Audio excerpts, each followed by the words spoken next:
Здравствуйте, уважаемые коллеги. У нас сегодня третий день работы форума, и мы начинаем, вернее, продолжаем секцию этномузыковедения. В сегодняшнем заседании у нас по плану 6 докладов, кто-то там отменился. Вот. И сейчас мы начинаем с доклада Гиляны Андреевны Доржиевой. Да, одну Добрый минуточку. день. У нас есть объявление от оргкомитета. Минуточку. У нас есть радостная новость. Электронный вариант сборника тезисов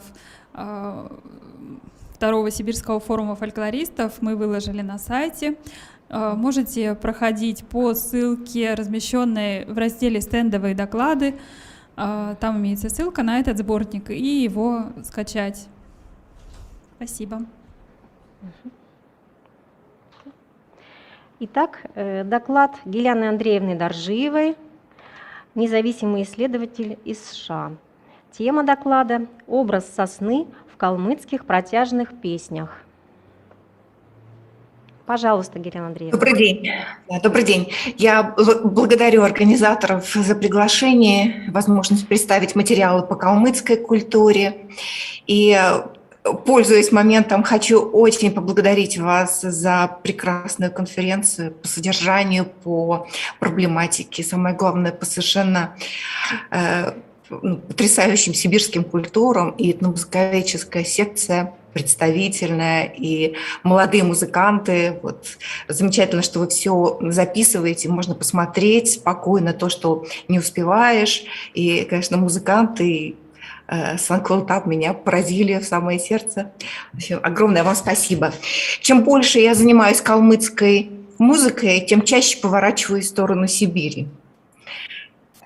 И, например, все больше соглашаюсь с тем, что калмыцкие фонды РЭМ действительно должны находиться в отделе Сибири. Если выстраивать общую картину этномузыкологических исследований по калмыцким протяжным песням, то во многом мы находимся на начальном этапе описания. Разрешите, я сейчас, наверное, все-таки включу свою презентацию. Хотя протяжные песни практически ушли из современного обихода, тем не менее до последнего времени поколение довоенное, поколение, выросшее в сибирской ссылке, сохраняло уникальные образцы песенных текстов. Песню Нагалыбы Далдаевой «Ахаргамудн» «Сосна дерева», которую я сегодня представлю, мне удалось записать в конце 90-х годов. И текст, и напев сразу обратили на себя внимание, но долгое время эта песня оставалась для меня единичным загадочным фактом. Говоря о необходимости описания материалов, я имею в виду удивительные открытия, которые все еще происходят, и связаны они с самыми разными источниками. Среди них малоизвестного до недавнего времени пластинка 1959 года, выпущенная фирмой «Мелодии». Напомню, что в 1956 году калмыки были реабилитированы и начали возвращаться в калмыцкие степи. И на этой пластинке записан Хохлинов с его великолепным исполнением песни о сосне. Но, конечно, прежде всего в научный обиход должны быть введены архивные фонозаписи довоенного времени, которые все еще остаются малоизвестными и практически неизвестными. И эти материалы приносят не только новые открытия, но и переоценку в истории изучения калмыцкого фольклора. Первая половина 20-го столетия оказалась весьма интенсивной в изучении народной музыки калмыков, и она отмечена глубоким академическим интересом калмыцкой музыки. Я кратко перечислю только важнейшие российские работы. 1902 год, самая первая запись на фонограф песен от донских калмыков-казаков, сделанная Александром Михайловичем Листопадовым во время его знаменитой донской экспедиции. В 1921 году он подготовил рукопись песенного сборника для издания серии «Песни народов СССР». Есть упоминание о редакторских правках нотации Евгения Владимировича Гиппиуса. Напомню, что эта рукопись была опубликована только в 1998 году Викторией Шевляновой. Файлики хранятся в Пушкинском доме, часть записей сохранилась оцифрована, не опубликована. 1909 год. Собрание мелодий монгольских песен Андрея Дмитриевича Руднева. Его слуховые записи калмыцких песен представляются и остаются чрезвычайно ценным источником. И, наконец, коллекция фонографических записей Алексея Васильевича Бурдукова и Фани Наумовны Гоухберг, сделанная в 1939 году. Большой по объему, прекрасно документированный полевой материал, ценнейшие образцы, единичные образцы протяжных песен, уникальные записи инструментов, которые исчезли из обихода калмыков после сибирской ссылки, например, звучание наигрышей на скрипке и наигрыши на духовом инструменте бишкюри. Это и комплексный подход к записи, высочайший уровень профессионализма работы филолога, монголоведа и знатока арадского калмыцкого языка Бурдукова и музыковеда Гоухберг, который обеспечивал работу с фонографом и затем выполнила последующие нотные расшифровки. Экспедиционная работа подобного уровня в Калмыкии больше не проводилась, осмелюсь я сказать. Буквально в течение 1-2 лет исследователи подготовили рукопись, которую можно назвать антологией калмыцкой традиционной музыки, с нотировками сложнейшего музыкального материала, с подтекстовками песенных текстов. Эти материалы не опубликованы. В этой коллекции находятся 2 записи протяжной песни о сосне, и фрагмент этой записи мы сегодня послушаем. Уверена, что описание и введение требуют и калмыцкие материалы, записанные Эдуардом Ефимовичем Алексеевым, который побывал в Калмыкии в 69-м и затем несколько раз в 70-х годах. Вот такая объемная, сложная картина связана с историей изучения калмыцких протяжных песен. И еще один предварительный тезис. Напомню, что калмыки – это айратские группы, обосновавшиеся с 17 века в низовьях Волги. Я вот как-то так неудачно передвину, да, потому что вот именно здесь находится калмыцкое ханство, начиная с 17 века, побережье Каспийского моря, низовье Волги. В настоящее время западно-монгольские народности или айраты являются национальными меньшинствами в 3 больших государствах – в России, в Монголии и в Китае. Их общеязыковая и культурная основа связана с периодом конфедерации кочевых этнополитических объединений западных монголов в 15-17 веках. В последние десятилетия возрастает интерес к культуре айратов, связанный и с ее малой изученностью, и с актуализацией вопросов этнической идентичности. Направление сравнительного изучения локальных и региональных традиций протяжных песен монголоязычных народов только формируется. Среди немногочисленных работ отмечу статью монгольской исследовательницы Альма, которая выделяет стилистическую зону в западной части Монголии, где проживают айратские народности. Она отмечает, что эта область отличается особыми напевами, резкой исполнительской манерой и сохранением большого числа обрядовых песен. В традиционной культуре калмыков в условиях иноязычного, иноэтнического окружения проявились тенденции к сохранению и удержанию важнейших элементов, связанных с общеайратским периодом и с сибирскими территориями. В этом отношении чрезвычайно интересен музыкально-поэтический язык протяжных песен.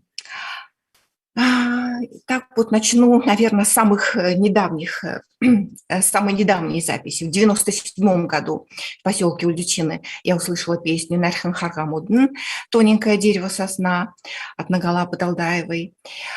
Песня «Саглар Харганам», записанная «Развесистое дерево», записанная в 1959 году от Хохлинова, подтверждает вариант Бадалдаевой и позволяет рассматривать песенный тип как совокупность поэтических констант и инвариантной основы напева. К сравнению также привлекаются 2 опубликованных текста из книги Евдокии Ренжан-Нахбуновой, а также запись из архива Позднеева, это запись 1880-х годов. Песня «Нархан Харгамудн» предназначена для величания братьев. Песенные восхваления и благопожелания составляют важную часть традиционного этикета и являются, пожалуй, одним из наиболее распространенных жанров в монголоязычных традициях. Исполнение такой песни являлось знаком уважения, способом установления, демонстрации, укрепления социальных связей. В традиционных названиях песни отражены обстоятельства ее исполнения. Сёнгиндон – песни с преподнесением чаши с молочной водкой. Кстати, вот я процитировала этнографические описания XIX века, вот они живописны, и они как раз-таки описывают те самые традиционные термины, которые до последнего времени в ходу среди калмыков. Наиболее часто мне встречался термин «сёнгиндон», и поэтому вот эту жанровую группу я называю «сёнгиндон». Йорал Гнадун, дословно песни благопожелания от словесно-речевого жанра йоряль. Ренсюрте дулдун, буквально песня, распеваемая во время пира, праздника. Если мы взглянем на поэтическую строфу, это как раз-таки самая первая моя встреча с песней, 97-й год. Это четырехстишие, организованное по принципу начальной аллитерации. Две первые и две заключительные строки являются параллельными синтаксическими конструкциями. В первых двустишиях описывается сосна, как нярхн, стройная, тонкая, это вообще признак красоты, с длинными ветвями сагор, пышная, важный признак дерева, которое почитают, высокая. В песенных строках говорится о том, что на ее ветвях играют, переливается свет солнца, луны, звезд. Особо упоминается утренняя звезда Цолвен, с которой связаны поверья о продолжении рода. Так, например, таргутки обращались к Цолвен с молитвой о рождении детей. В верхней части дерева птица вьет гнезда. Да, я вот из всех найденных письменных вариантах сгруппировала описание этой сосны. В верхней части дерева птицы вьют гнезда, но оказывается, что на этой сосне еще растут яблоки, инжир, а также сладости, изюм, конфеты и пряники. Заключительные двустишия обращены к старшим братьям преимущественно, только два раза упоминаются младшие братья. Для братьев произносят благопожелания, речевые формулы. И заключительная строка. В заключительной строке этого ритуального текста братьев просят принять и выпить преподнесенную чашу. Нефлогема мирового древа, которое связано с мироустройством, с вертикальным членением мира, космогонией, сосна колышется под солнечным, лунным, звездным светом. В калмыцком варианте представляется еще и чудесным деревом изобилия. В этом сюжете оказываются согласованным идеи природного порядка, плодородия, почитания братьев, скрепляющих семью и род. В калмыцкой обрядности сохранились лишь отдельные элементы, связанные с почитанием деревьев. На Урюссар, праздник перехода на летнее кочевье, ветками деревьев окропляли молоком приплод скота и детей, в некоторых аймаках устанавливали молодое деревце в кибитках. Сохранились упоминания о том, что деревья оборачивали белой овчиной для увеличения приплода скота. Чрезвычайно важны сведения о том, что среди калмыков бытовали обряды почитания деревьев модды сетрылх. И в этот праздник деревья украшали разноцветными полосами ткани, лентами. В постсоветское время в Калмыкии наблюдается широкое распространение обрядов поклонения деревьев. И самый яркий пример – это вот одинокий тополь у родника Цаган-Аави Наршан, который получил статус памятника природы регионального значения. Сходные процессы роста популярности почитания деревьев наблюдаются и в постсоветской Монголии. В интереснейшей статье Кузьмина дано описание культа старых сосен на севере Монголии. То есть это обрядовая ситуация, которая уходит, по крайней мере, на несколько веков, потому что старое дерево, которое описано в 1983 году, ей было 400 лет. И эта старая сухая сосна называлась Иеджмоды, мать дерева.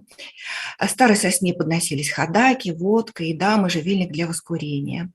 Как пишет автор, в прошлом священные деревья выбирали по поверью или внешнему виду. Это отдельно стоящие, находящиеся в необычном месте или выросшие необычным образом, необычного вида, уцелевшие от молнии, лечившие при прикосновении к ним разные болезни, почитавшиеся как дающие влагу земле и так далее, и так далее. И в месте почитания этих старых сосен нынче установлен каменный обелиск с текстом современной авторской песни «Растущее дерево-мать».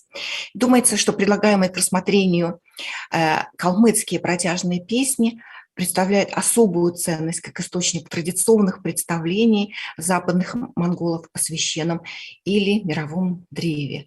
И вот, наконец, мы обращаемся к напеву. Напев Бадалдаевой. Давайте попробуем послушать, хотя я бы, конечно, хотела послушать сразу со второй строфы. расшифровка. Проблема расшифровки – это отдельная область. И если у вас возникают вопросы, вы мне пишите, потому что я сама постоянно возвращаюсь к своим расшифровкам, и постоянно они у меня такие живые, постоянно меняющиеся. Проблема ритма, проблема звуковысотности – это отдельные вопросы, на которые просто сейчас не хватает времени. Сейчас я только обращу ваше внимание на схематизацию ладовой структуры, ладовой конструкции и отдельная схема звукорядная напева. И давайте начнем, пожалуй, с прослушивания.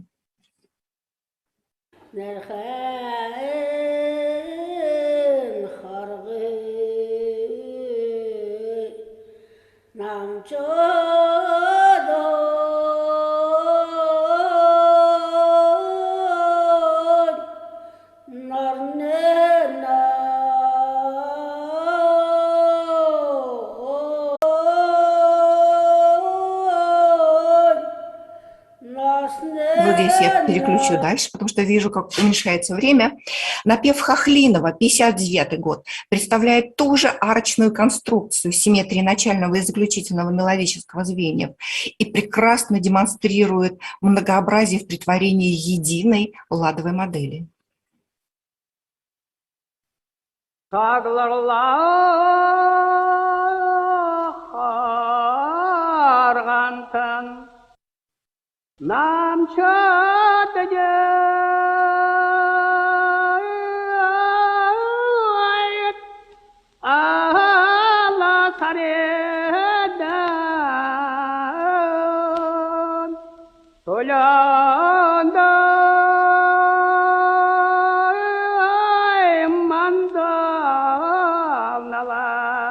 И, наконец, время стремительно уменьшается, но, тем не менее, напев, записанный в 1939 году из фонограмм-архива коллекции Гогберг, та же композиционно-ладовая схема.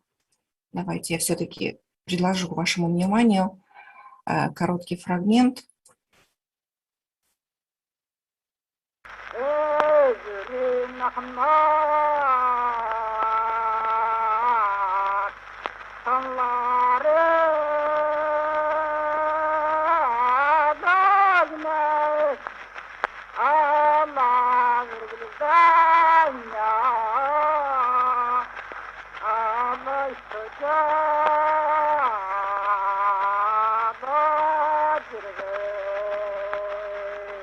Вот. И на этом, вероятно, я вынуждена остановиться, глядя на хронометраж.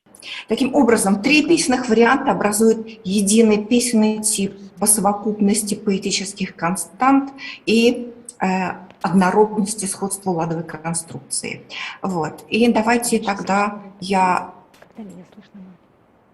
не перейду, опущу последующие несколько тезисов, чтобы уложиться в хронометраж.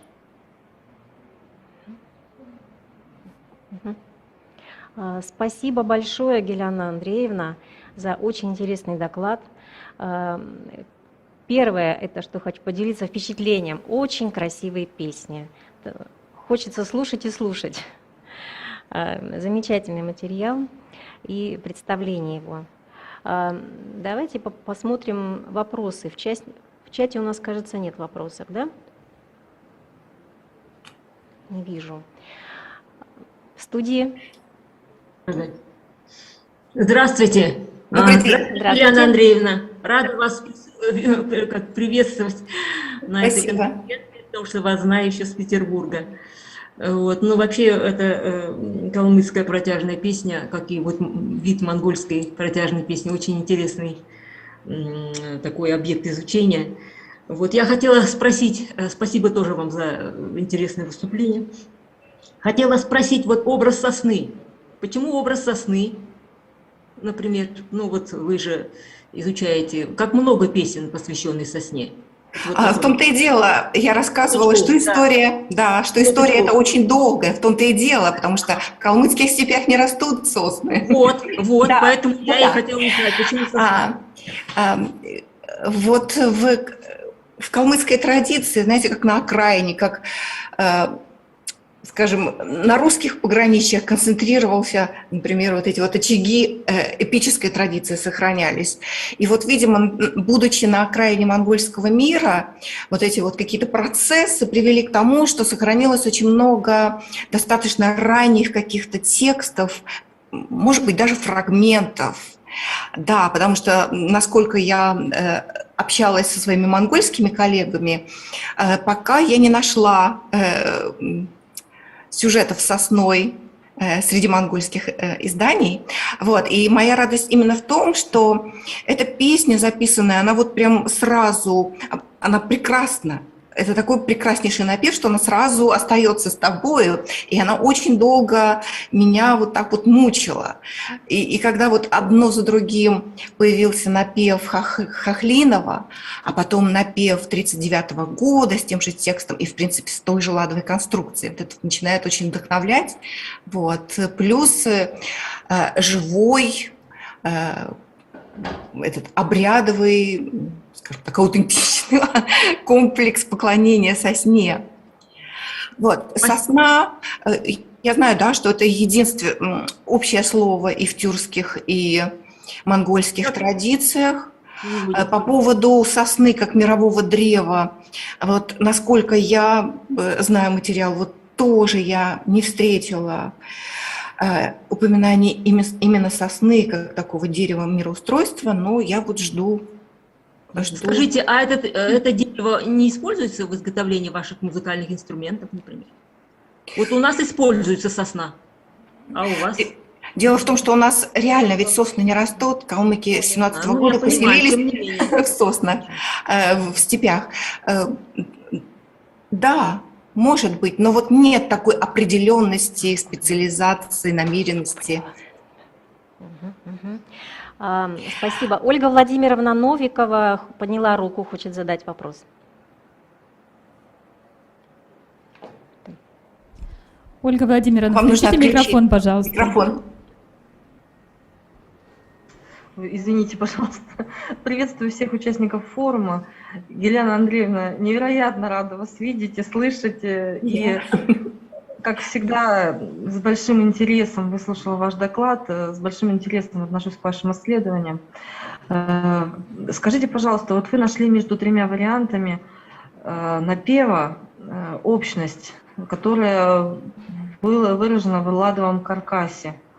Да, так я понимаю. Да. А вот есть ли параллели между другими напевами? То есть что этот ладовый каркас делает? Он объединяет, он позволяет отождествить варианты одного напева, или, может быть, в одной песне, да, или, может быть, он найдет, имеется и в других напевах. То есть вот как соотносится вот этот ладовый каркас, да, и вообще вот это, меня сама методология интересует, выявление ладового каркаса как способа отождествления вариантов одного напева. Вот сработает это или не сработает? Вот как вы считаете? Здесь еще, понимаете, здесь еще очень своеобразная композиционная арочная форма получается, да? И вот такая вот симметрия этих вот опор. Вот именно такой трехчастной арочной, в таком композиционном виде других напевов нет. По крайней мере, из тех, которые я знаю, нет. Вот. Но здесь просто другая возникает очень интересная проблема. Да? Говоря о западно-монгольских песнях, арабских песнях, например, Кэрол Пек пишет, что это abbreviated forms. Что она имеет в виду под словом «укороченные», она не объясняет. Но вот мне кажется, укороченность это как раз-таки должна быть отнесена к как бы узкообъемности этих песен, или, скажем так, интонирование однорегистровое. И мне кажется, это чрезвычайно таким важным, типологическим, страшно важным каким-то знаменательным признаком, который как раз-таки позволяет характеризовать этот песенный пласт как ранний, относящийся к раннему. Вот. И эта песня, вот она одна из таких. Спасибо. Елена Андреевна. Очень интересно всегда слушать. Успехов вам в дальнейших. Спасибо. Спасибо еще раз за приглашение. Спасибо.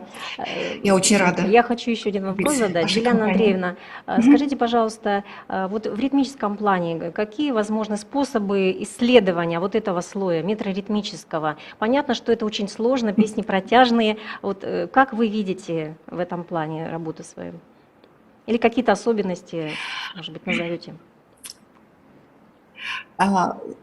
Опять же, чем больше размышляю над термином протяжности, тем больше убеждаюсь в том, что термин протяжности относится прежде всего к ритму, не к распевам, не к вот этой мелодической продолженности, а именно к ритму. И ритм здесь исключительно, ну вот, скажем, не мензурального типа, скажем, дыхательный, связанный с речевыми какими-то, с речевыми нормами. Ритм, который, вот там нет хроноспротоса, там есть быстрое проговаривание и затем сколь угодно растянутое с такими с задержаниями, вот переползание от одной какой-то, от одного устоя к другому. И вот эта вот принципиальная неметричность – это, наверное, главный признак протяжности. Что касается слогочислительных норм, не действуют они никак. Есть порядок слов. Да, в строке 3 слова, как правило, четкий грамматический порядок, как вы знаете, для тюрко-монгольских стихосложения актуальный. А вот слогочислительного абсолютно нет, потому что сколь угодно добавочных слогов, междометий, вздохов или, наоборот, редуцирования. Это совершенно замечательно. Я видела несколько эскизов, расшифровок нотных в протяжных песнях этой Фанни Наумны Гоухберг. Вот теперь она тоже одна из героинь наших сюжетов. И она пыталась делать тактировки, но она бросила. Вот я ее очень за это уважаю. Она пыталась сделать тактировки и бросила, потому что она поняла, что это абсолютно слогочислительные или какие-то другие стабильные ритмические какие-то нормативы, они в другой плоскости находятся. Ритм абсолютно свободный. Да. Есть определенные как бы модели. Мы можем говорить о слогаритме как бы экспозиционного типа или слогаритм такого заключительного кадансового типа, как, например, ну, как заканчивается русская притча. Но нету фиксированной нормы. И вот эта свобода исполнительская, она и придает это ощущение импровизационности, спонтанности исполнения протяжных песен. Спасибо, спасибо. Вопросов больше нет, да? Благодарим вас за прекрасный доклад и работаем дальше. Сейчас мы приглашаем... сейчас видеодоклад Тумат Чадуры Семисоловны из Кызыла. История исполнительства на игиле. Проблемы и перспективы.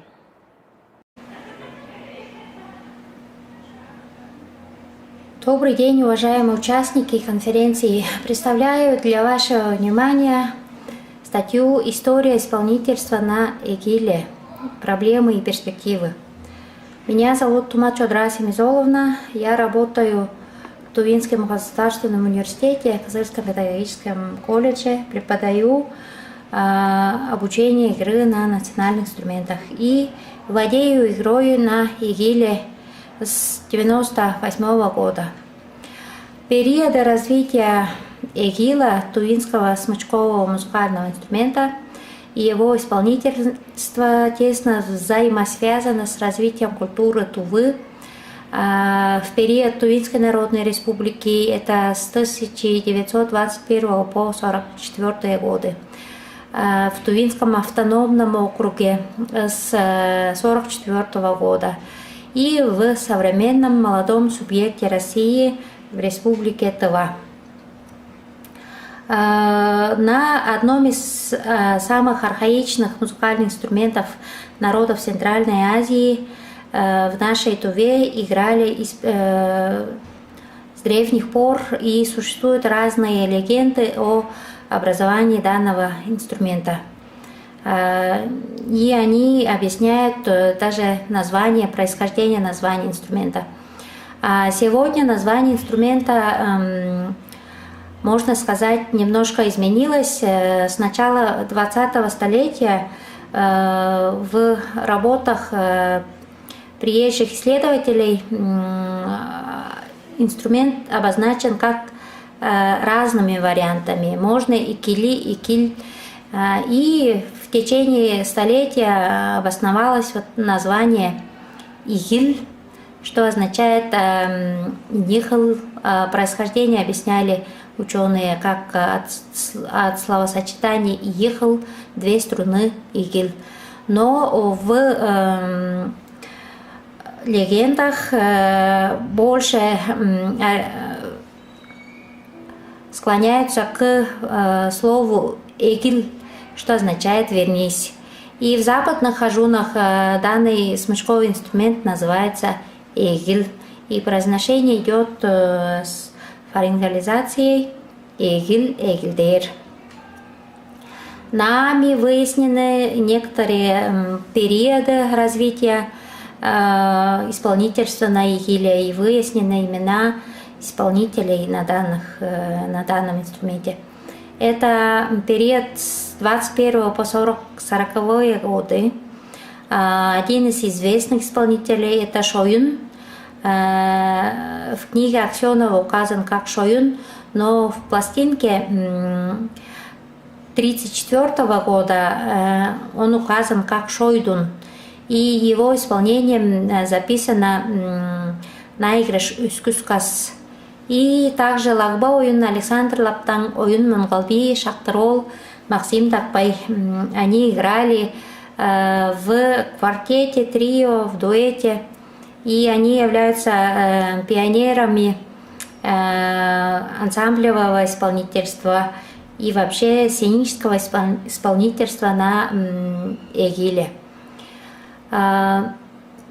С 40-х по 60-е годы в основном играли артисты театра, Тувинского театра и студенты, получившие образование в музыкально-театральном училище. Это Максим Такпай, Константин Тамтынсая, Максим Мумзук, Владимир Монголби, Оюн Лагба, Александр Лаптан. И традиционные исполнители Агол, Харасал и Дамджаб Хамушку тоже начинали в это же время. Это ансамбль тувинских музыкальных инструментов Тувинского театра. Фото зафиксировано в 1964 году во время выступления в Москве.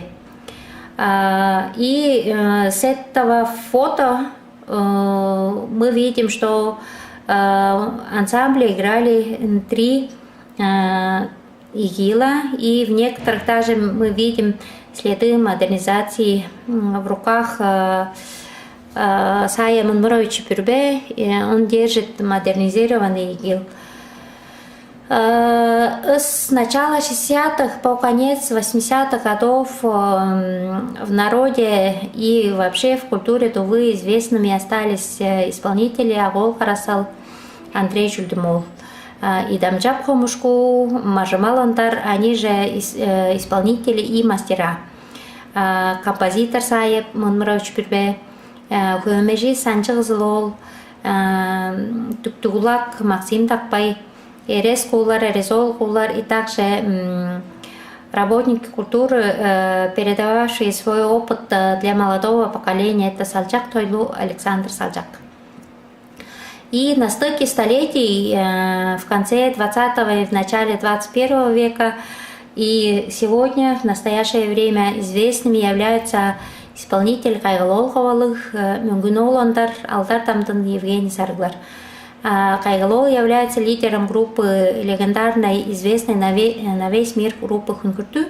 Мюнгунол Андар, он же известный исполнитель Хуэмежи, солист группы Чирлиджин. А Алдар Тамтын, мастер-изготовитель, солист группы Чирлиджин. Евгений Сарглар – это артист у нас Тувинского национального оркестра. И тут у нас Агол Харасал. Мы хотим представить вам аудиозапись, записанной и изданной фирмой «Мелодия» в 60-х годах прошлого столетия. Традиционный наигрыш «Узун Хоюх».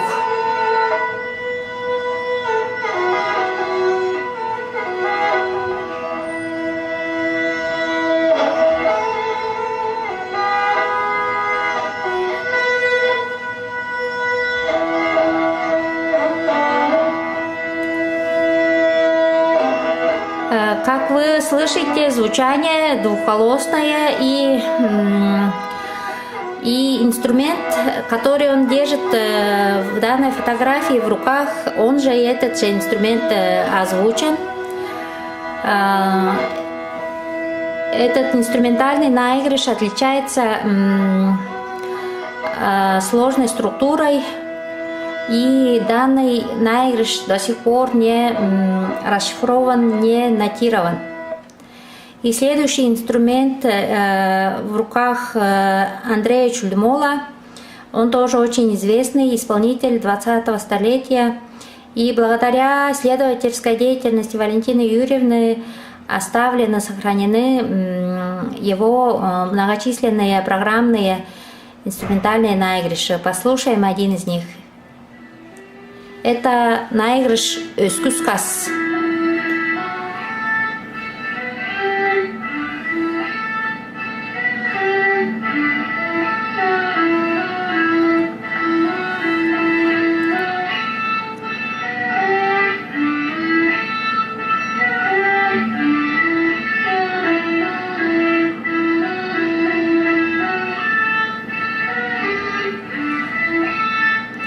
И вот такой красивый наигрыш оставил нам Андрей Чульдмол. Вот тут мы видим известного исполнителя Кайгалола Кемоловича Хвалых. Его исполнение на игиле идет в большинстве как сопровождение тувинского горлового пения и как аккомпанирующий инструмент в составе ансамбля. Мастера-изготовители, сами же искусные музыканты, которые получили какой-то опыт сценического выступления и освоили традиционную игру самостоятельно, слушая записи, это Мюнгнолантар и Алтар Тамдан. Есть также такие моменты в истории, в культуре Тувы, именно в исполнительстве на игиле. Это семья, творческие семьи, где играют отец и сын. Отец известный хöyмеши Игорь Кушкендей и сын Айгор Кушкендей. Обе они освоили игру на игиле через традиционную методику, хотя вот Игорь Кушкендей, он с дипломом, профессиональный музыкант, окончивший Кызыльское училище искусств, начавший обучение игре на игиле с четырехструнного модернизированного варианта, но позже он самостоятельно учит именно традиционную манеру игры. В результате исследований выявлены следующие проблемы. История исполнительства на игиле не изучена в полной мере. Записи игры исполнителей 20 века и информация о них не сохранены, не архивированы. В организации образования и подготовки дипломированных исполнителей идет игнорирование традиционных программных пьес и наигрышей. В исполнительском репертуаре выпускника детской школы искусств или среднего профессионального образования музыкального колледжа нет не только традиционных наигрышей на игиле, как «Ösküskaz пасар куштунгрлары», «Уластайланадан тевеллерүнү», «Пугапустадыры», «Тембилдей узунхою», но даже и мелодии народных песен. Восприятие и вкусы современных слушателей стали сложным для традиционной музыки игила, так как многие молодые люди даже предпочитают одноголосное звучание и подражательное маринхуру звучание или виолончельную музыку слушают. Публика Тувы предпочитает шоу, современность и не воспринимают красоту традиционного исполнения. В последнее время у нас проходят многочисленные конкурсы, и благодаря этим конкурсам выявлены следующие маленькие исполнители, как Алтынсай Тумат. И представляем ее исполнение на игиле наигрыш пасар куштунгрлары.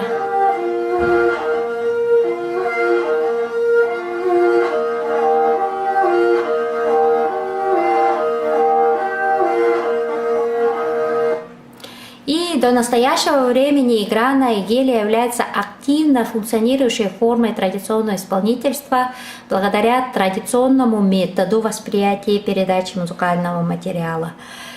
В результате исследования можно отметить сохранившуюся преемственность поколений исполнителей и мастеров-изготовителей. Несмотря на проблемы трансформации изначальной формы мировоззренческой основы музицирования на игиле и перекочевки шедевров музыки игила в современный микс с другими жанрами из разных культур мира, исполнители на стыке столетий 20 и 21 веков сохранили звучание игила, и их исполнение соответствует тем изначальным звуковым идеалам музыки игила, что записано и сыграно поколением из 50-х и 60-х годов. Отдельно можно рассматривать и влияние на развитие исполнительства на игиле и мировой сценической культуры, требований норм звукозаписи, предпочтением продюсеров современного шоу-бизнеса в мире world music, мировая музыка. Вопрос истории исполнительства нуждается в дальнейшем углубленном его изучении. Подводя итог, хотелось бы отметить, что бытование игила невозможно без сохранения традиционного звучания, а перспективы сохранения традиционного исполнения зависят от правильно организованного учебного процесса, правильного выбора репертуара и методики преподавания. Сегодня отрадно, что на сцене играют на исконно традиционных игилах в составе Национального оркестра. Спасибо огромное. Если вопросы будут, готова на них ответить. Спасибо вам за чудесный доклад, уважаемая Чудара Семисомовна. Я прошу прощения, сначала я вас не полностью представила. Вы работаете в научно-образовательном центре по изучению традиционной музыкальной культуры тувинцев ТВА Кекжум при Тувинском государственном университете. Это заметно по докладу, и я бы хотела спросить вас, как вы видите, есть ли возможность как бы воспитание, образование вот этой вот среды. В докладе вы посетовали, что публика не может как бы полноценно воспринимать вот эти аутентичные записи и ту манеру игры, которой владели музыканты там, в 50-е, 60-е годы. Как вы думаете, можно в какой-то степени вот сократить этот разрыв? И стоит ли? Есть ли у вас какие-то планы, может быть, в этом смысле, в вашем центре? Добрый день, уважаемые коллеги. У нас разные концертные коллективы, образовательные учреждения в Кызыле. Например, Тувинский национальный оркестр, как на видео я показала, что в составе оркестра полностью перешли на двухструнный игил примерно с 2006 года. 2007 года, и по настоящее время они играют в составе оркестра 8 или 9, там иногда и меньший состав инструментальной группы, именно группы игилов. А то, что традиционное, аутентичное звучание надо сохранить, потому что если нужно сохранить вот само исполнительство на игиле, да, на игиле, нужно и сохранить любовь зрителя современного. И поэтому не только воспитание, обучение важно в сохранении исполнительства на игиле, но и сохранение вкуса самого зрителя. Если раньше тувинцы слушали в юрте, но звучание игила это было выше какой-то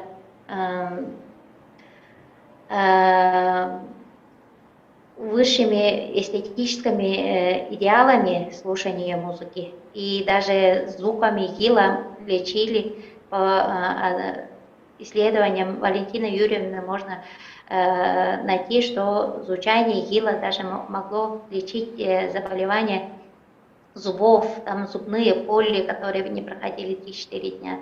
А сегодня зритель, он ходит в музыкальные залы концертные и смотрит концерты. Есть такие группы, например, Hömeybit, где играет музыкант Айдын Сейдей, который прошел полноценное классическое образование, виолончелист, и он же играет на игиле как Маринкур. И тогда, получается, поклонники этой группы Hömeybit предпочитают слушать одноголосное звучание игила. А нам важнее сохранить двухголосное аутентичное звучание. Но буквально на прошлой неделе прошел концерт Тувинского национального оркестра. Было отрадно, что в программе прозвучало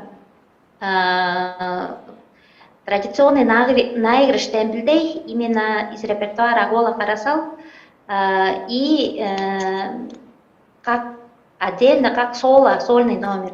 И зрители полный, 25% наполненный концертный зал слушал данного исполнителя, молодого исполнителя, не Айдын Сейдей, а буквально недавно закончивший музыкальный колледж музыкант, освоил вот данное произведение сложное, хотя оно и инструментальный наигрыш, оно очень сложное произведение, освоил, слушая записи Агола Карасала.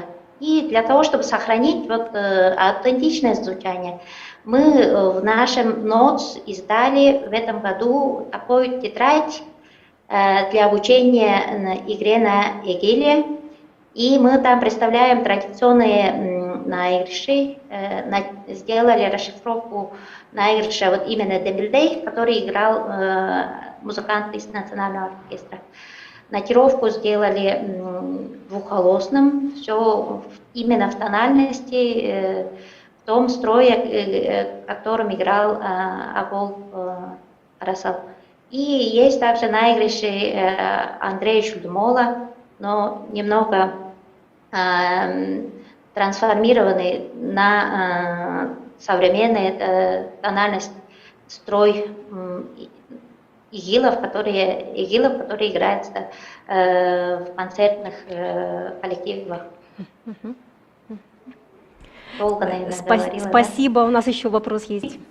Чедра Семисоловна, прекрасный доклад, большое спасибо. Очень отрадно то, чем вы занимаетесь. И вообще, у меня такой вопрос. Поскольку я занимаюсь вопросом локальных особенностей тувинской музыкальной культуры, вот интересно узнать ваше мнение, как вот в этом направлении обстоит ситуация с исполнительством на игиле. Вот есть ли какие-то, на ваш взгляд, исполнительские школы или какие-то районы, да, Тувы, где исполнительство наиболее развито? Спасибо. Спасибо за вопрос.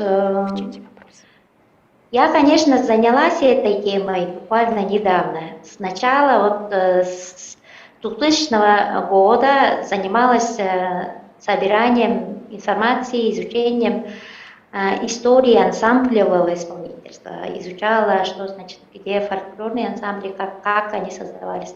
Но с этого года, с прошлого года даже, как начала собирать материалы для этой тетради, начала заинтересоваться вообще историей исполнительства на игиле и на бузанче, на двух наших смычковых музыкальных инструментах.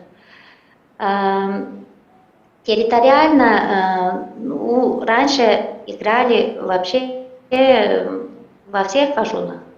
Есть информация по книге Валентины Юрьевны, конкурсу мастеров, да, вот такая книга. Там есть в моем видеодокладе это имя этого исполнителя Упушина, Почува Оюн. Оюн — это род такой, который жил в центральной Туве, где сейчас Аңдынский кajun, да. Там жил Почува Оюн, слепой музыкант, который удивлял тувинцев своим необычным таким игрой, душевное, да. Еще шоюшка кондар есть в отметках Валентины Юрьевны. Тоже традиционные музыканты, которые жили в 20 столетии. Вот это род ондар, род оюн. Вы сами знаете, из каких кажунов территориально относятся данные роды. И я сама из рода, микс рода Тумат и рода Сад. Как бы в моем роду играл мой дедушка, родной Сад Тазылбай. Он родом из низовьев реки Хемчик, это значит, раньше был Чудгорский кажун район, сейчас относится к Зунхемчикскому кажуну району. И он жил в начале 20-го, в конце 19 веков. И моя мама является младшей дочерью данного носителя этого искусства, исполнительства на гиле.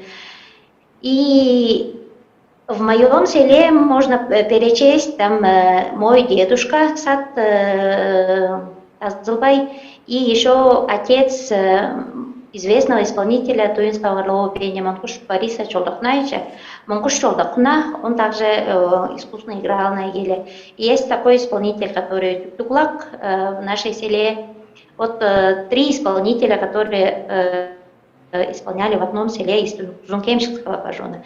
Еще и из других самые известные исполнители и именно из Зункемчикского кажуна, из Пайдахинского кажуна, но есть и отметки по воспоминаниям Саяма Умрыча Пюрбе, что в Менгундайге тоже было много исполнителей. Но это надо изучать еще много и находить информацию. У нас есть еще вопрос в чате. Айсмадан Забелековна спрашивает по поводу термина «эгил». Что на этот счет имеется у филологов с филологической точки зрения? Ну, вы говорили в начале доклада, да, на эту тему немного? Но у нас, как мы знаем,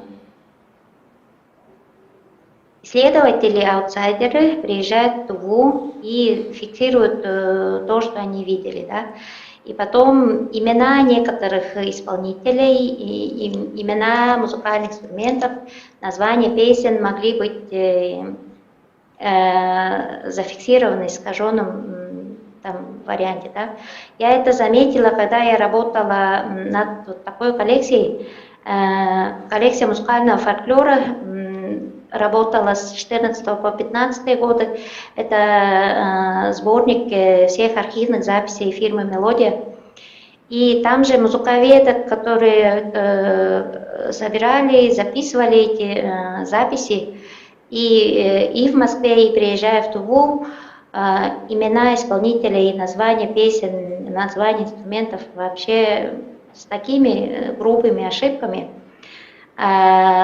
И мне пришлось все это редактировать. Я являюсь редактором, музыкальным редактором и составителем данного сборника. И то, что с филологической стороны я, конечно, не осмелюсь объяснять, потому что я музыкант, я носитель в 3-м поколении. Я, как бы, это исполнительство на эгиле пришло от моего деда. Еще эгил – это как бы фарингализация, да. У нас у Кушин очень много слов, которые произносятся с фарингализацией. У Кадрола Алексеевича Челдея есть книга по этому поводу. Я думаю, надо будет посмотреть там, что там по эгилу или гилу есть. Но у нас были такие проблемы, почему именно я обратилась к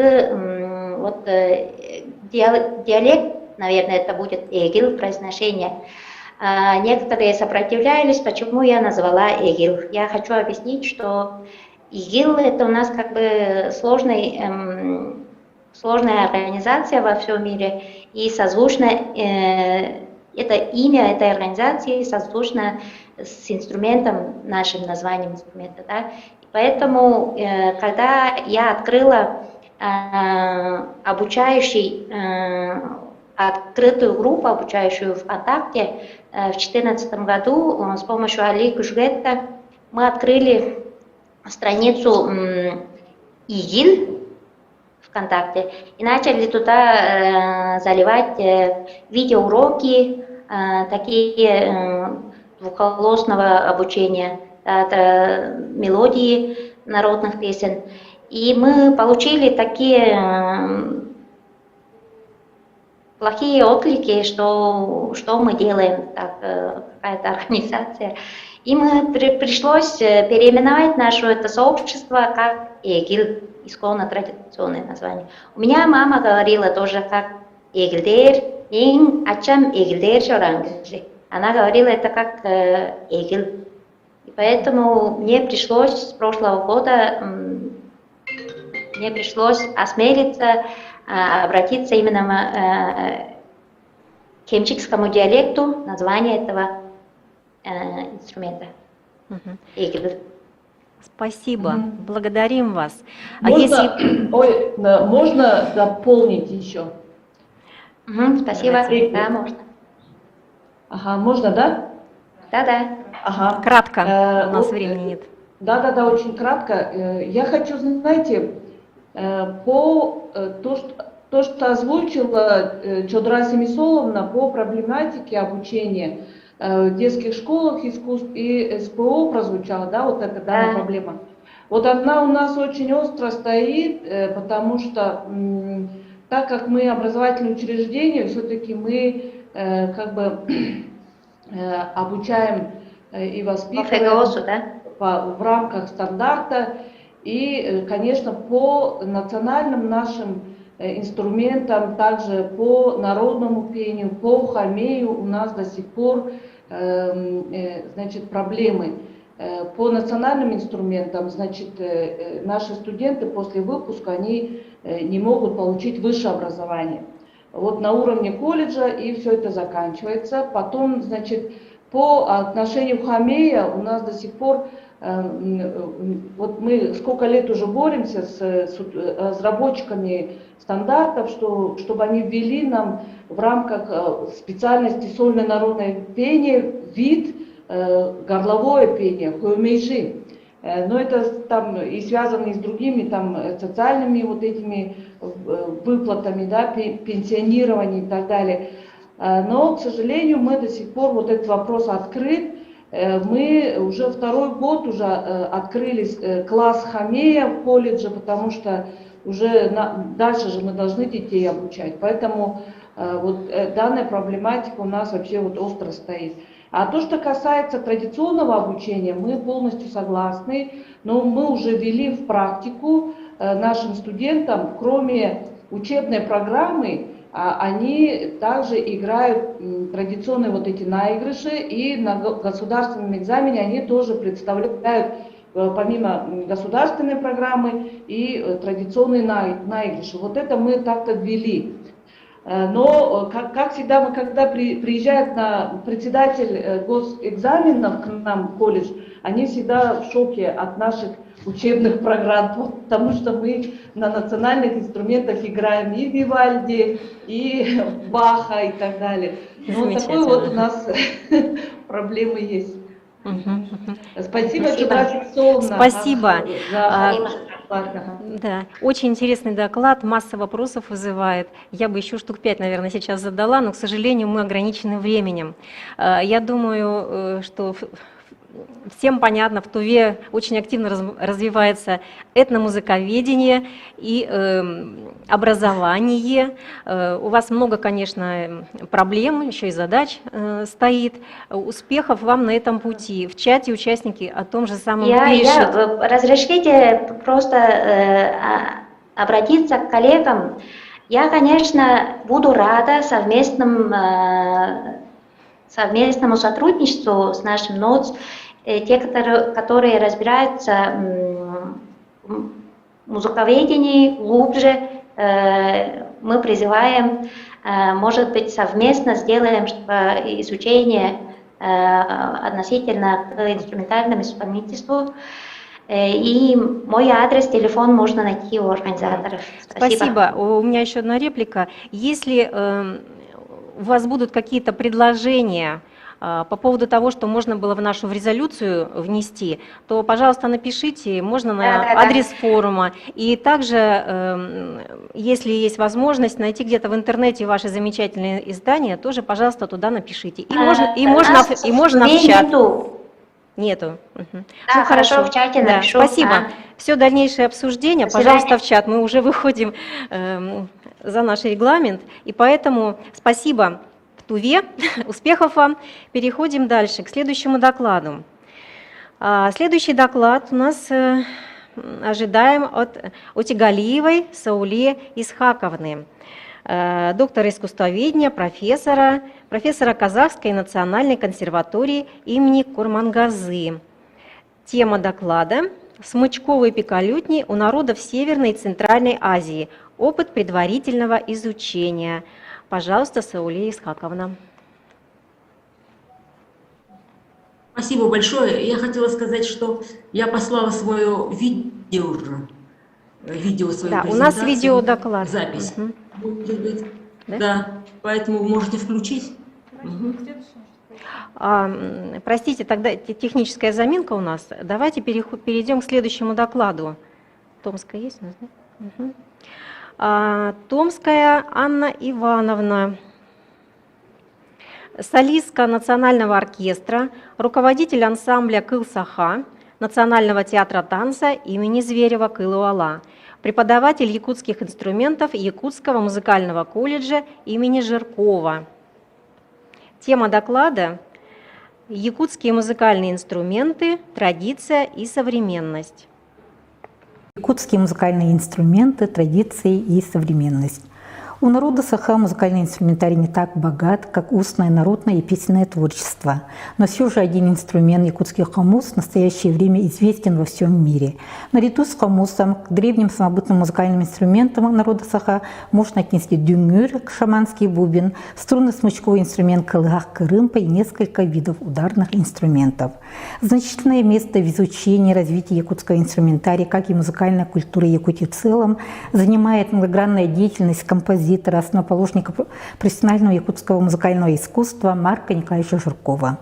В результате музыкально-этнографических исследований, основываясь на устных рассказах знатоков старины, он в 50-е годы описал 14 инструментов. Это якутский хомус, эвенкийский овенский варган, свирель или флейта из лебяжьей кости, самодельная тольниковая или деревянная дудка, ветряная сирена для сбора скота, мембранофона, якутский бубен, большой и выдолбленный кюпсюр, резонирующий или ветряной бубен табыки, и диафона, ирет, джага, шумовой инструмент, разнообразные шуркунсовые инструменты, к ним относятся хобо, атрибуты и побрякушки одежды, и бубна шамана, хардофона, щипково-струнно-ударный маковский дюнгюр, якутская самодельная скрипка, кырымпа.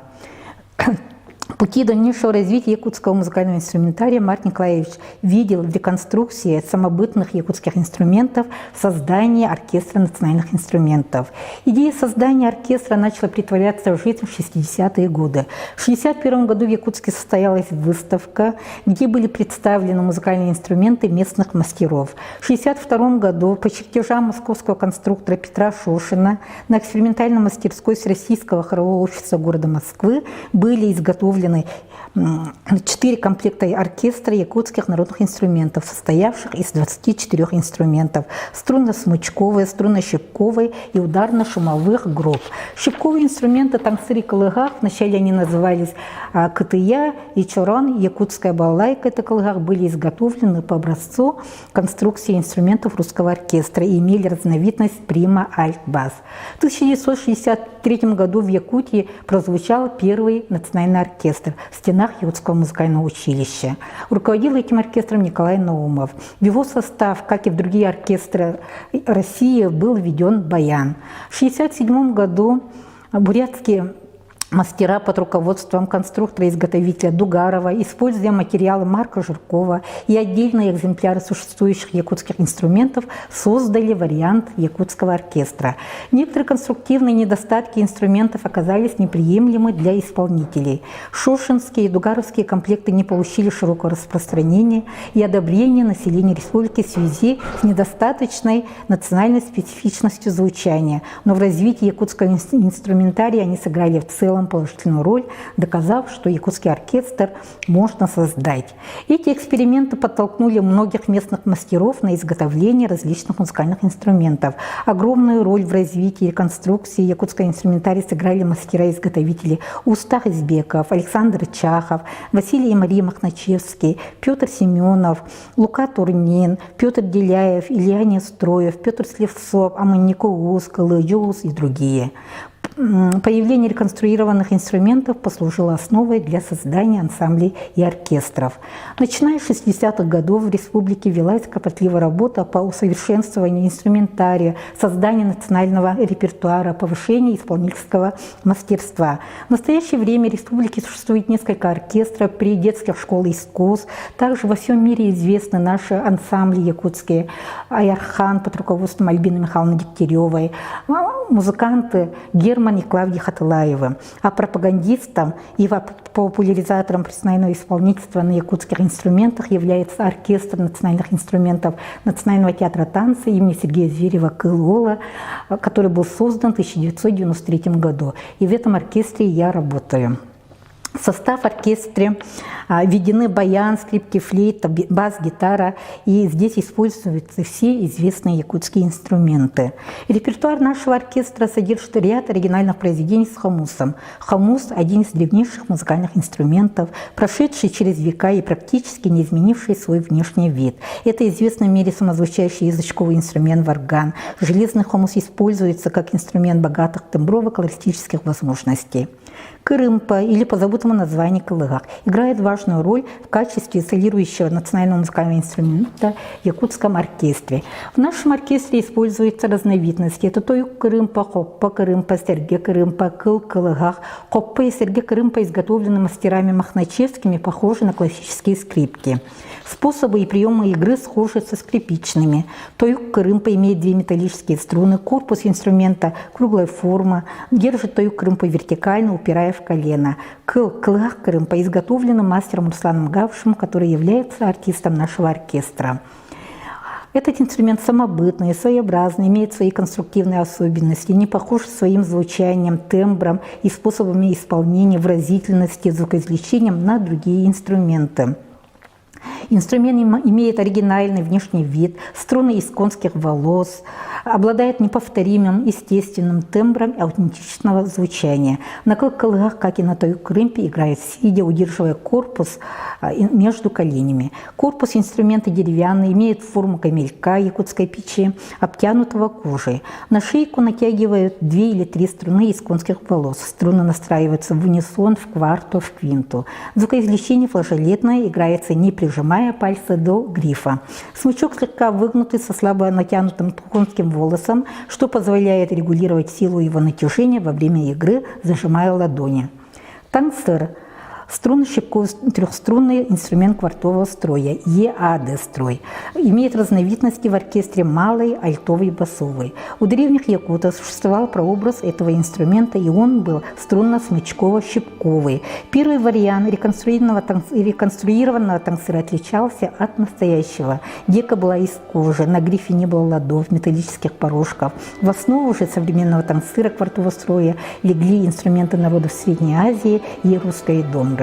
Танцер отличается от домры формой корпуса, образованной 2 плоскими деками с обечайкой. Гриф разделен на полутоновые лады порожки. Звук извлекается медиатором. С домрой схож и характер звука. Диапазон чуть больше 2 октав. В 1994 году московский мастер Владимир Алексеев по эскизам якутского мастера Махначевского изготовил для нашего оркестра струнно-щипковые инструменты, концертные инструменты. Это танцер и кылыгак, якутская балалайка. Танцер используется в нашем ансамбле не только как оркестровый инструмент, но и как сольный. По мнению знатока якутского инструментария Александра Чахова, тансыр, кырымпа в корне имели один эталонирующий образ в кылыгах. Предпочтение игры со смычком привело к укреплению в народной среде кылыгах кырымпы, а манера игры щипком дала основу для реконструкции инструментов тансыр и кылыгах.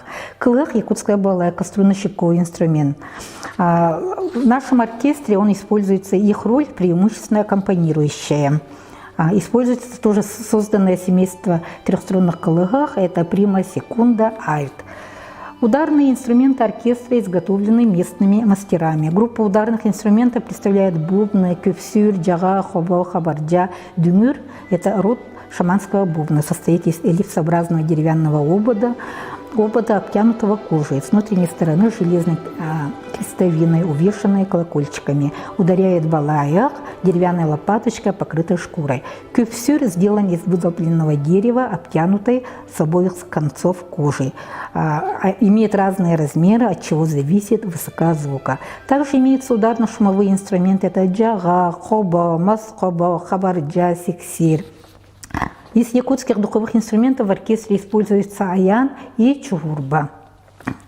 Аян – звукоподражательный духовой инструмент, название которого происходит от слова аятыр – горланит, ревет. Из него путем втягивания в себя воздуха извлекаются звуки обертонного ряда, имитирующие крик животного. Изготовлены разновидности аян в республиканской мастерской село Бердигистях.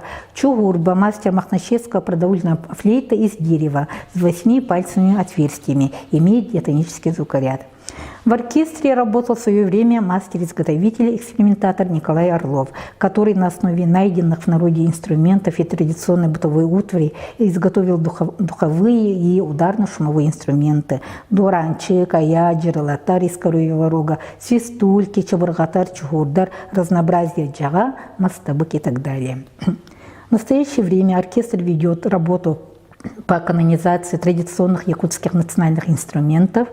Предстоит огромнейшая работа над техническим совершенствованием якутских музыкальных инструментов и расширением их выразительных возможностей совместно с этнографами, мастерами-изготовителями и исполнителями.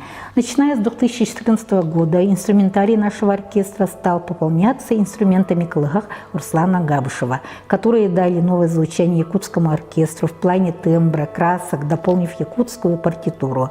Инструменты мастера дали большой толчок в развитии якутского инструментария в целом. В республике возрождается изготовление и исполнительство самобытного якутского струнно-смычкового инструмента кылыгах со струнами из конских волос. Руслан Прокофьевич воссоздал новый вид кылыгах кыл, являясь не только мастером, но и прекрасным исполнителем. Он добился звучащегося инструмента. Его инструмент высоко оценил известный мастер Александр Чахов, который сказал, что именно Русланом Прокофьевичем найдены звуки, которые они, мастера, искали в Якутии более 50 лет. Пропагандистами инструмента кылкылыгах и популяризаторами исполнительства на них является ансамбль «Кылсаха», который был создан в декабре 2014 года. Все струнно-смычковые инструменты ансамбля изготовлены мастером и солистом ансамбля Русланом Габышевым. В составе ансамбля музыканты оркестра национальных инструментов театра танца, артисты театра Лонхо, преподаватели Якутского музыкального колледжа и Арктического государственного института. В ансамбле используются инструменты кыл-кылыгах, солирующие, аккомпанирующие. Также у нас есть басовый инструмент тойон кырымпа. Он может быть и струнно-смычковым, струнно-щипковым, и ударным. У него функций несколько. Также музыкальный лук. На нем играет наш солист. Руковожу этим ансамблем я. Целью возрождения и сохранения якутского струнного смычкового инструмента кылкылыгах ведутся и образовательная, и научная работа. Для формирования традиции исполнительства разработана и утверждена концепция развития этого инструмента. Целью с 2015 года в Якутском музыкальном колледже, училище и Арктическом государственном институте культуры в учебную программу включены дисциплины по обучению на якутских струнно-смычковых инструментах. Основываясь на учебной рабочей программе, наблюдения, анализ и систематизации педагогической и практической деятельности составила и в 2021 году, в этом году, издали методику игры на якутском струнно-смычковом инструменте кылгах. Учебное пособие представляет собой начальный раздел первой части учебно-методического издания «Школа игры на якутском струнно-смычковом инструменте кылгах Крымпе». Основной целью методики является обучение начальным навыкам игры на кылгах Крымпе, исполнение простых мелодий, подбору на слух. Именно на кылгах Крымпе со струнами из конских волос точно воспроизводится якутский кылгах. Особенность вокального интонирования народа Саха. На этом инструменте хорошо получается и стили пения, как джерети и дегерен, и все это учитывалось при разработке моей авторской методики. Практическая часть программы составлена на основе якутских народных мелодий и мотивов. Особенность национального пения кылгах, специфическое наше интонирование, есть более узкие интервалы, чем полутон, сложно точно фиксировать на нотной записи. О том, что якутская мелодия с большим трудом укладывается в полутоновый масштаб, нотации писали и Марк Жирков, и Гран Григорян, композитор, музыковед, один из основоположников якутской профессиональной музыкальной культуры, Эдуард Алексеев, этномузыковед, собиратель фольклора, нотировавший самые ранние записи якутского песенного фольклора, введший дополнительные знаки, отражающие микрохроматизм. Инструмент кылгах Крымпа со струнами из конских волос точно передает микрохроматические интервалы, специфический фальцетный призвук кылгах. Предлагаемый нотный материал подходит для работы над постановками рук, овладением первыми навыками игры, знакомства цифровой фиксацией нот для тех, кто не знаком с нотной грамотой. В этих примерах пьесы упражнения все написаны в мажорном тетрахорде, первой позиции, все на одной струне, нет переходов со струны на струну, нет сложных ритмических рисунков. Специально выбрала для тех, кто не знаком с нотной грамотой, известные якутские песни, мотивы, они все на слуху. В первой половине следующего года выйдет второй раздел первой части «Школы игры на кылгах Крымпе», где освоим минорный лад, смену позиции, модуляции. Этот раздел будет также цифровой фиксацией нот для тех, кто не знаком с нотной грамотой. А вторая часть «Школы игры» предназначена для учащихся и студентов музыкальных образовательных учреждений и исполнителей музыкантов. Первый раздел будет посвящен звукоизвлечению кылгах на инструменте, освоению микрохроматизма. Второй раздел полностью будет нотный для исполнителей на кылгах Крымпе, куда войдут переложения произведения наших композиторов.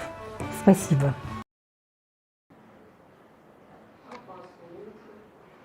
Анна Ивановна, спасибо вам.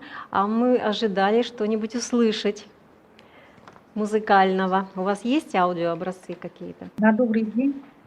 Добрый день. Я в докладе там включила звук, мелодию, попросила, чтобы включили, но, видимо, как-то что-то не то пошло и не совсем слышно, но я могу сейчас здесь продемонстрировать инструмент, который возрождается сейчас в республике, как я уже рассказала в своем докладе.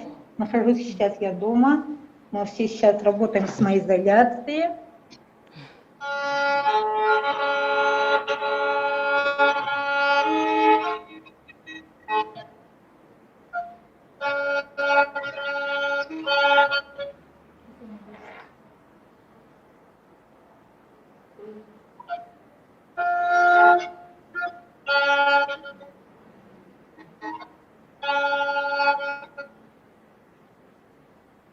Вот такой инструмент, как я уже сказала, возрождается только у нас со струнами из конских волос. В кылгах инструмент. Спасибо. Да, интересный опыт у вас. Есть ли у нас в чате вопросы? Нет, в чате нет вопросов. А в студии... Вопрос можно задать, да, Галина Евлампиевна? Всем здравствуйте. Здравствуйте. Это Татьяна Владимировна. Здравствуйте. Анна Ивановна, вы сказали следующий тезис. Канонизация якутских традиционных музыкальных инструментов. Можете подробнее, что вы имели в виду? Канонизация, мы сейчас, у нас в оркестре, я уже сказала, что есть струнно-щипковый, он был как бы на основной, это тансыр, и мы сейчас ищем, работаем, если он сейчас у нас идет, по нотам мы играем как на домбре, и также медиатором. и почти у нас диапазон такой же, как у домры, да, и строй инструмента тоже такой же. Мы сейчас ищем, конечно, работаем над звуком этого инструмента, чтобы он звучал более традиционно, чтобы он подходил к якутскому звучанию. Идет работа вот над этим инструментом. А над кырымкой мы уже, вот у нас есть кырымпы, ну и как бы якутские скрипки со струнами и с металлическими струнами, и теперь у нас вот из конских волос тоже. Ну, в общем, идет у нас работа такая, и мы должны, конечно, как исполнители, как педагоги подойти к тому, чтобы у нас был инструмент, который будет эталоном, да, вот точно таким должно быть, ну, примерно такими, что как хомус, допустим, у нас есть хомус, и все мастера делают почти, но все равно придерживается одной этой. И также мы стараемся, чтобы наши инструменты тоновой организации, струнной организации тоже были у всех мастеров похожими. Сейчас, пока у нас работают мастера в разных улусах, появились очень много мастеров именно, которые изготавливают из конских волос. У них, конечно, каждый мастер старается делать под себя. И вот сейчас мы работаем над этим, чтобы инструмент был удобным, что все, не только эти мастера играли, но и все исполнители, которые хотят. Знаете, вот здесь единственное, что мне хотелось бы подчеркнуть, да, что вот возрождение Калыгах, оно вот как бы шло понимание, что идет посыл-то обратно от профессионального музыкального искусства к традиционному музыкальному. Да. Да, но современная культурная ситуация в Якутии показывает, что это подменяется. И все вот инструменты инновационного характера, которые сейчас активно внедряются на базе вашего оркестра, как профессионального учреждения, воспринимаются определенной частью населения как восполнение такой некой утраты, которая была и которую необходимо восполнить. Я всегда с осторожностью отношусь к тому, что когда говорят, что у якутов есть, например, горловое пение. В чистом виде такого жанра традиционной музыкальной культуры нет. И вот этот посыл мощный, хороший, который сейчас вы даете по республике, он, конечно, своими корнями уходит из работы Марка Николаевича Жиркова «Якутская народная музыка», где он экспериментировал с узбекскими кияками, гиджаками и дал вот именно этот вектор, который вы очень хорошо вот сейчас как флаг подняли и держите. Но вот это четкое понимание в культуре, позиционирование, что это не возрожденные, а реконструированные инструменты, возникшие, модернизированные, должна быть вот как-то очень четко прописана в вашей концепции в частности. Вот. А насчет кырымпы Марк Николаевич очень четко сказал, что это заимствованный вариант струнно-смычкового инструмента. И ссылался он больше на дюгюр маковского типа, который, в принципе, тоже очень большое поле для реставрационной такой деятельности, для модернизации вот этого вида, который в чистой практике музыкальной у якутов широко не бытовали.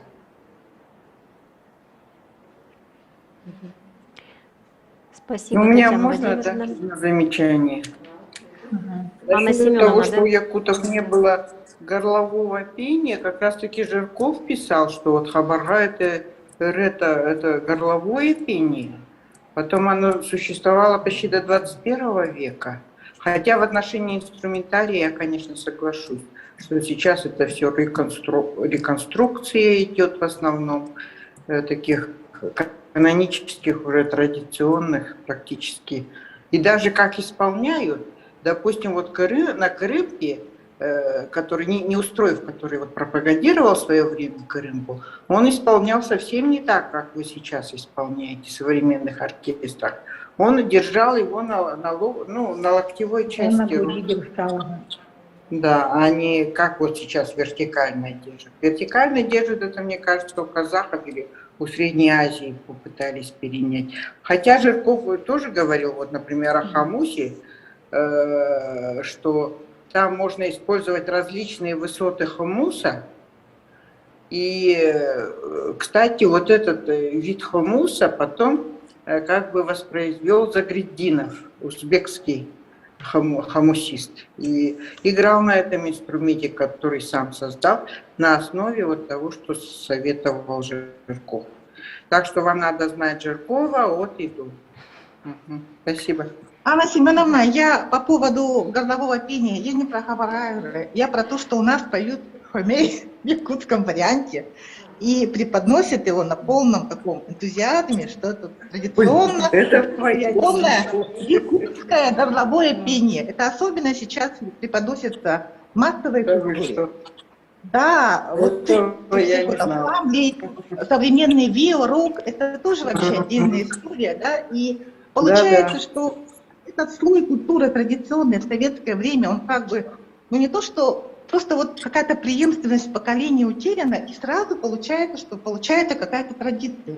Но если бы она была бы зафиксирована и в 30-е, простите, в 40-е, в 50-е годы, да, но если нету об этом упоминания, как это может взять и появиться горловое пение якута? Вот поколение, вот сейчас выступал докладчик из Тулы, в третьем поколении исполнитель на инструменте, да, это традиция. Причем такое вот ближнего периода. Да, да, есть такая тенденция, есть такое. У вас уже оживленная дискуссия якутская. Так. Я думаю, что найдете время и место еще обсудить такие насущные вопросы. А мы, спасибо большое, Анна Ивановна, и всем коллегам. Мы сейчас идем дальше. Назад, вернее, возвращаемся к докладу, который мы сначала не нашли. Простите, видеодоклад сейчас будет, и поэтому заново его объявляю. Утигалиева Сауле Исхаковна. Ой. Пролистнула. Сауле Исхаковна, доктор искусствоведения, профессор Казахской национальной консерватории имени Курмангазы. С видеодокладом «Смычковые пика-лютни у народов Северной и Центральной Азии. Опыт предварительного изучения». Здравствуйте, дорогие коллеги! Название моего сообщения «Смычковые пика-лютни у народов Северной и Центральной Азии. Опыт предварительного изучения». Данное сообщение посвящено изучению смычковых пикалютин, одной из разновидностей составных ордофонов, получивших широкое распространение у многих народов Азии – северной, центральной, восточной, юго-восточной. Несмотря на относительно простую конструкцию, на них звучит разнообразная музыка.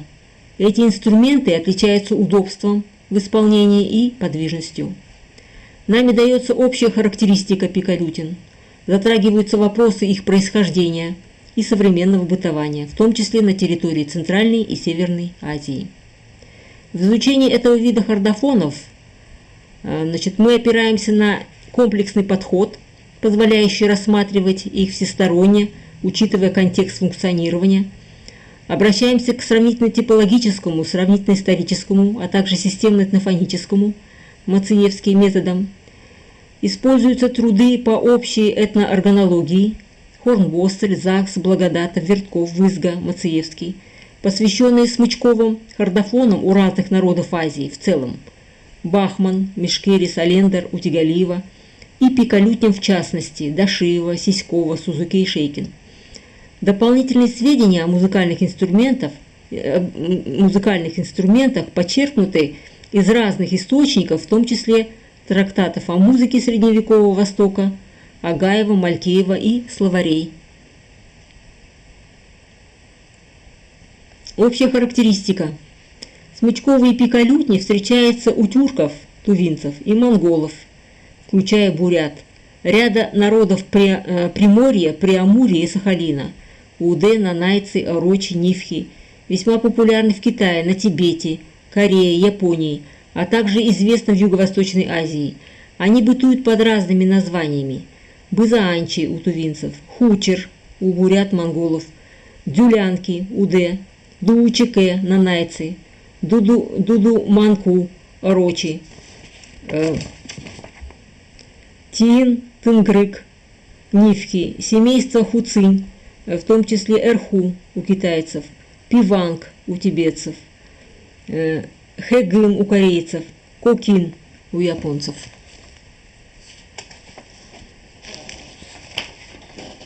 Данный вид хордофонов относится к классу трубчатых пикалютин и по классификации Хорнбостеля-Закса обозначается индексом 321-313. Но вот здесь на первом рисунке приводится фотография однострунного дуо-чеке, который бытует у нанайцев. У многих азиатских народов пикалютни имеет сходную конструкцию. Корпус может быть разнообразным по материалу, металлический, деревянный, костяной, формам цилиндрический или 4-6-8-гранный и размеру длина от 10 до 50 см. Обычно лицевая часть закрыта кожаной, иногда тонкой деревянной декой, а задняя открыта или закрыта узорчатой деревянной пластиной, как, например, у китайского эрху. Шейка округлая, безладовая, проходит сквозь корпус, и в нижней части иногда бывает ножка. Верхняя часть переходит в головку с колками. Количество и качество струн различно. Используются от 1-2 до 4 струн, волосяные, шелковые, кишечные, металлические. Так на тувинском бызанче навязываются волосяные, монгольском хучере жирные, козьи или шелковые, китайском эрху металлические струны. В первом случае речь идет о 4-струнном, во втором и третьем преимущественно 2-струнном инструментах. Если у тюрков, монголов и китайцев в основном встречаются 2- и 4-струнные, то у народов Сибири, нанайцев, орочей, уде преобладают струнные, однострунные виды пикалютин. Смычок лукообразный с конским волосом, обе части которого продеты между первой и второй или парными струнами на 2- и соответственно 4-струнных хордофонах. На некоторых китайских хордофонах, таких как цзиньху, смычок длиннее их шейки. Обычно смычок берется снизу, с повернутой вверх ладонью правой руки. В верхней части шейки имеется порожек в виде кольца или скобы, регулирующие высоту строя струн. Передвигаясь по шейке, он способствует удлинению или укорочению игровой части струн, их перестройки. Инструмент держит вертикально, корпус опирается на колено. Учитывая, что струны находятся высоко над шейкой, преобладает флажолетная техника игры. Например, на тувинском бызанче извлечение происходит путем прикосновения ногтевой части пальцев снизу струны. Несмотря на разное количество струн, на этих инструментах в основном звучит одноголосная мелодия. Звуковой диапазон до 2 октав. На многих пикалютнях используется квинтовый строй, например, на бызанче, хучере и других инструментах. Вот здесь на этом слайде приводятся тувинские бызанчи, разные части инструмента имеют свои народные термины. Вот, надо сказать, что и на других инструментах, и других пикалютнях имеются тоже свои национальные названия. Вопросы происхождения. Вот смычковые пикалютни известны с глубокой древности. Согласно китайским источникам, первое упоминание о двухструнном инструменте под названием сыцинь, то есть хуцинь, относят к IX веку, эпохи Тан, 618-907 год. Звук на нем извлекается продетой между струнами бамбуковой палочкой путем трения. А смычок с конским волосом, согласно письменным источникам, появляется лишь в эпоху Сун, это 960-1279 годы. Археологические и другие научные данные подтверждают тот факт, что смычковые инструменты изобретены в Центральной Азии не раньше первых веков нашей эры и окончательно закрепились в музыкальном быту лишь в IX-X веках. Кроме того, эти инструменты, видимо, появились в тюрко-монгольской кочевой среде. Об этом свидетельствует качество струн, первоначально использовался конский волос, а также название инструментов. Морфема ху, заимствованная от северных соседей, хунну, тюрки, монголы, присутствует в общем названии китайских трубчатых лютин с длинной шейкой, хуцинь, а также в конкретных их видах эрху, баньху, сыху. Интересно, что регистровые разновидности эрху нашли отражение в их названиях Джунху – средний, Даху – низкий, Гауху – высокий. О тюрко-монгольском влиянии в названиях сходных инструментов у народов Уде, нанайцев, орочей, нивхов отмечает и Шейкин. Здесь на этом слайде приводится корень, значит, вот дзю, значит, дуу, которые связаны с монгольским термином дуу, звук, голос, песня. Другое название, значит, вот инструмента у нивхов, например, тынгар и тынгрык, конечно, имеет отношение к слову тенгри. Тенгер – небо, верховное божество неба. По свидетельству ученого Мараги, XIV век, на Ближнем Востоке в средние века были популярными так называемые яктаи и тарантаи. Первый в переводе с персидского означает однострунный, второй – тарангтай, тренькающая струна. По описанию они напоминают шейковые пикалютни Сибири и Дальнего Востока. Корпус четырехугольной формы в половину кирпича у яктая, а также 6- или 8-гранный у тарантая. У одного шейка короткая, у другого длинная, 105 см. Она проходит сквозь корпус, который с лицевой стороны обтянут кожей, а с обратной открытый.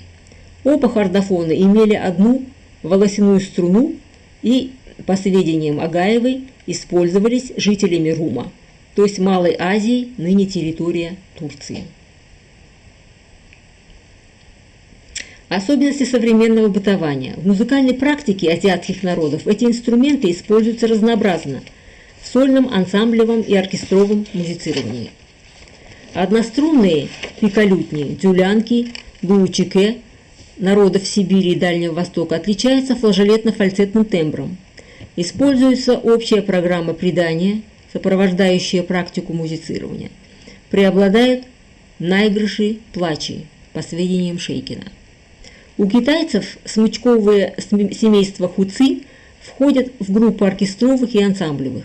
Будучи преимущественно мелодическими инструментами, некоторые из них обладают ярким пронзительным звучанием и используются в пекинской опере, например, циньху, а также в разных жанрах музыкальной драмы, например, баньху. В настоящее время на них исполняются образцы европейской классики и популярной музыки.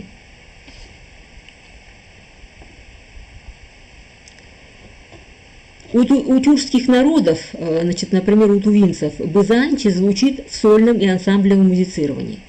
Будучи аккомпанирующим инструментом, он сопровождает голос, участвует в ансамбле с другими музыкальными инструментами. Основу репертуара составляют инструментальные версии песенных мелодий. У монголов и бурят хучер используется как сольный и ансамблевый инструмент. Нередко сопровождает песни, легенды и эпические сказания уливеры. В качестве примера музыкального мне хочется привести фрагмент из песни в исполнении Радика Тюлюша «Бай-тайга». Значит, эта песня звучит в сопровождении бызанчи.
Возникнув у кочевых народов Центральной Азии, трубчатые пикалютни в прошлом получили широкое распространение от Ближнего до Дальнего Востока.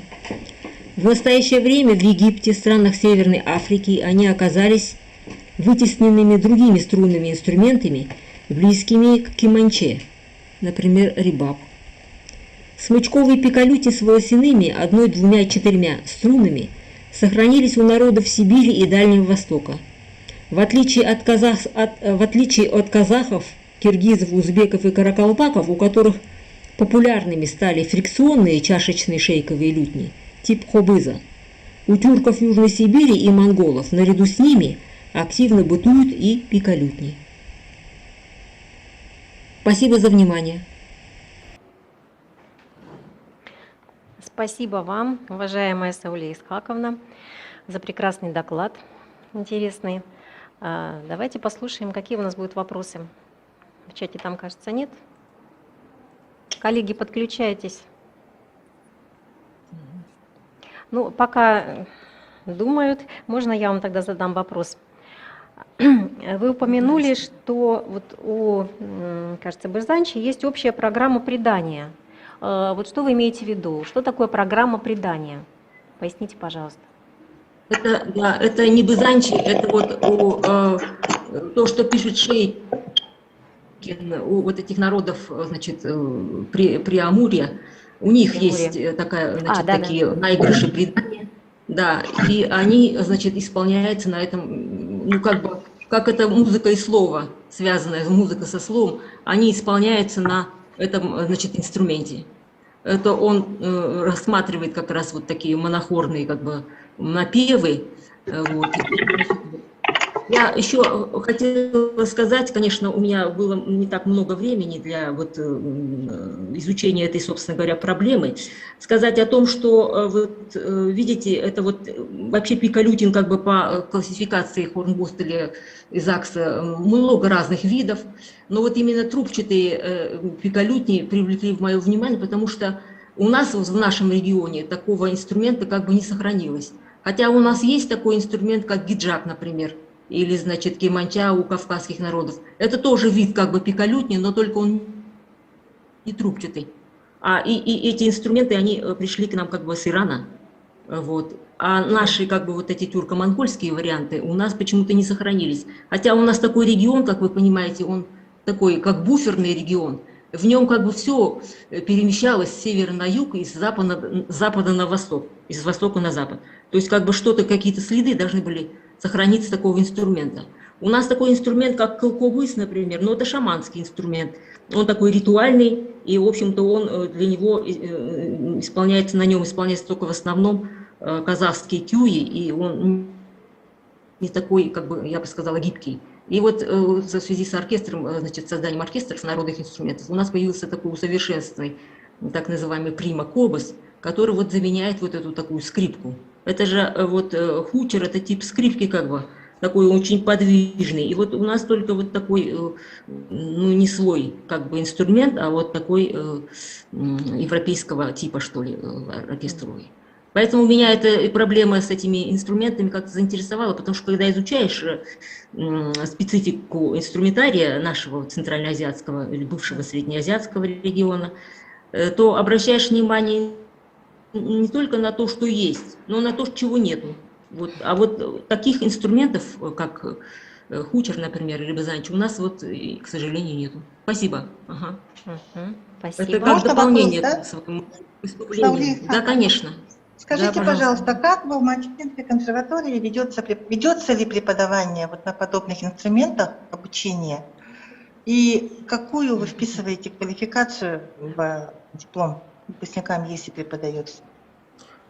Да, у нас ведутся инструменты, у нас есть факультет народной музыки, вот, где, значит, у нас есть класс дамбры, есть класс кобыза. Вообще у нас с конца вот, 20 века, в последней четверти, появились такие инструменты.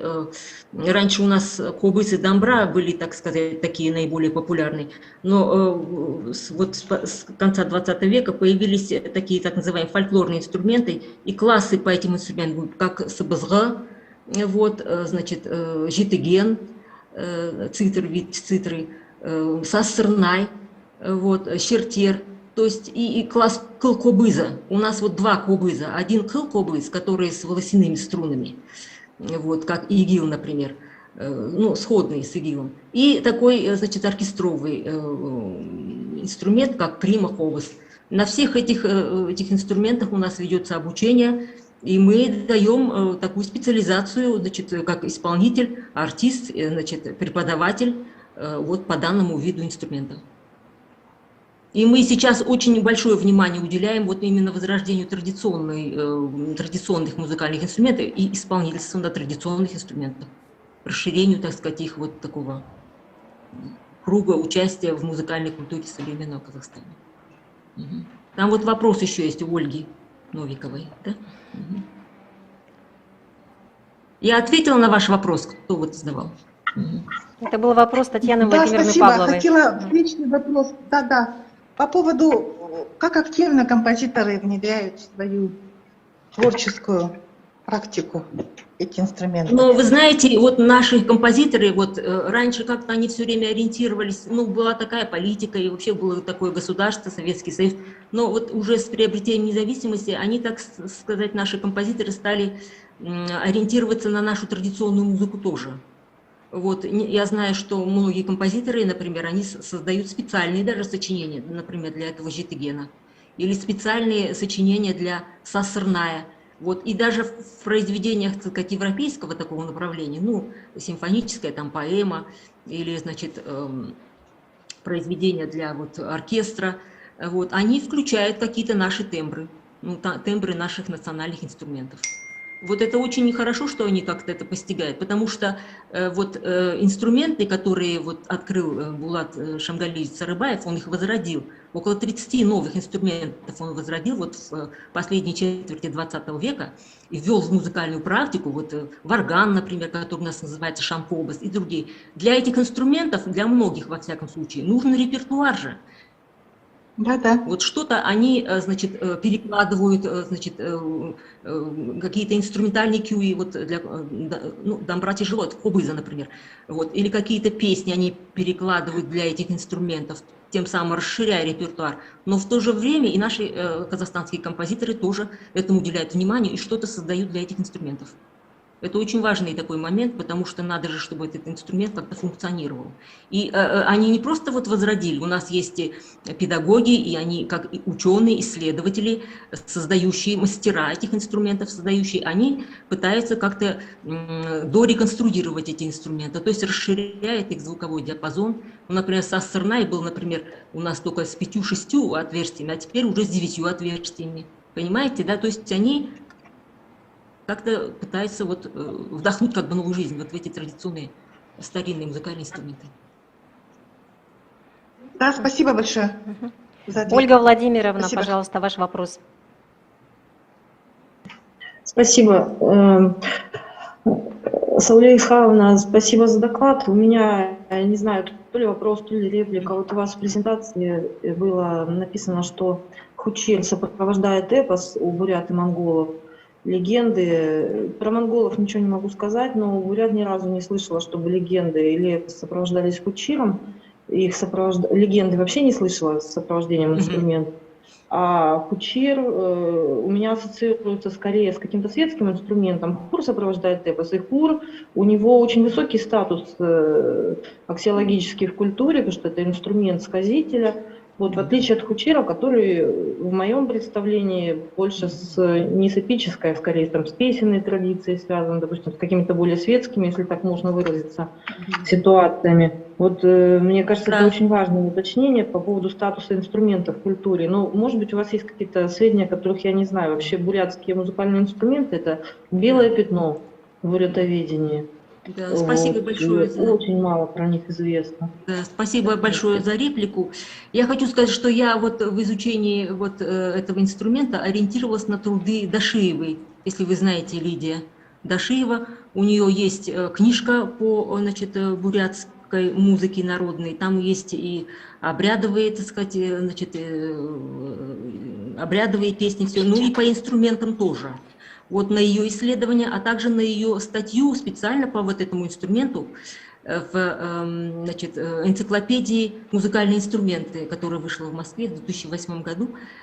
Там, значит, Есипова такая Маргарита, редактор, издатель, значит, главный редактор она вот. И на вот ее статью о том, что исполняется на вот этом инструменте. Угу. Но я это учту, ваши замечания. Спасибо. Угу. Спасибо большое. Есть ли у нас еще вопросы? Спасибо большое. Если можно. Наталья Михайловна Доклад. Кондратьева. И я бы хотела чуть-чуть дополнить ответ на вопрос Галины Евлампиевны по поводу легенды в отношении дзюлянки. Юрий Ильич в свое время писал, что он зафиксировал легенду, что этот инструмент специально был сделан мампу, то есть чужаком из Польши или нанайцев, для того, чтобы заменить плач вот такой голосовой по умершим родственникам. И вот эта вот легенда, программа, она будет определена за этим. Вот это ну, чуть-чуть поконкретнее. Да, спасибо большое. Спасибо.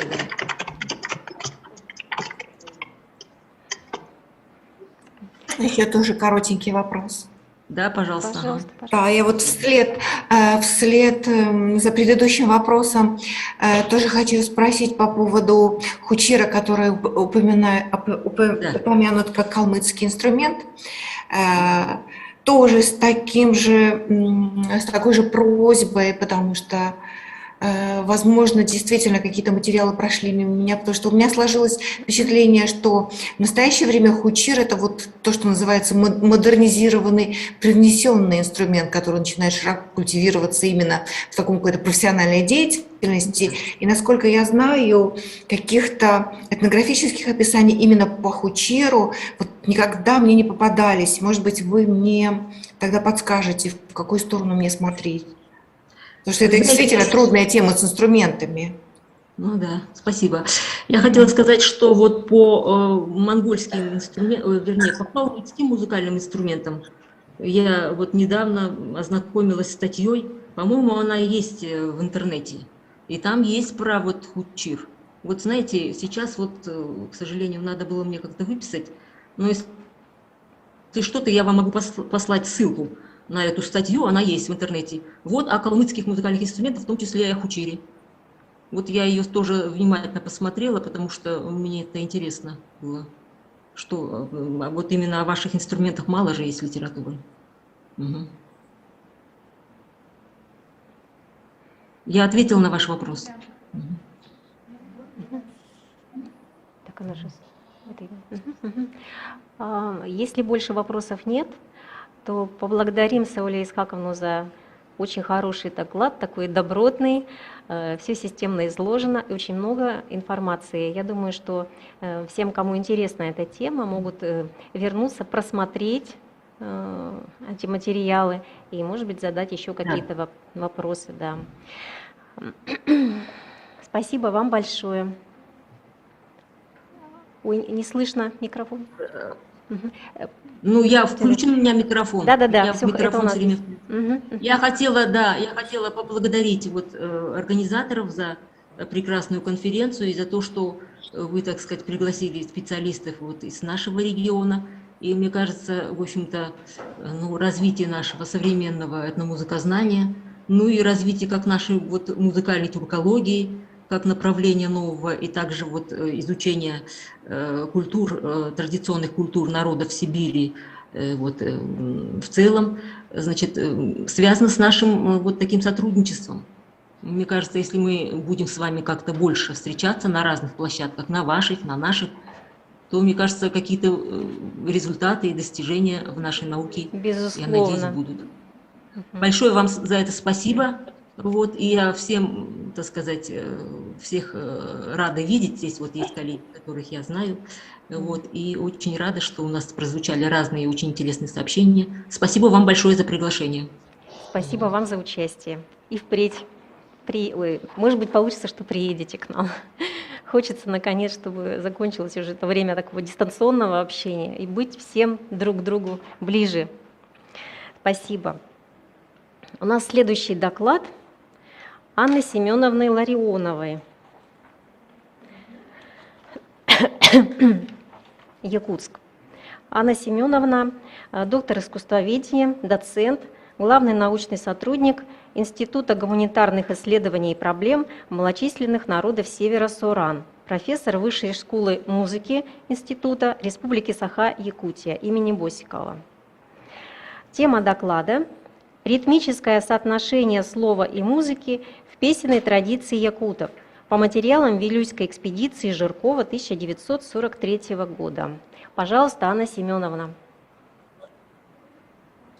Здравствуйте, дорогие коллеги. Мой доклад несколько отличается от тем предыдущих докладчиков.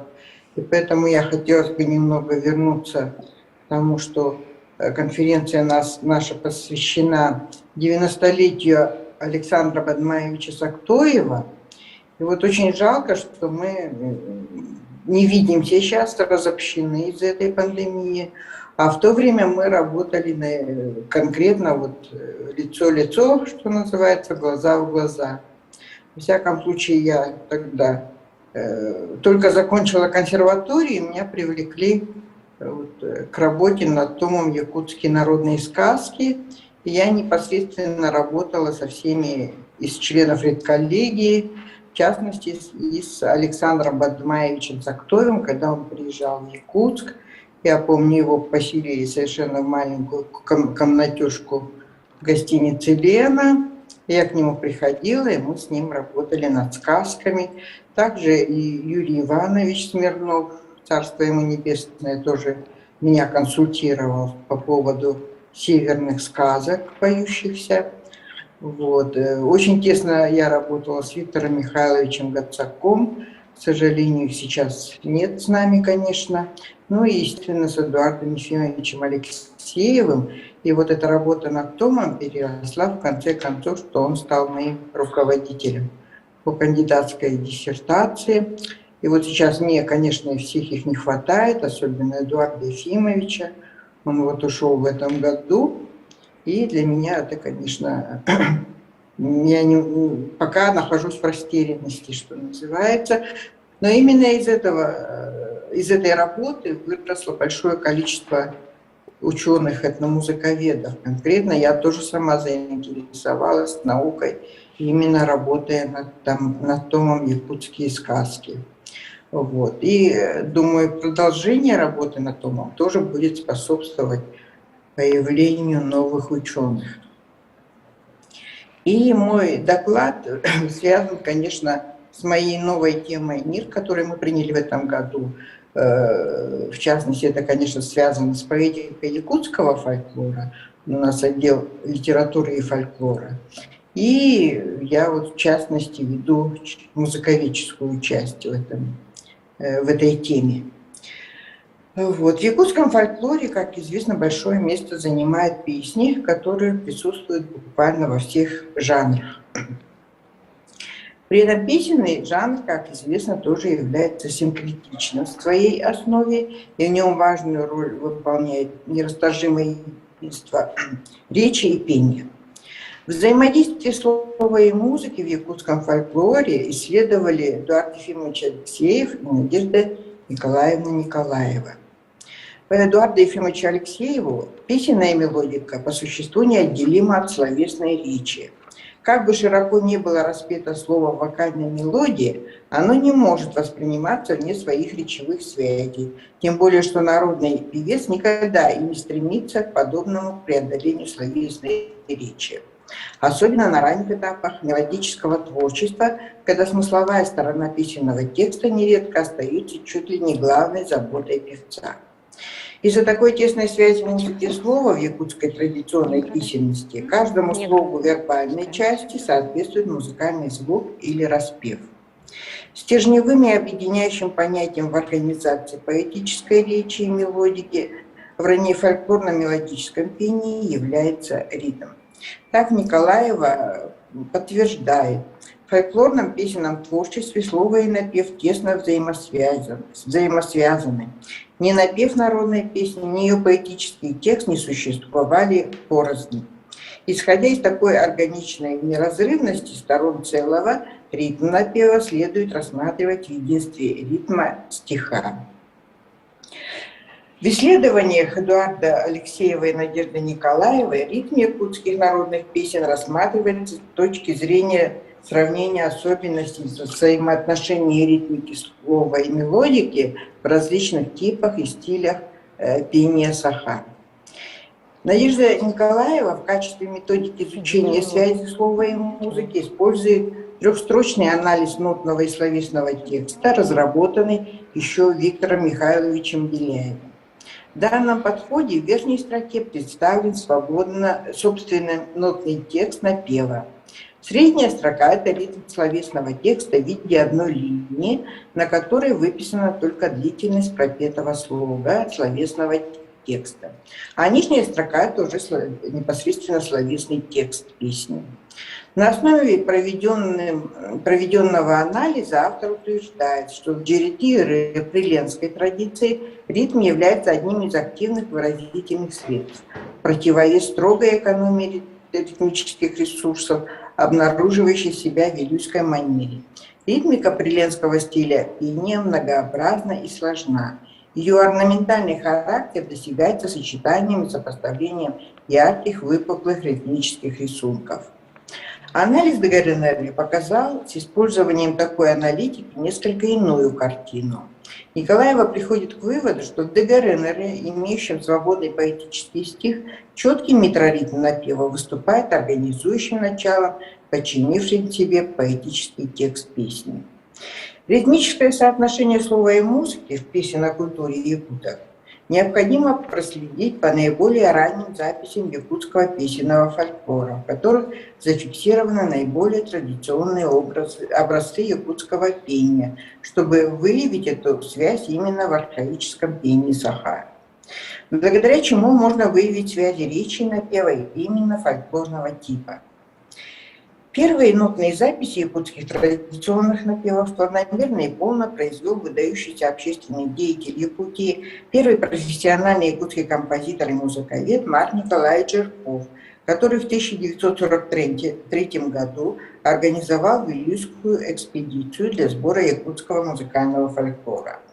Материалы экспедиции хранятся в фондах научно-исследовательского центра по книжным памятникам Национальной библиотеки РСЯ в папке под номером 4, который называется «Записи якутских песен, произведенных в группе вилюйских районов и высказывания о якутской музыке».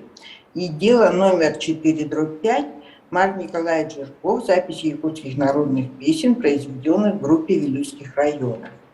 Из них в первом разделе имеется 35 нотных записей танцевальной музыки. Во втором разделе «Сахарела Ратаюктара» якутские песни и таюбки 40 нотных записей. Информатором Жиркова стал выдающийся народный певец Якутии Сергей Афанасьевич Зверев из Сунтарского улуса. Зверев был прославленным в Якутии певцом и запевал и осохая. От него Жирков зафиксировал во время вилюйской экспедиции больше всего якутских напевов. Сам Сергей Зверев, годы жизни 1891-1973 годы, из Сунтарского улуса. Он был учеником Якова Васильева Ирджан, знаменитого народного певца и сказителя. Его дедушка и отец Афанасий Антонов Кыл тоже были певцами и аланхасутами. С малых лет Сергей Зверев учился исполнению образцов якутского фольклора. С 11 лет скитался по Якутии. С 15 лет стал выступать перед зрителями. За время скитания он стал лучшим запевалой кругового обрядового песни танца осокой. После установления советской власти работает председателем колхоза в Тюбяйском наследии. С 1941 по 1946 годы работал артистом в Нелюбинском колхозном театре. Как признанный знаток якутских национальных обрядов, ритуальных и спортивных танцев, а также как мастер национального певческого искусства, в 1946-1947 годах работал в Якутском музыкально-драматическом театре в качестве консультанта. Впервые словесную часть якутского фольклора в его исполнении записал Андрей Андреевич Савин в 1938 году во время Вилюйской экспедиции. Музыкальную часть образцов в его исполнении впервые записал Марк Николаевич Жирков в Нюрбе Нюрбинского улуса. В общей сложности им зафиксированы 25 напевов различных жанров якутского песенного фольклора. Так впервые зафиксированы от Зверева тою поэма «Цуахалдия Толбанов». Все напевы, зафиксированные Жирковым во время Вилюйской экспедиции 1943 года, записаны нотами в системе европейской нотации с указанием темпа, размера и тональности. Поэтому аудиозаписи я не представила, презентации, в общем-то, как таковой не будет. Подобная запись была основной в 60-х годах 20 века. В 60-х годах начинает постепенно вырабатываться специальная нотация для записи якутских народных песен, наиболее адекватно использованная в серии памятников фольклора народов Сибири и Дальнего Востока. У Жиркова же в начале 40-х годов 20 века песни представлены в виде одной, двух, трехнотных строк из двух тактов. Напевы песен стиля джерри-тиры имеют обязательное обозначение знаков при ключе, указывающие на определенные тональности, размер 4/4. Единственный образец, в котором указан темп, это «Тюгюльге-таюга», это праздничное песнопение номер 12 в исполнении Зверева. Образец состоит из 3 частей. Первая часть, голосовое песнопение, «Асохай», имеет темп адажио. Вторая часть аяна, модерата и третья часть катюте в припрыжку, это аллегро модерата. Здесь темп имеет европейские музыкальные наименования, и он записал этот таюг в размере 4/4 в тональности ля мажор. Все части зафиксированы в одну нотную строку бессловесного текста. В целом, многие нотные тексты из материала Вилюйской экспедиции Жиркова записаны зачастую в бессловесной части. В случае, если записывается с нотным вербальная часть, то некоторые словесные тексты он записывает как продолжение ниже нотных строк. Ну, как обычно это свойственно при записи для сборников. В связи с отсутствием во многих образцах вербальной части для изучения ритмического соотношения слова и музыки нами были отобраны те тексты, в которых была записана также словесная составляющая песни. В этом плане нами из всех образцов, зафиксированных от Зверева, рассмотрены «Алгыс Алакырета», «Песня радости» и «Песня из Аланхо Ардяман Дердямана Рета». Кроме того, данные напевы были впервые зафиксированы на ноты. Алакырета предваряется комментарием Жиркова. В переводе он звучит так. После удачной охоты молит и океан радостно, торжественно, с движением руками просит, ногами прискакивай. Соотношение структуры словесного текста и напева Алгыса наиболее полно представлено в составленной нами таблице, в которой по строкам расписана структура словесного текста и ритмика напева. Таблица наглядно представляет соотношение структуры словесной части и ритмики напева Алгыса. Постоянный повтор каждой мелостроки в нотном тексте Жиркова обозначен знаком репризы. Подобные повторы помогают концентрации внимания к смыслу. Щуров считает постоянную цезурированность стихии и напеве проявлением музыкальной метрики.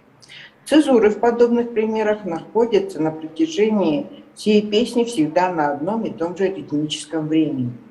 Возникающие музыкально-стиховые построения могут быть равновелики по музыкальному времени, однако чаще они разнятся по долготе.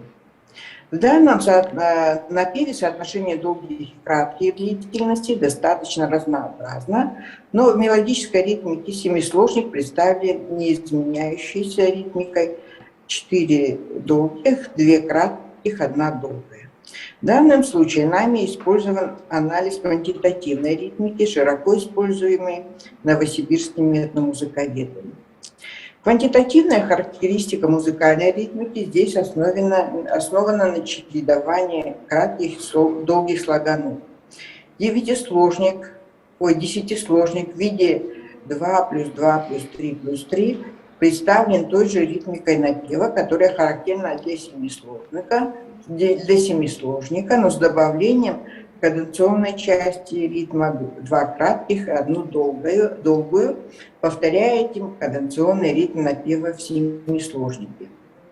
По утверждению филологов и литературоведов, якутское народное стихосложение основано на принципах свободной организации, опирающейся на тирады. В отношении системы якутского стихосложения Мария Николаевна Дичковская считает, что она находилась на той стадии развития, когда в нем происходил постепенный переход от аллитерационной системы стиха к системе силлабической. В Алгысе Зверева основу стихосложения составляет силлабика, выраженная в 3, 4, с 9 по 12 строки семисложником со стиховым делением 4 плюс 3. Квантитативная ритмика напева в семисложнике также постоянно и выражена в 4-сложном слове долгими длительностями, а в 3-сложном слове 2 краткими и долгой длительностью в последнем слоге, представляя ритм суммирования. Таким образом, ритмика стихосложения обрядового Алгыса в исполнении Зверева обусловливает и ритмику напева. Связь же поэтики с содержанием песни можно, по нашему мнению, определить, если провести фразировочный анализ, предложенный Мариной Александровной Самойловой, применительно этот метод к Алгысу Зверева. В целом, чередование кратких и долгих слогов образует в пении фразировку, которая очень важна в вокальном пропевании текста. По ее мнению, фразировка в широком смысле является искусством образно-емкого, чувственно-яркого, логически точного произнесения поэтического или музыкального текста. Музыкальный текст предстает в виде особых фразировочных волн. От расположения весомого элемента в волне, от его сочетания с другими маловесомыми элементами зависит вид фразировочной волны, ее выразительные свойства. Для определения типа фразировочных волн удобно применить понятие, сложившееся в теории стихотворных размеров ям, хорей, амфибрахи, спандей, перихи. Все подобные стиховые размеры сформировались с древнейших времен. Это пишет Ирина Юрьевна Вераксич. Все стихотворные размеры европейских языков формировались под влиянием античной традиции и сейчас носят греческие названия ям, хорей, дактиль, анапис, амфибрахи, хотя в греческих и латинских стихах они звучали несколько по-иному, так как чередовались не ударные и безударные, а долгие и краткие слоги. Михаил Григорьевич Кондратьев также считает, что, например, в чувашской традиции при более конкретном рассмотрении акцентности, как громкостного усиления отдельных тонов любым способом, нельзя не признать чувашскую ритмику примером чисто музыкальной квантитативной системы, для которой акцентуация оказывается совершенно несущественной. Конечно, естественные акценты присутствуют в чувашских напевах, но они не необходимы, не играют конструктивной роли, а иногда и неощутимы. Сама система ритмики чувашских народных песен образована без участия акцентов. Такая же система характерна и для алтайской песенности. Например, если изучить то, что писала какие статьи Галина Борисовна Сыченко. В якутской традиции тоже отсутствует акцентность, характерная для европейского стихосложения. Ее, как и в греческих и латинских стихах, заменяет чередование кратких и долгих длительностей. Самойлова считает, что каждому типу фразировки присущи определенные выразительные свойства, которые проанализированы ею в различных вокальных произведениях русских и зарубежных композиторов классики. Подобный фразировочный анализ может быть применен к любому поэтическому и музыкальному произведению, не только вокальному, но и инструментальному. Этот прием анализа следует использовать наряду с другими методами и приемами в качестве дополнения к ним.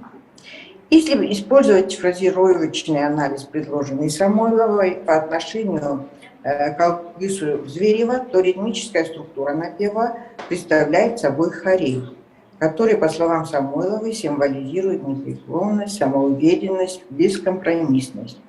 Подобная характеристика ритмики хорея применима и к якутскому алгису в плане стремления алгисчита бескомпромиссно и непреклонно вымолить свои просьбы у духа и чин. От Зверева Жирковым были записаны песни такого знакового необрядового жанра якутского фольклора, каким является Аланхор. Так напев «Ардяман Дярдяман Ирета», песня «Ардяман Дярдяман» представляет пение распространенного в якутских Аланхо персонажа. Ардяман Дярдяман в якутских Аланхо является таежным тунгусским богатырем. Об этом пишет Георгий Устинович Эрвис. Во многих Аланхо эпизодически появляется таежный богатырь Ардяман Дярдяман как противник главного героя. В отличие от Абасы, его образ наделяется реалистическими чертами. Тунгусский богатырь, образ его распространен в Аланхо различных регионов Якутии. Вербальный текст опирается на силлабику и основан на семисложнику со структурой 4+3. В целом о развитии ритмики напева и ритма стиховой структуры судить достаточно сложно в связи с наличием нотной записи только в виде 2 строк. Но можем делать некоторые выводы по ритмической структуре напева, которая представляет собой ям. В этом отношении про фразеологической методике анализа Самойловой ям звучит утвердительно, законченно, ему свойственна прямота, сила, активность, уверенность.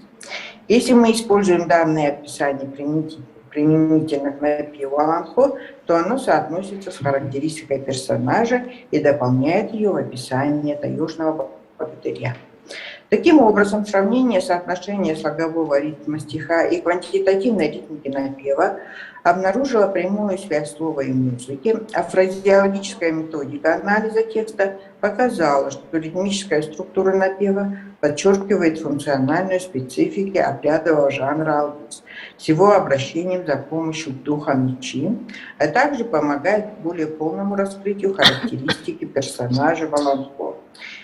Способствует фразеологический анализ и более глубокому постижению образного содержания фольклорного образца. Спасибо за внимание.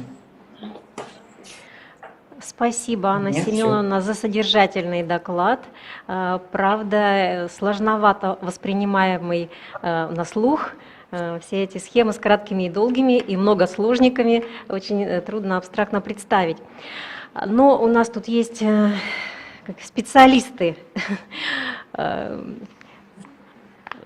в ритмике. Михаил Григорьевич, я вижу в зуме, и, возможно, у него найдется какая-то реплика или вопрос по этому докладу. Пожалуйста, если... Да. Спасибо, Галина Евлампиевна. Я всех приветствую, участников сегодняшнего заседания.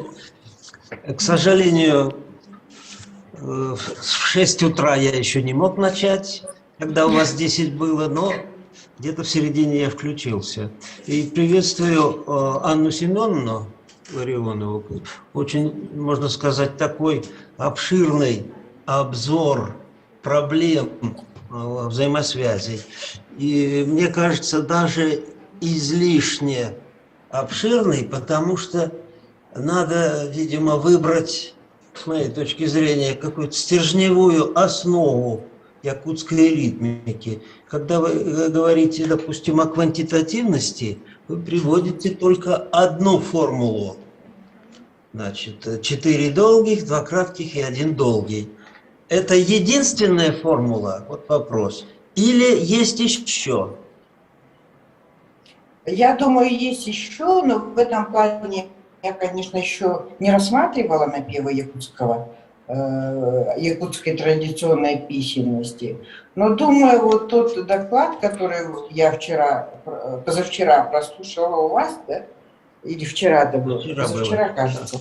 Да-да. Вот. Я, конечно, эту систему постараюсь использовать, но я думаю, эта ритмика, скорее всего, соотносится, да, с ДГРНР. Там вот как раз очень четко выстраиваются. Видимо, какие-то направления, какие-то жанры фольклора действительно основаны на закономерностях, которые можно назвать квантитативными. Да. Надо таблицу, видимо, составить этих ритмов. Но дело в том, что вот эти протяжные напевы, да, в них сложно вот эту квантитативную ритмику в том понимании, как вот вы изложили. Анна Семеновна, вы правы, это, наверное, сложно, а может быть там ритм другого типа. В протяжных песнях, в том числе в тувинских, не в песнях, а в эпических напевах, то, что мне вот доступно, там действительно другой тип ритма, и можно говорить о подчинении музыкальной организации речевым закономерностям, там, где есть акценты, долготы, и интонирование лишь повторяет словесное. А в квантитативной ритмике, ну вот чувашской и в тувинской, там речевые ударения и долготы абсолютно не имеют значения. Ну, вы это отметили. То, что у меня на чувашской показано, и сейчас, я думаю, опубликую таблицы тувинских ритмов. Вот очень интересно, насколько близко система организации ритма якутских, именно песен, и не протяжных, а более подвижных. У вас, между прочим, в начале прозвучало, что четкий метроритм подчиняет себе слово. Всегда ли он четкий метроритм в якутских? Не всегда, не всегда. Вот в случае там в некоторых песнях, да, происходит сбой дыхания, и в результате вот этот метроритм сбивается четко. Но дыхание – это как бы внешний момент. Он не должен систему менять. Короче, Анна Семеновна, очень интересный материал, очень интересная перспектива, и, возможно, удастся вскрыть некую системность в этом. Надеюсь. Особенно опираясь на ваши разработки. Попробуем, обсудим. Сейчас не хочу тратить время, поскольку докладов довольно много, но перспектива изучения, конечно, есть. И, возможно, есть, потому что то, что тувинцы показали, у алтайцев немножко есть. Я уж про чувашей не говорю. Это очень архаичная система, которая далеко не у всех. В Сибири особенно. Это особый вид музыкальной организации, откуда-то со Среднего Востока идущий.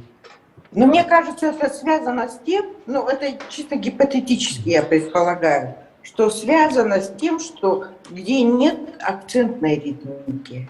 Вот где акцентная, там... Это противоположность, можно сказать. С одной стороны организация акцентная, а с другой стороны долготная. Вот давайте разбираться. В Якутии только долготная. Значит, квантитативная, но это надо обосновать на материале. Большое вам спасибо. Анна Семеновна, спасибо за вопрос, да? Да, вопрос сложно, да. Ага, я вот в дополнение вот этой вот мысли хотела спросить вас. Поясните, пожалуйста. Вы сказали, что в якутской традиции отсутствует акцентность. Вот, а как напевы ДГРНР, потому что у Сергея Зверева, в принципе, вот в записи Жиркова их большинство. Ну, дело в том, что я сказала, акцентность отсутствует именно в стиховой части. Понимаете, да? Нету вот как тонического стихосложения в Якутии, в Якутске-то нету, в якутском стихосложении. И, соответственно, И акценты, конечно, там метрические есть акценты, допустим, особые. А вот чисто такие акценты, которые вот связаны со стихосложением, они в якутской традиции отсутствуют. Поэтому вот тут тоже еще интересно рассмотреть. Но мне кажется, это еще надо анализировать в будущем. Да, алгоритм вот совмещения этих двух ритмов, Да. стихотворного и музыкального. Да. Спасибо. Есть ли Спасибо. еще вопросы или мнения? Дорогие коллеги, спасибо, Анна Семеновна. У нас в программе обозначено еще 4 доклада, но, к сожалению, все они отменены. Все, да. Зато один доклад прибавился. Это исследователь из Италии, Гориции, Маурицио Негро. Нам, оргкомитету, удалось озвучить презентацию на русском языке, и сейчас мы будем иметь возможность услышать этот доклад. Тема доклада – уникальность славянских традиций в долине Резия, Италия, и их связь с тюркской культурой. Пожалуйста. Окей. Vi vedete? Yes. Да, добрый день, Cari amici e colleghi, рады вас видеть. Нет? cari amici e colleghi, Минуточку. l'unicità delle tradizioni della Val Resia è la loro connessione con gli antichi romani. Sì.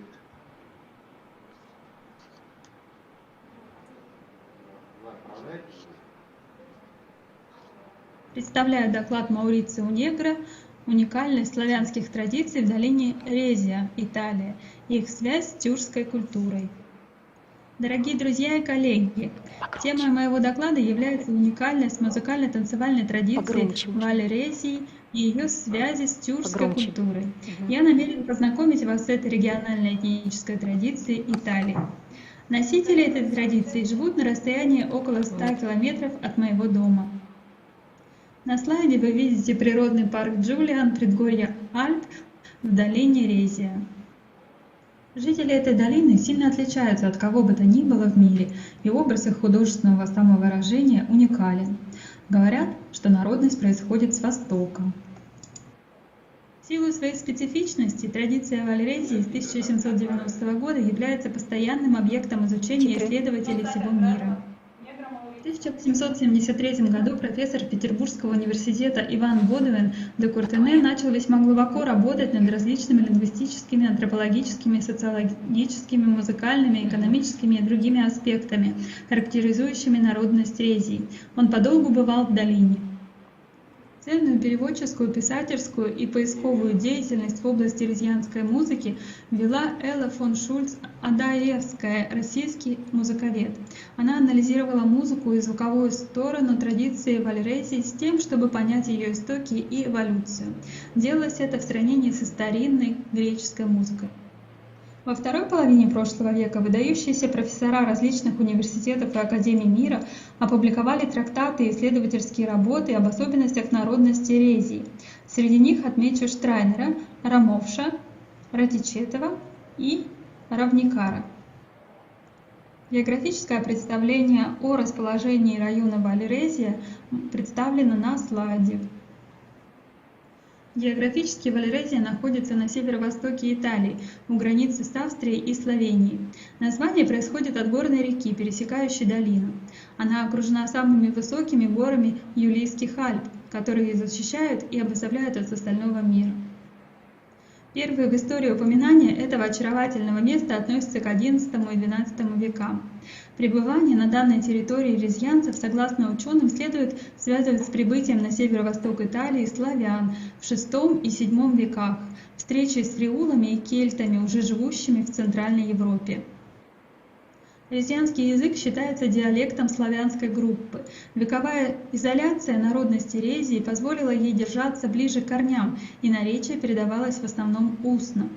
Вообще, не отличаясь оригинальностью и полагаясь на других языковедов эпохи, профессор Бодуэн де Куртене в книге «Резия и резианцы», опубликованной в 1876 году в Петербурге, писал: Подобный фонетический механизм чужд всем индоевропейским языкам, но является фонетическим опознавательным знаком финно-угорских языков в диалектах тюркской группы на территории бывшего Джунгарского ханства, Южная Сибирь.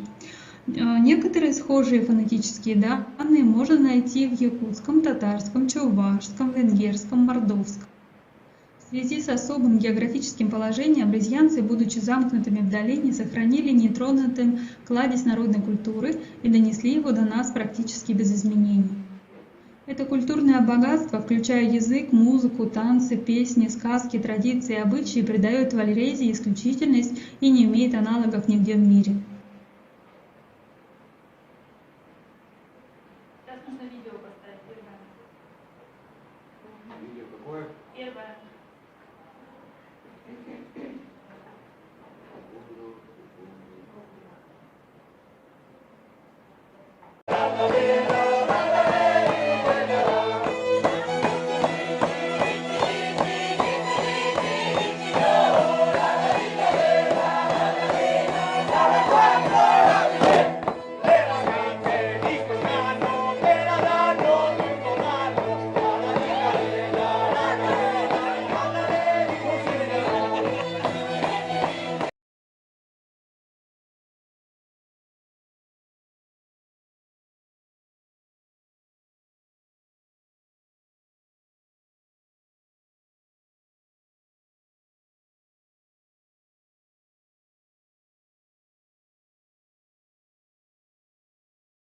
Традиций – это животные и природа в целом, живые обычаи и традиции долины.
Музыкальные инструменты Вальрезии.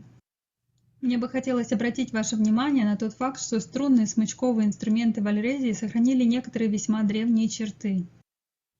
Это форма смычка, одна из стадий эволюции лукообразного смычка центральноазиатского кобыза, а этот инструмент, по мнению болгарского ученого Слави Дончева, связан с протоболгарским древнетюркским наследием, принесенным тюрками в Европу. Резианцы наделены настолько тонким слухом и чувством ритма, что им удается различать стили игры разных музыкантов. Даже сегодня дети учатся играть на слух, перенимая опыт старших в семье.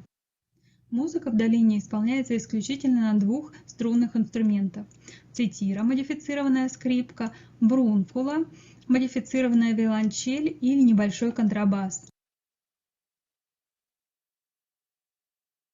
Профессор Бруно Равникар из Любляны, Словении, провел углубленное научное исследование изменений, происходивших с музыкальными инструментами. Оно опубликовано в издании о важности настроенности скрипки. Преобразование инструментов имеет целью уподобить их по звуку итальянской волынки, инструменту, ныне вышедшему из употребления. Теперь мы услышим в сравнении игру на двух видах инструментов.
Чтобы получить ситеру, у скрипки понижается подставка и перенастраиваются струны для тембра выше примерно на треть.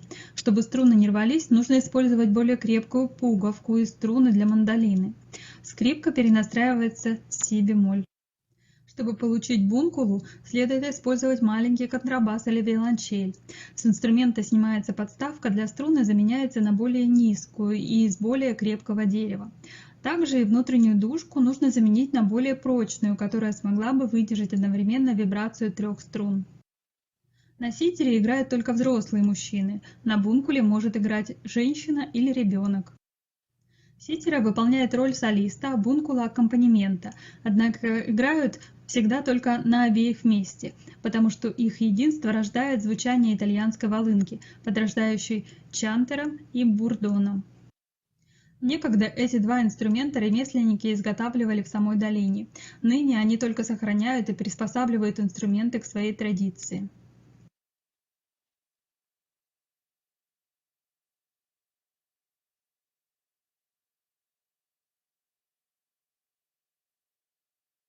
Музыканты, играющие на ситере, отбивают ритм на каждую четверть правой или левой ногой, меняя их при смене тональности и доминанты. На толсто, альгроссо, низкие звуки, и на тенко, альфино, высокие звуки. Стук ногой – необходимый элемент инструментальной музыки резии. Музыкант с бункулой всегда сидит по левую сторону от ситера. В вальрезии нет музыки без пляски. Действительно, для резианцев танец и музыкальное сопровождение к нему неотделимы друг от друга. Поскольку музыка исполняется, чтобы потанцевать, музыкальные композиции и танцевальные движения неразрывны. Юлиан Страйнер, ученый, эксперт культуры долины, тщательно изучавший и высоко ценивший ее, описывает резианские танцы как нечто уникальное. Необычность этой традиции он видит в том, что народ сохраняет ее стиль, несмотря на влияние современности и даже больше. Под звуки ситеры современный мир останавливается, и люди не могут не поддаться заразительному ритму и мелодии этого инструмента. Правда в том, что резианцы знают и исполняют всего один танец.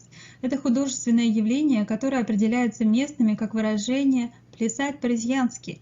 Можно сказать, что плясать по-резиански – это контрданс. Хотя это парный танец, танцоры никогда не танцуют в парной позиции и друг друга не касаются. Каждый танцует один, хотя напротив каждого танцора должен стоять партнер, с которым они меняются в танце местами. Шаги легкие и элегантные, с характерным несильным покачиванием вверх-вниз. Нет точного количества шагов, у каждого танцора свое, соответственно, основной схеме танца. Дамы придерживают расправленную в сторону юбку руками в выверенной позиции. Мужчины держат руки свободно вдоль бедер, варьируют шаги с большей вольностью, делают круги и отбивают ногами музыкальный ритм. Танцуют парами в группах без строгого порядка, иногда выстраиваясь в две шеренги. Распространенные виды – это танец по двое в паре, танец втроем, две танцующие кружатся симметрично, будто в зеркальном отражении. Танец вчетвером называется крестом, похож на парный, но траектории движения пар пересекаются в центре. Танец начинается двумя танцорами, стоящими друг против друга. Музыка с темпо альфино, легко. Длительность танца не ограничена. Обычно две мелодии на тенко и на толсто повторяются 5-7 раз. Танец вальрези не имеет хореографических правил и установленных темпов. Их задает музыкант с ситерой. Он определяет длительность танца. В завершении ситерист трижды повторяет мелодическую фразу на тенко, и танец оканчивается ударом ноги о землю. Танцевально-музыкальная традиция еще жива, практикуема и удивительно, как резианцы разных возрастов привязаны к ней. Предлагаю посмотреть танец вальрези, партитура которому и кинетограмма были записаны в деревне Азиака в феврале 1967 года и транскрибированы фольклористом Мирко Рамовшем. Он провел углубленные исследования резианских плясок и опубликовал их в книге Страйнера под названием «Ситера».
Очень интересный материал. Благодарим вас, уважаемый Маурицио Негро. Какая у нас сегодня география, правда? Якутск, Тува, Казахстан, и еще и Италия появилась, да еще и со славянскими по происхождению традициями. Очень интересный, яркий доклад, правда?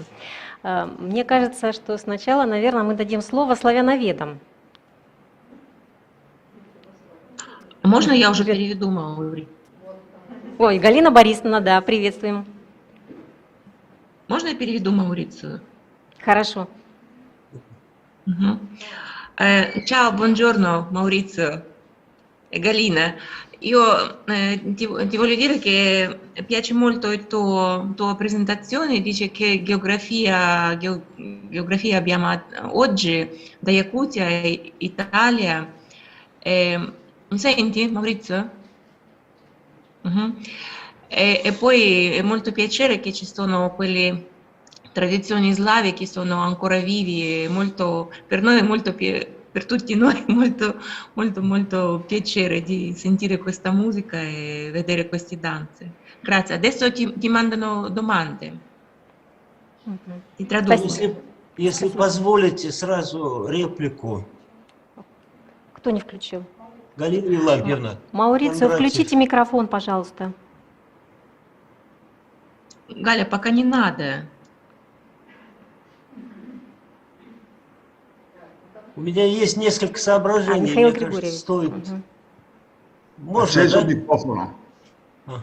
В общем, вы сразу сделали акцент на славянском происхождении вот этой традиции, но по ходу доклада у Маурицио слышалось, что связи есть и с тюрками, и с финно-уграми, да.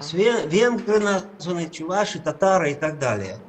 Мне кажется, надо обратить внимание на переселенцев. Вот Северную Италию, булгар 7 века. Это тюрки-булгары туда прибыли.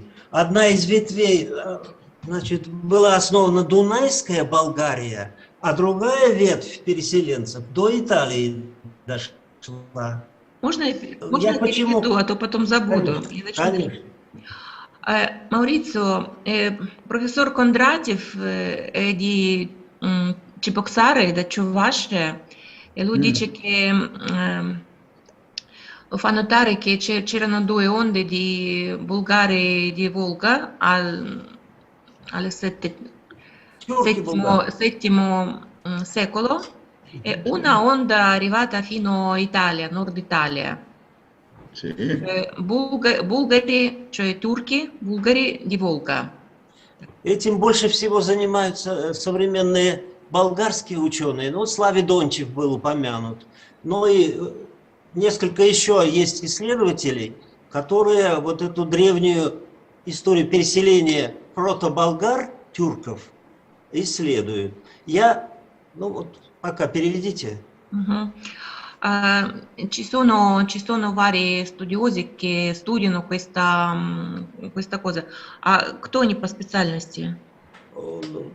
Этнологи, культурологи, филологи, естественно, и музыканты. Ну, как раз Славе Дончев, он музыкальными инструментами болгар интересовался.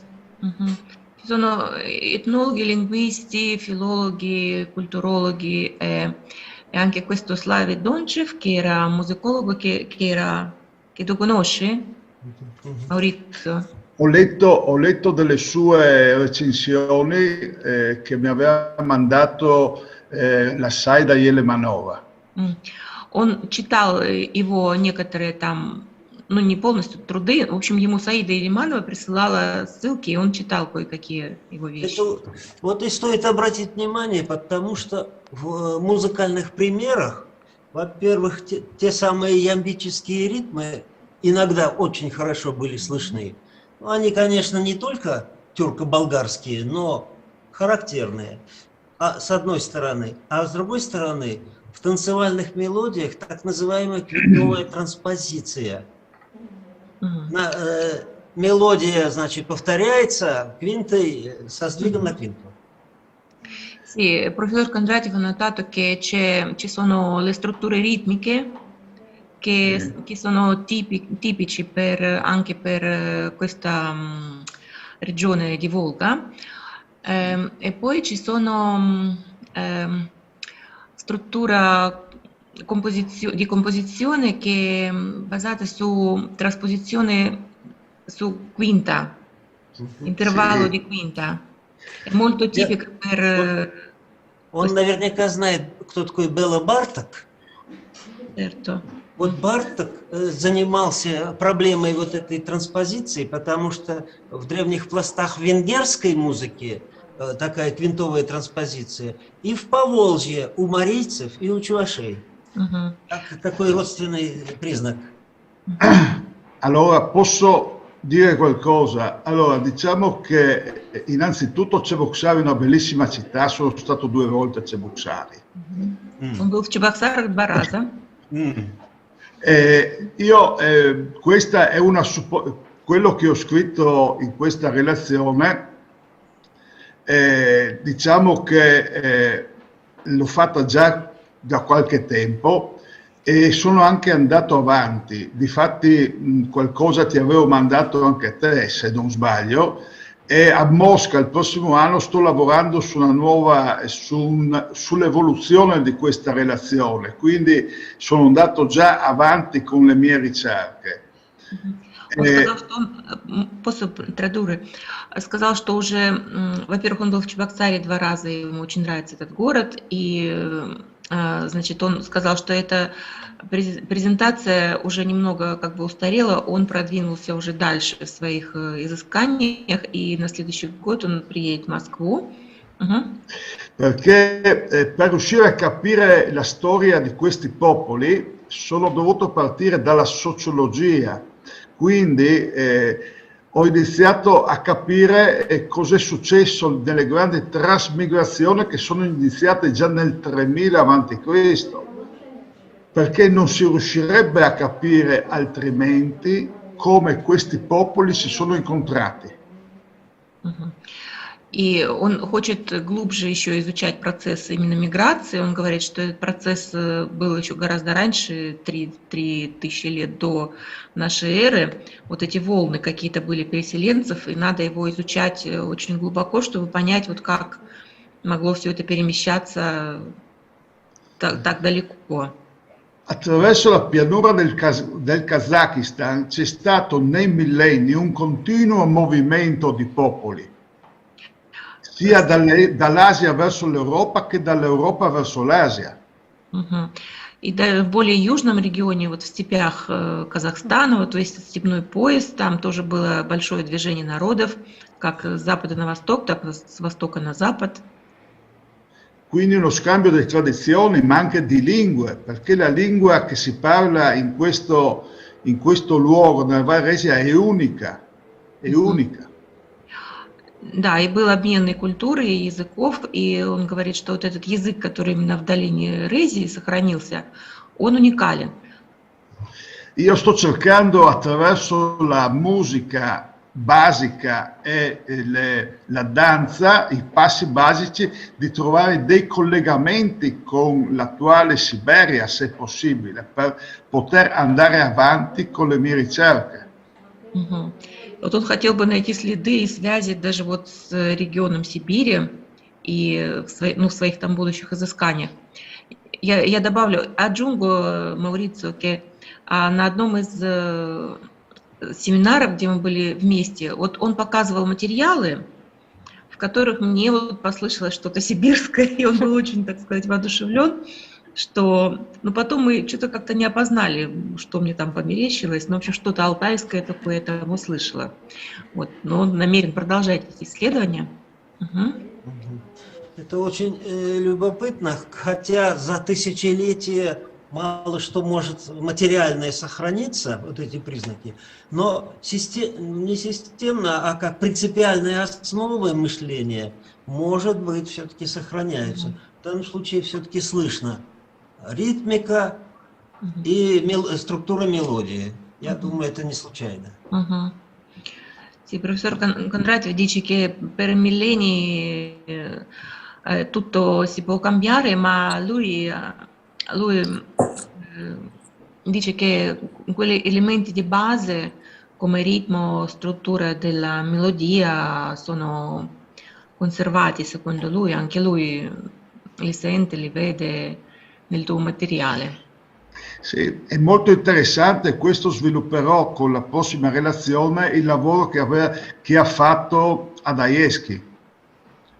Ella von Schulz-Adayevsky ha fatto un grande lavoro di ricerca assieme a Jean-Benoît de Courtenay nel 1883, è venuta a Resia e ha fatto un grande lavoro di ricerca sulla musica, comparando la musica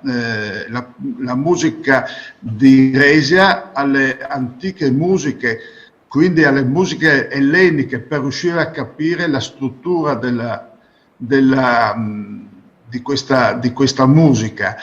In effetti lei ha creato questa musica in 5 quarti, perché a Resia non conoscono la musica, suonano solo ad orecchio. Chi era questa studiosa? È la von Schulz-Adayevsky di San Pietroburgo. È stata una grande etnomusicologa al periodo dello zar, è stata una musicista presso lo zar, adesso Alessandro, non mi ricordo, nel 1870-1880, una grande musicista e compositrice. E lei si è laureata al Korsakov, all'università, al Conservatorio di San Pietroburgo. Он говорит о какой-то исследовательнице, я вот что-то имя не могу уловить, никто не уловили, в конце 19 века из Санкт-Петербурга, которая приезжала и пыталась там найти связь с музыкой Греции, но, насколько я поняла, это не в нашла, тезисах потому есть. что там такая структура ритмическая. В тезисах Еще есть, посмотрите. Один момент. Позвольте, завершая наш диалог, очень интересный, добавить вот что. Как раз тот самый Славий Дончев, о котором мы несколько раз упоминали, выдвигает гипотезу, что струнный смычковый инструмент перенесен в Западную Европу не от арабов, как традиционно считается, и не от армян, как некоторые пишут, но от тюрков-кочевников, потому что вот конский волос и смычок, значит, это все было связано. И вот в этом смысле совершенно вы правы, когда говорите, есть сибирские какие-то отголоски и Казахстан. Может быть, Славий Дончев прав. переселенцы принесли и этот инструмент, на котором сейчас прекрасно играют резьянцы. Спасибо. Professor Kondratiev dice che anche strumento musicale, questo di tipo di classe di liut, anche questo secondo Slavy Donchev non era portato dagli arabi ma dai turchi invece. Sì, difatti, ma guarda, queste sono supposizioni, io l'ho scritto, ma però è una supposizione. Ну, это предположение, он говорит. Ну, Но у него есть аргументы. Le date corrispondono magari, no? Nella storia. Nella storia corrisponde così, però non sappiamo se è vero. Certo. Bisogna cercare i fonti. Sì, ma è difficile. Anche la stessa Italia sono arrivati questi strumenti, ma in modo diverso fra il nord e il sud Italia. Да, говорит, там разные были пути проникновения. Даже в Италии на север и на юг они проникали разными путями. То есть это не один процесс, а разные процессы. Ну, полиэтничная, видимо, по происхождению традиция. Мне, например, вот эти как гукальные песни послышались, но это же не тюркская, это же славянская, естественно. Так, Владимир, не прокомментируйте? Кратенько, нет. Коллеги, у нас, к сожалению, мы должны заканчивать обсуждение, потому что у нас запланирован сейчас концерт и перерыв. Поблагодарим Маурицио Негро за очень интересные материалы и доклад. Спасибо всем большое за обсуждение. Мы заканчиваем первую половину сегодняшнего заседания. После обеда вернемся уже с другими темами.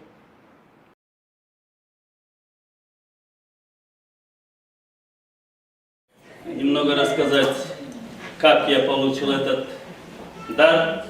Мы часто говорим о том, что сказительство – это творчество, сказительство – это искусство, мастерство, но прежде всего это дар, которому не учатся, а который приходит. И я стал сказать с 12 лет. Я учился в русской советской школе,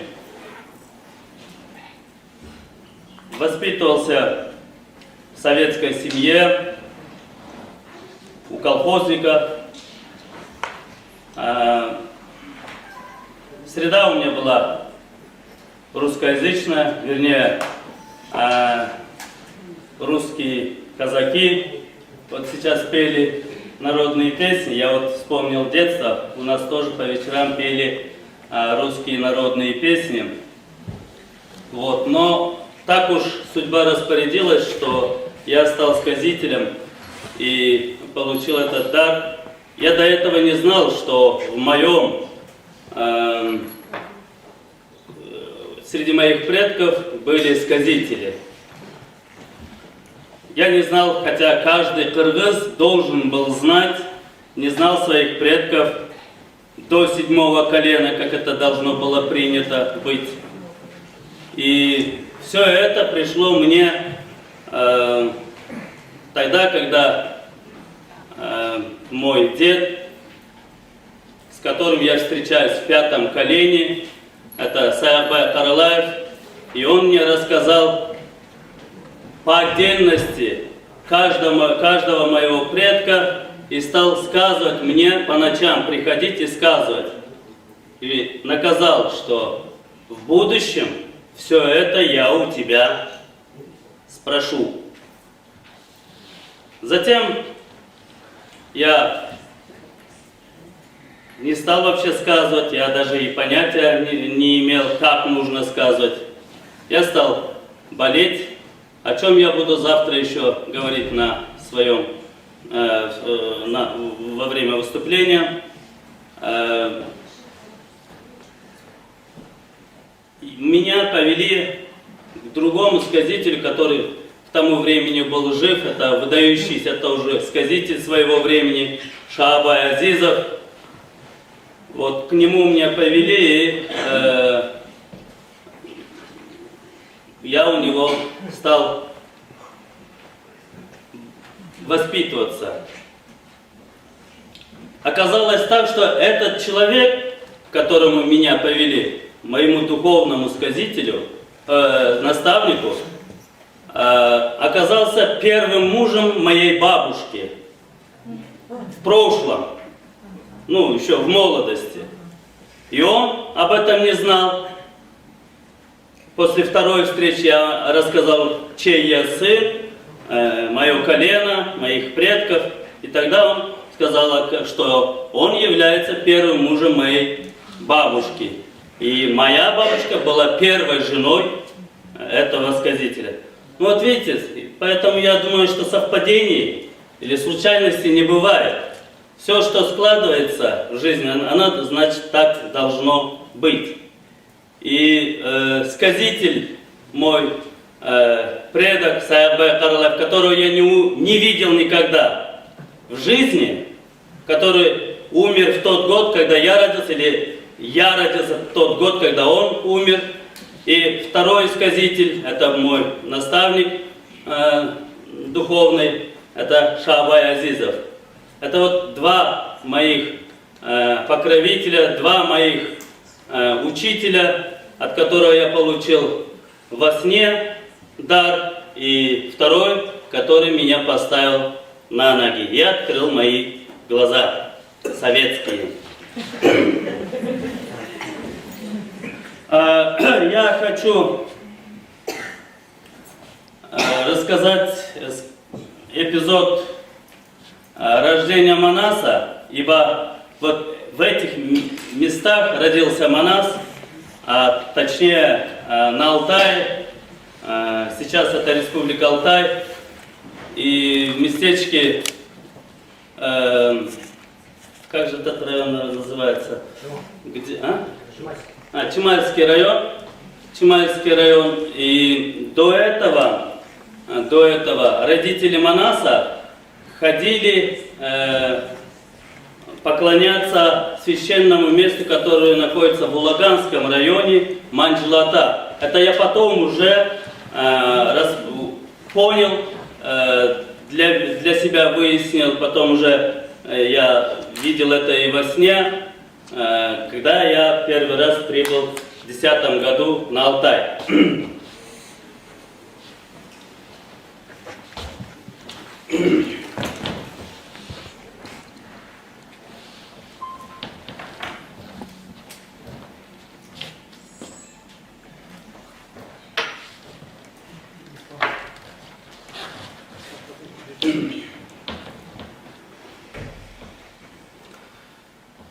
Ошондо көргөн жок отомой адам ушундай экен ой дүйнө ок адам бүгүн көргөн ой эртең жок ушундай гана экен дүйнө шок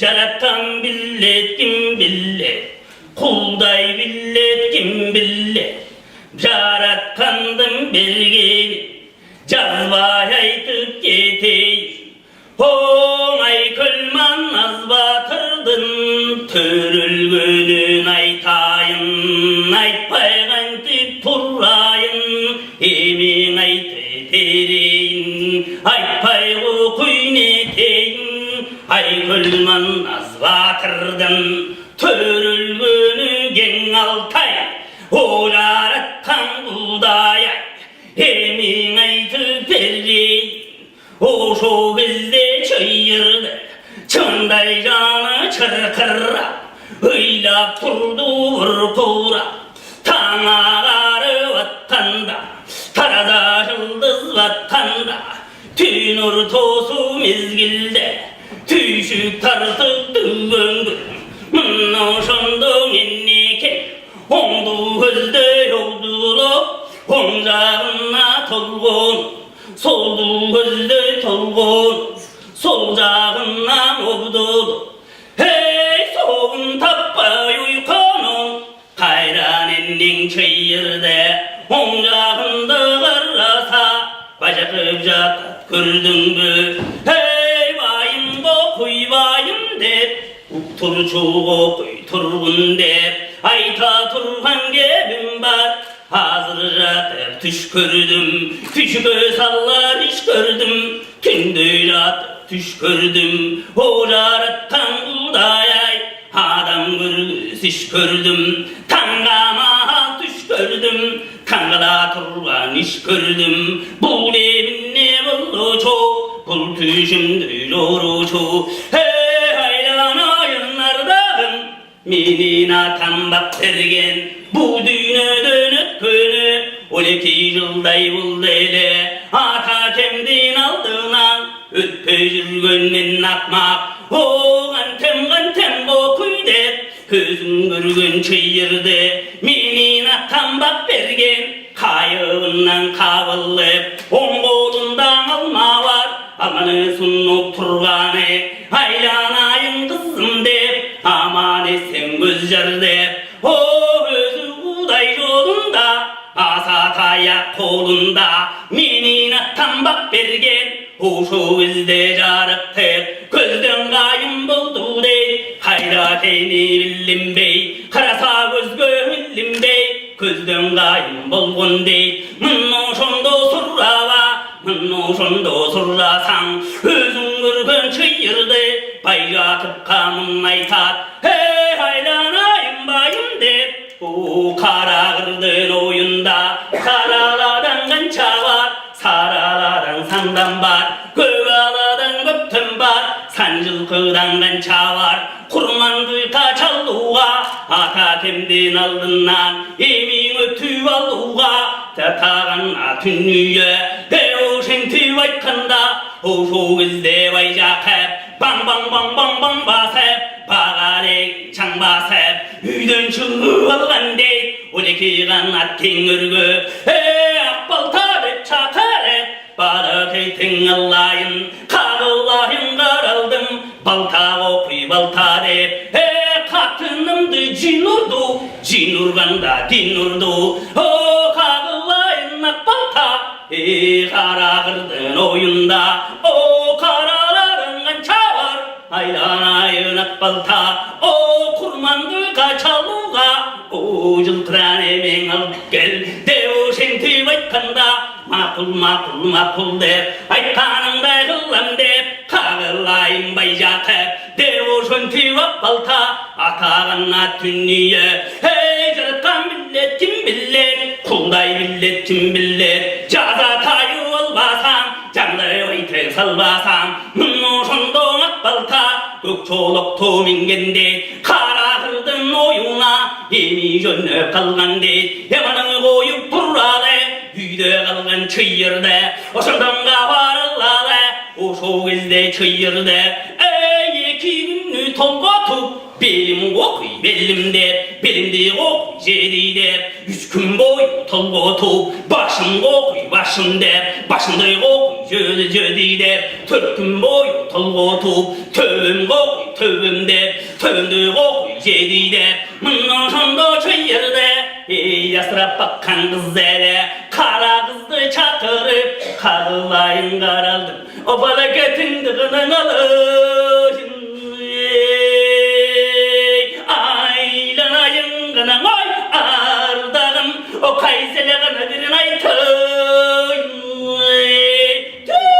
Tütüğünde gördün be, o bülbül gına bolup bölüngün, jalçul tetip körüngün, jal kız gına möskün çınlar var, oşo çınar tübüne gına barıp gelli, al çınardın tübünde, jal kız gına çıkkan bulak var, kırık çırpıttı gına kıyıp gel, bulaktın gına susun alıp kelli, devu şenti vaykanda, ey oşo bizde kara kız, o soğun çoku tak etip, o aylanayın budur et, mağyuru kaşak etip, o sol basıp cügünüp, sol teyze sebebi gülüp, ol basıp cügünüp, on teyze sebebi gülüp, aylanayın neke bizim bereke, bakkanımda hıllan dep, kerege de gillingen, çon torpoktun çon çanaç, çanaçtayın aldı koluna, çon torpoktun ingende, aylanayın bulday dep, artım bersin özü dep, jaratkanym jalga dep, dolday tarım boldu dep, mınna oşondo jaratkan,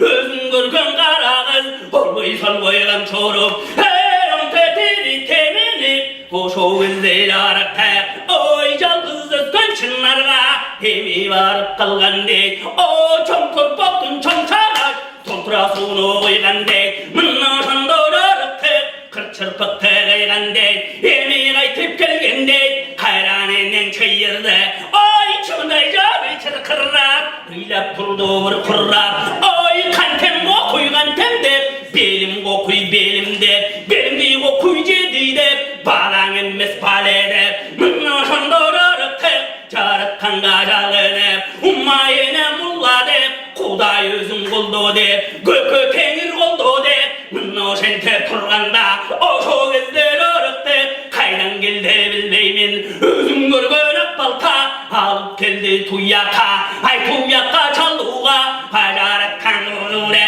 аянайын ұлуре, қолдай көрген бұлуре, мұны шонды бай жатып, атадан қалған ақтинте, қол кеттіріп қойдуынан, босын албай мойнуынан, ақтинтені Kurmandı kaçallığa, ay tuya kanallığa, mınno şondo yarıte, oy dikir teken urgan dey, mınno şondo ayağı, kurmandı kaçalğanı, kayra teni bildim bey, kırsa gözgö bildim bey, kayıp oldu gördün mü, jerge tangan kanı yok, uçup ketken canı yok, kalpemge koygan tende, mınno şondo bayjakep, barmak diştep baş çekap, oğlarıtkan buldayay, Bersin bir rösü, devuşinti kurganda, oşo gözde çayırdı, aydan ayın bulur et, koldoy görgün bulur et, devuşun dolar tep, özün görgün gana oy eneken, tolboğuna tartıp kurgan, tolboğusu tozgun bolup, o tolgot kanganamınday kim bolup, kayran gana nenen çığırdı, aydan ayın gana budoydu, kakanak susun şaretip, balan önünü var etip, mınno şondo surra, oşo gözde surrasa, özün görgün bayağı, bakırığı başarıp, kıykırığı taş çağırıp, ayağımından tık düştü, bay biçen bük düştü, mınno şondo bayağı, özün görgün çayırdı, akılesten tangan dey, akılesten tanganda, kaşına durgan kara kız, asırap bakkan ballare, kara kız jayın surraba, kara kız jayın surrasan, oşondon kavar allalı, oşo gezde kara kız, kalmaktardın kız eken, canın altay gelgende, altay çıldık kezinde, asırap bakkan kız eken, oğun altayına şaşka gelgende, oşo gezde kara kız, büyülügü bölünüp, büyülügü görünüp, bir yerine turalbay, avlarattan buldayay, ödö tömen yügürüp, çindekeni görünüp, mınna şanda kara kız, atanın görüydün niye, oy yenem kokuygan tep tep, adine sapar saldı dep, uma yenem ulla dep, jaratkanım jalga dep, dolbasan kala dep, ödö tömen yügürüp, jaratkanга jalınıp, özün görgön kara kız, enendin canın saktay gör, deoşente pakara, alangı çabılgan yok, oşo bizde çıyırdı, maçtay gözün açkandey, songan batın tırtkandey, mınno şondo yoruptı, balam kokuyğayda dep, balam ballam ballam dep, balam üçün men jagudayga, buday kurmandı kaçallam dep, mınno şondo çıyırdı, ongodun anıtkana, mınno şondo surraba, atıran algan dayaga, atağana tünniye, güçten uygan o eken, tiştegeli ok bolsun, tiktegeli yok bolsun, karmağanı ok bolsun, katılganı yok bolsun, jalaganı ok bolsun, jandagany yok bolsun, devoşondo çayırda, o çumsan uygan apturde, allı vallı olluna, ozan baka salganda, o şogelde bu balla, bakırıgın tındayday, otağana tünniye, ozun namın çegin salgandey, olkusun tatkanda,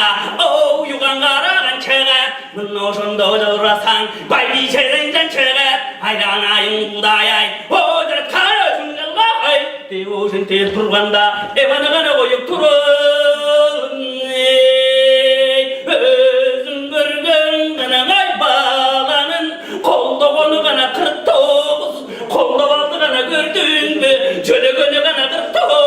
Jölep aldı gana gördün, 40 yıl ten kızır İlyas, koldop cüretten anardı.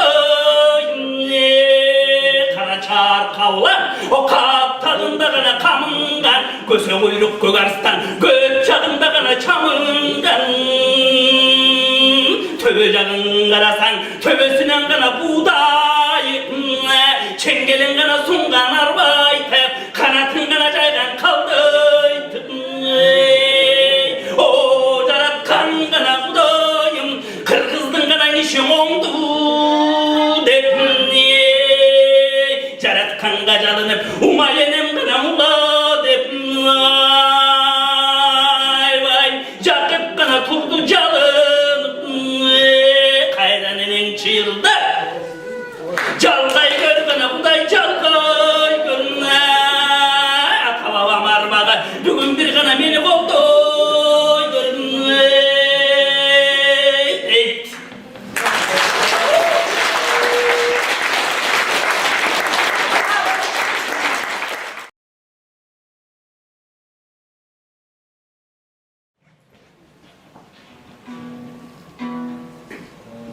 Детали сейчас исполнят. Ну, у нас из древности вот героический эпос исполняли великие сказители, когда начинали исполнять эпос, сперва благословляли свой музыкальный инструмент, потом хозяев Алтая, горы и так далее, а потом слушатели, обращаясь к слушателю, потом уже начинали эпос, сам эпос, повествование богатырей. Сейчас Виталий вам исполнит благопожелание душу.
Кай делится на 4 вида. Кай подземного мира, то есть это Кахара.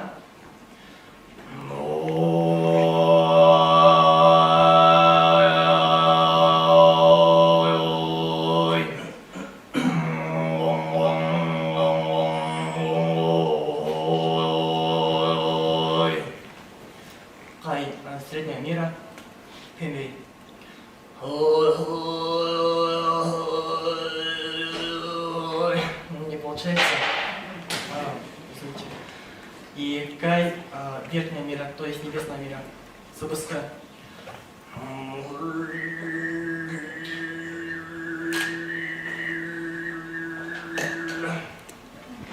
И Кай, четвертый вида, это Фарха СБСХ. То есть это тоже средний мир, сочетание СБСХ и Фархара.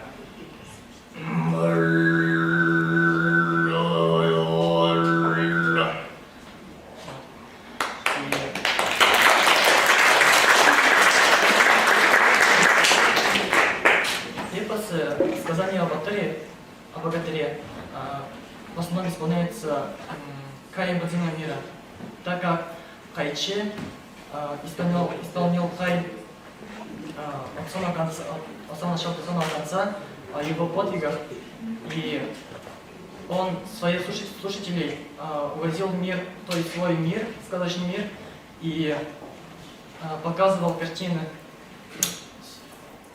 сказки. И Кай исполнялась непрерывно около 5-6-7 дней исполнялась.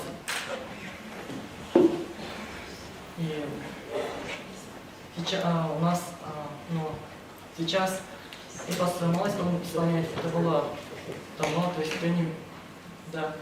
И сейчас молодежь, в основном исполняет веселые песни Кая на всех видах. И я не исполнил песню Алтай. То есть Иричуй, это значит переводится о родине, песни о родине. У нас основные песни делятся на песни о любви, во-первых, песни о родине, о Алтае, песня о матери. Да.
кого-то, как и я. Я сатирика, породивка, май молодью, уширика, постелю, лёжку, девка, я слегла. Услегла, да, как и у постели лежала три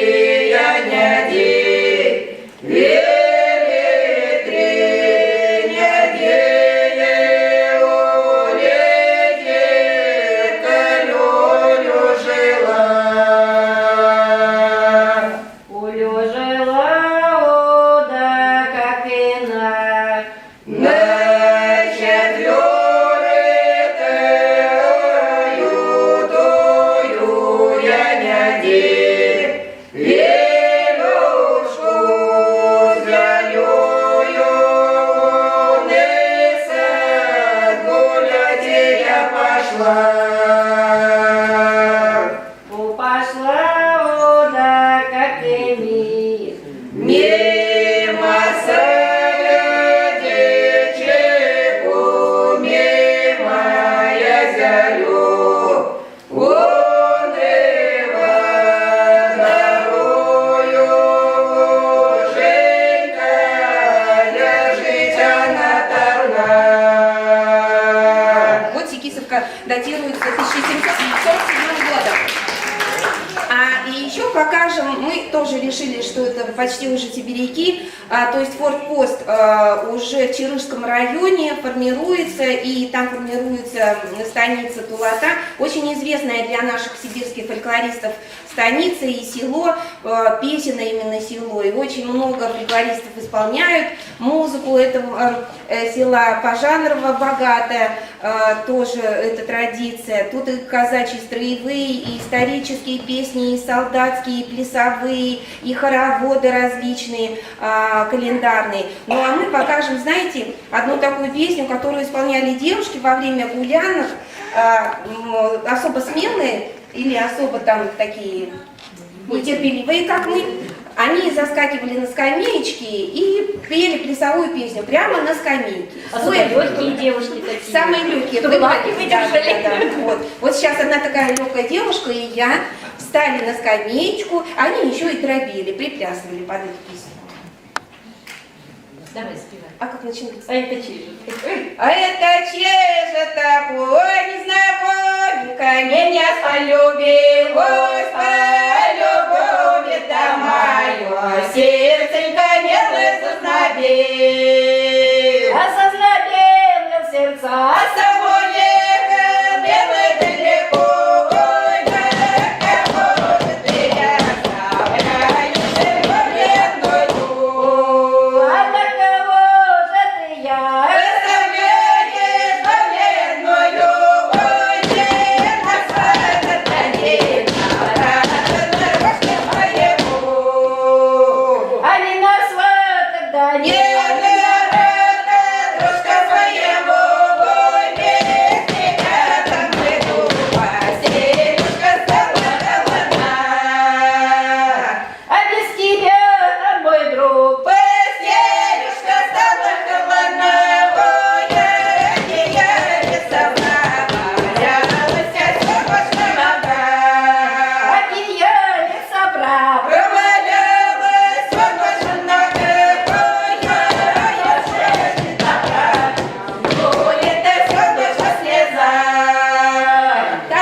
Торопимся. Ладно.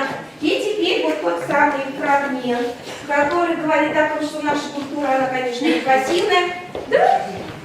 Она, конечно, не пассивная, она очень активная. И в отличие от западной культуры, она не индивидуалистическая, такая коллективная. Поэтому мы приглашаем вас сейчас в хоровод, тоже секисовский. Мы вот так вот пойдем, а вы к нам прирастайте. Смеленько вставайте за ручку. Засиделись, пойдем за ручку.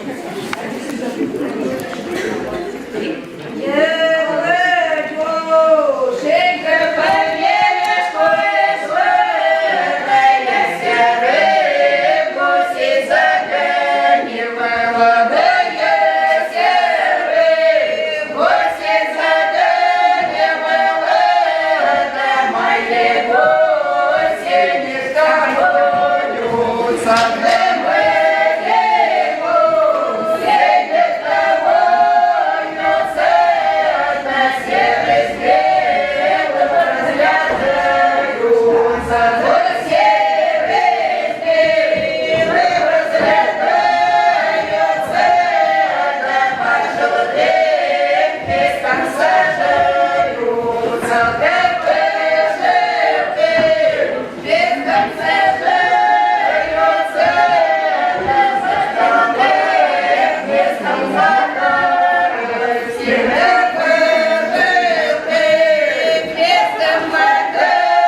со мной, да не шути, да шуточки со мной, да песня, ведьма пела улицу. Так, вот вышли.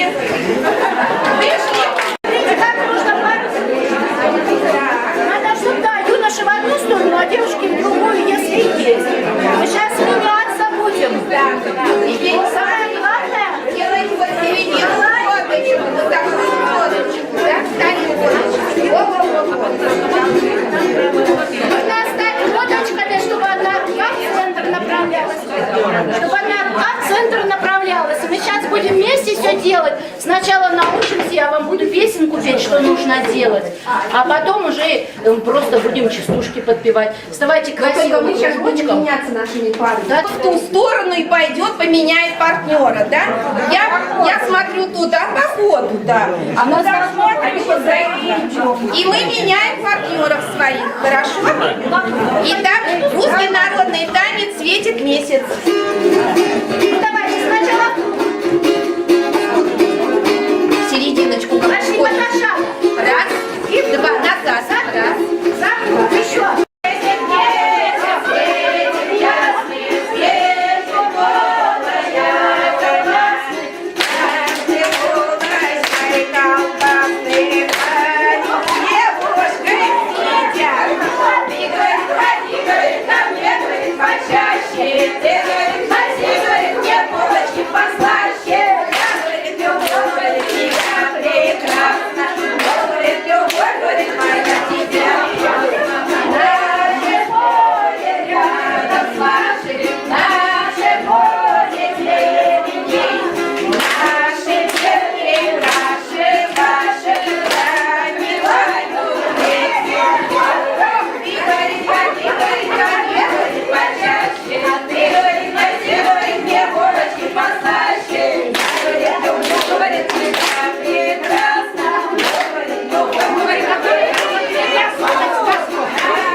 Вот именно сейчас мы пообнимаемся. Значит, смотрите. Гудай, что болит? Давайте, у кого соседа моего правого соседа. И идем. Прически портим. Гудай, старый, его под колоду, его под сырою, его под гнилою. Гудай, что болит? Ой, что-то уши у меня болят. Незаметно снимаем серебро. И идем. Гудай, еще старый, старичище, его под колоду, его под сырою, его под гнилою. Гудай, что болит? Костя, внутрь зайди. Старый, старичище, его под колоду, его под сырою, его под гнилою. Гудай, что болит? Ниже поясницы не надо. Теперь измеряем талию соседа. Гудай, еще старый, старичище, его под колоду, его под сырою, его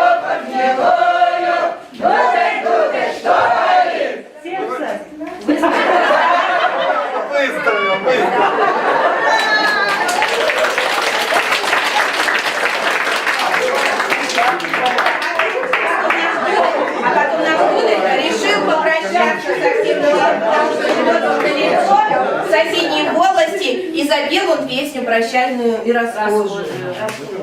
Расхожие, разъезжие, кому спать ночевать, стелет, ложись, кому ехать домой, запрягай, доступай.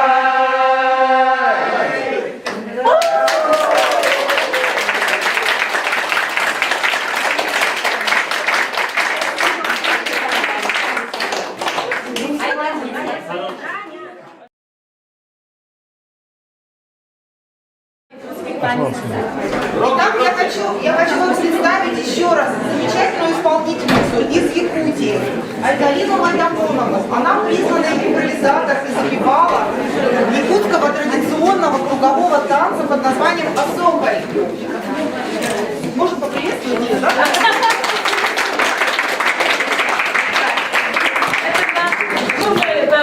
Рассказывали, да? Якутский танец «Осоколь». И это мастер-классы мы будем практику показывать, да?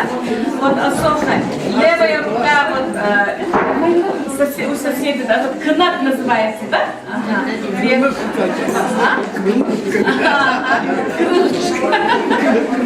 Крылья. Ага.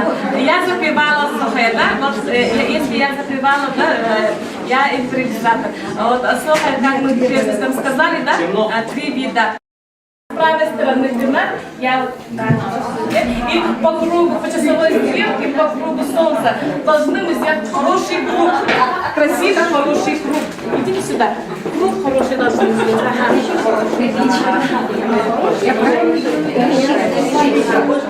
Как солнце должно быть. Вы назад отходите немножко. Вместо Да-да. Ваша.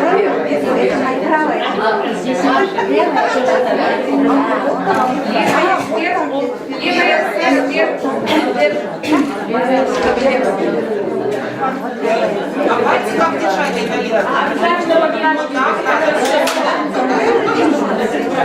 И этим мы поклоняемся солнцу, верхним божествам. И если мы держим руки вот так, значит, это мы кисло соединяем улучшаем энергию. Так. И левая нога, правая назад. И ходим, да? Чуть-чуть. Не вот так. Раз. Не вот, не так, это не хоровод, да? Вот сразу с руки, нога вот прямо сейчас. Раз, два. И коленки сгибаются. Сразу с руки, нога прямо опять. Раз, два, три, 4. Раз, два, 3, 4. И вот бедрами так вот. Бедрами. Раз, два. И начинаем, да? По счету. Сначала мы этот танец, ритм изучим. По счету раз, два, 3, 4. Я говорю, и вы танцуете. Мы попросили разрешения. Раз, два, 3, 4. Раз, два, 3, 4. Или 4. Ага. Вот. И это самый ритм танец, да? И сейчас это песня «Охокай-дыр», «Охокай», повторяем. «Охокай-дыр», «Охокай». «Охокай-дыр», «Охокай». «Эхекай-дыр», «Эхекай». «Охокай-дыр», «Охокай». «Охокай-дыр», «Охокай». «Эхекай-дыр», «Эхекай». «Эхекай-дыр», «Эхекай». «Охокай-дыр», «Охокай». Это вступительное сейчас. А вот «Охокай-дыр», «Охокай». «Эхекай-дыр», «Эхекай». «Охокай-дыр», «Охокай». И я запевала, да, значит, я пою, и вы повторяете. Вчера? Слушай. Охокай-дыр, охокай, охокай-дыр, охокай, эхекай-дыр, эхекай, эхекай-дыр, эхекай,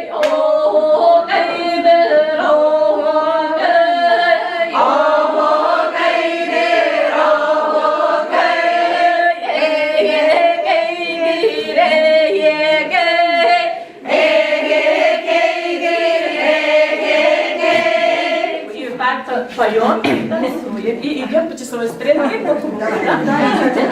Начинаем, да? Я сама сначала я, потом вы повторяете.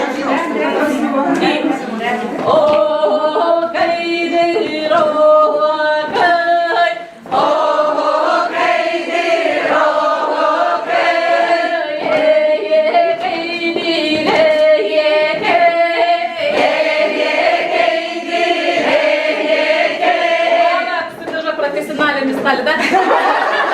Сейчас вы начинаете. Ого, кай, дорого, кай, мы все повторяем. Потом вы вот эхе, кай, хире, кай, мы все повторяем. И вот так, ого, кай, дорого, кай.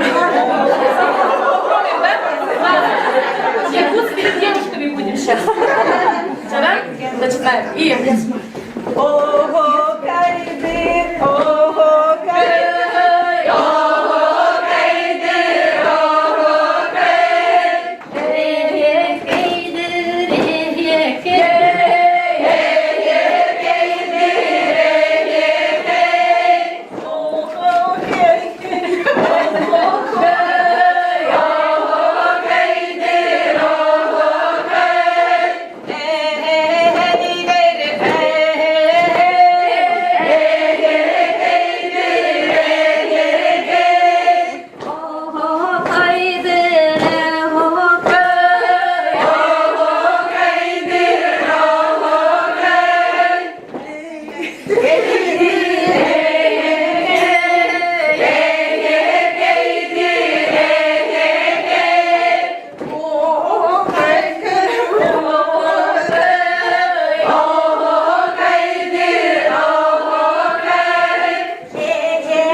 И третий час уже прыгать будем. Так. Темпе, да? Да.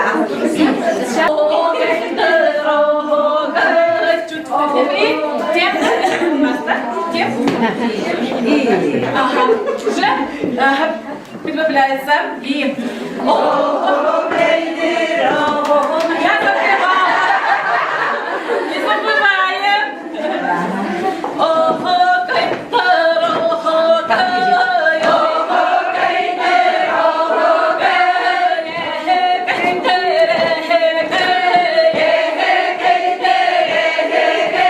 Вот, молодцы. Сейчас держимся. Чуть-чуть прибавляем темп, да? Раз, два, три.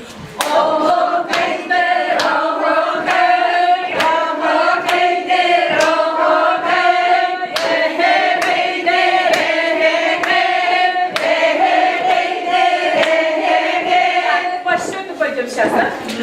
Нет, кругло. Что мужчина впереди? Руки вверх-вниз. Вверх-вниз. Вперед.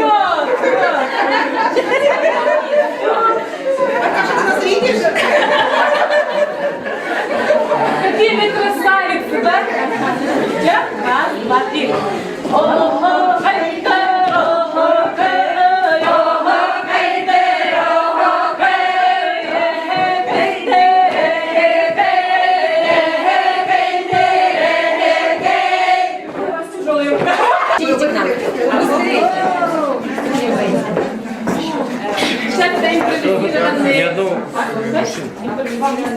Вы постарайтесь это главные слова.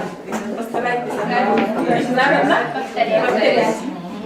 И вот так. Не упадет? Нормально. О, кайда, о,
тогда подожди.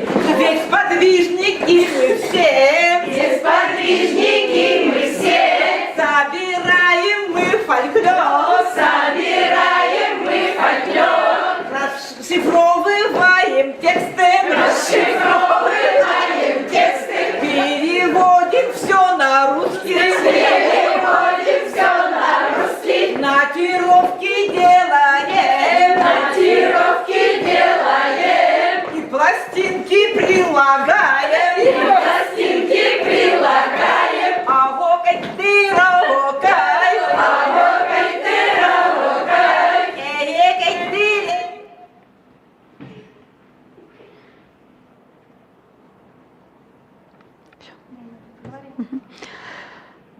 Здравствуйте, уважаемые коллеги!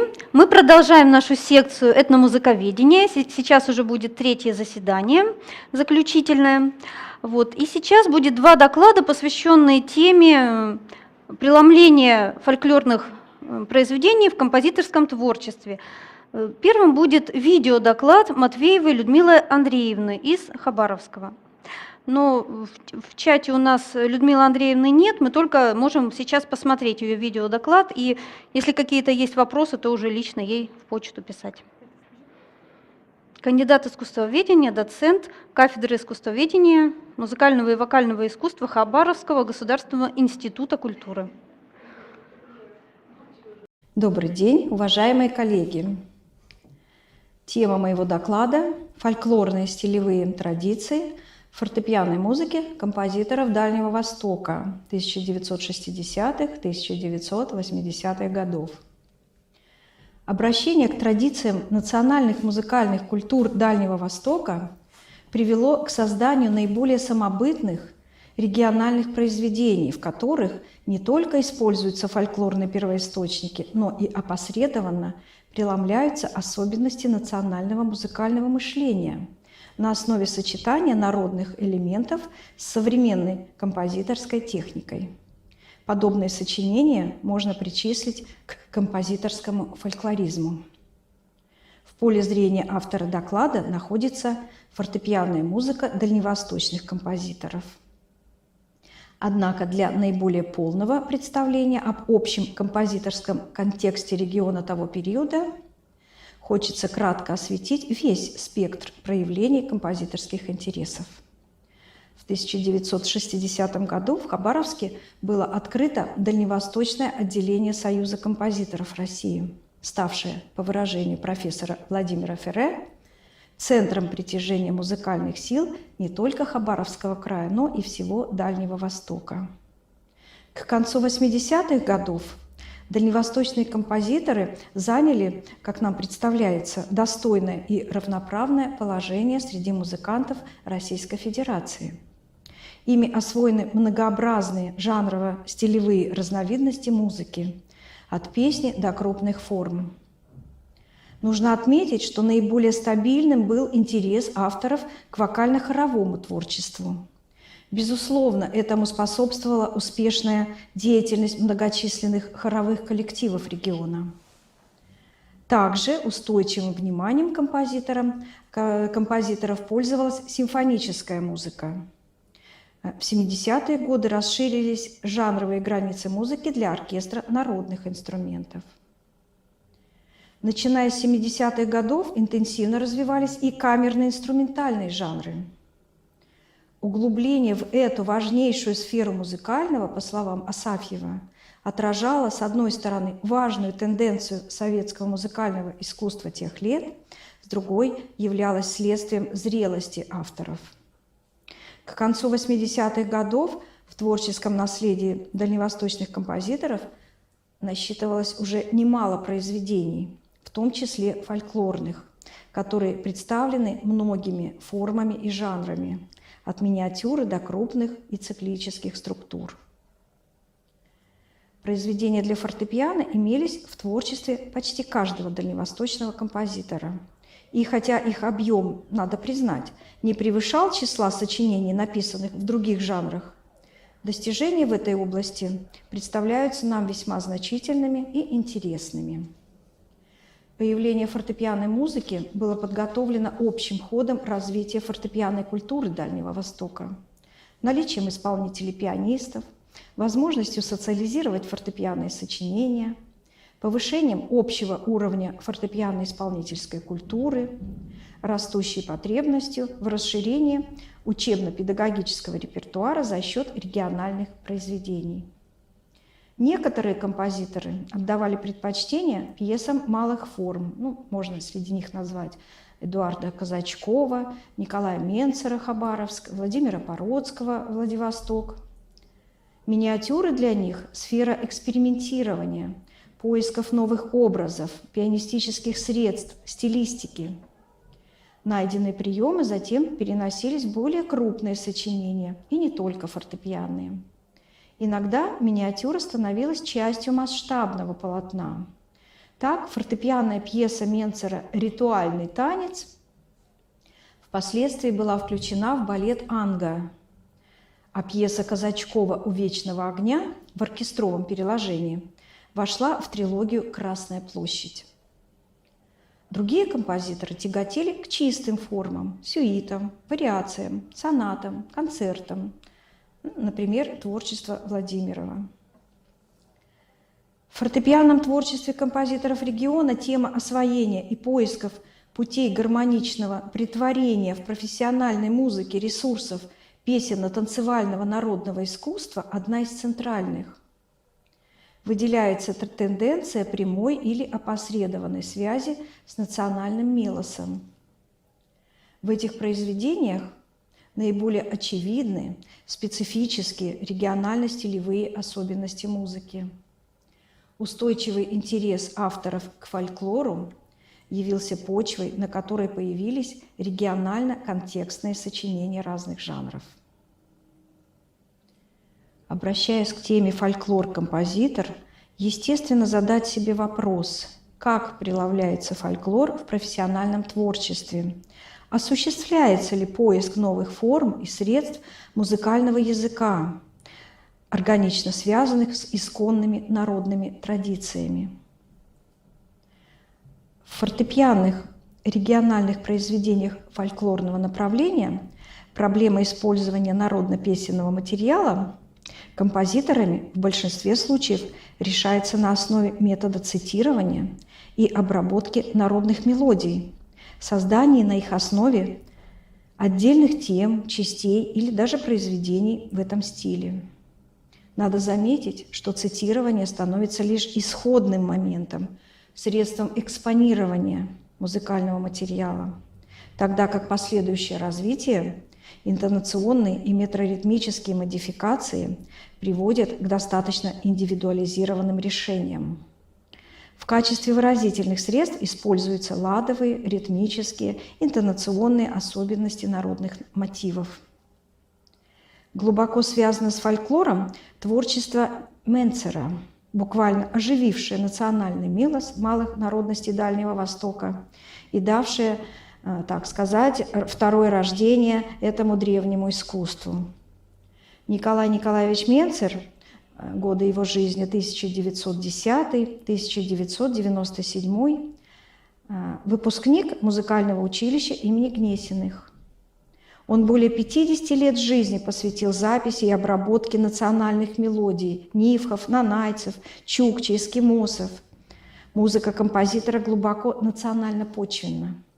Он записал около 2000 мелодий, которые легли в основу его вокально-симфонических и фортепианных произведений.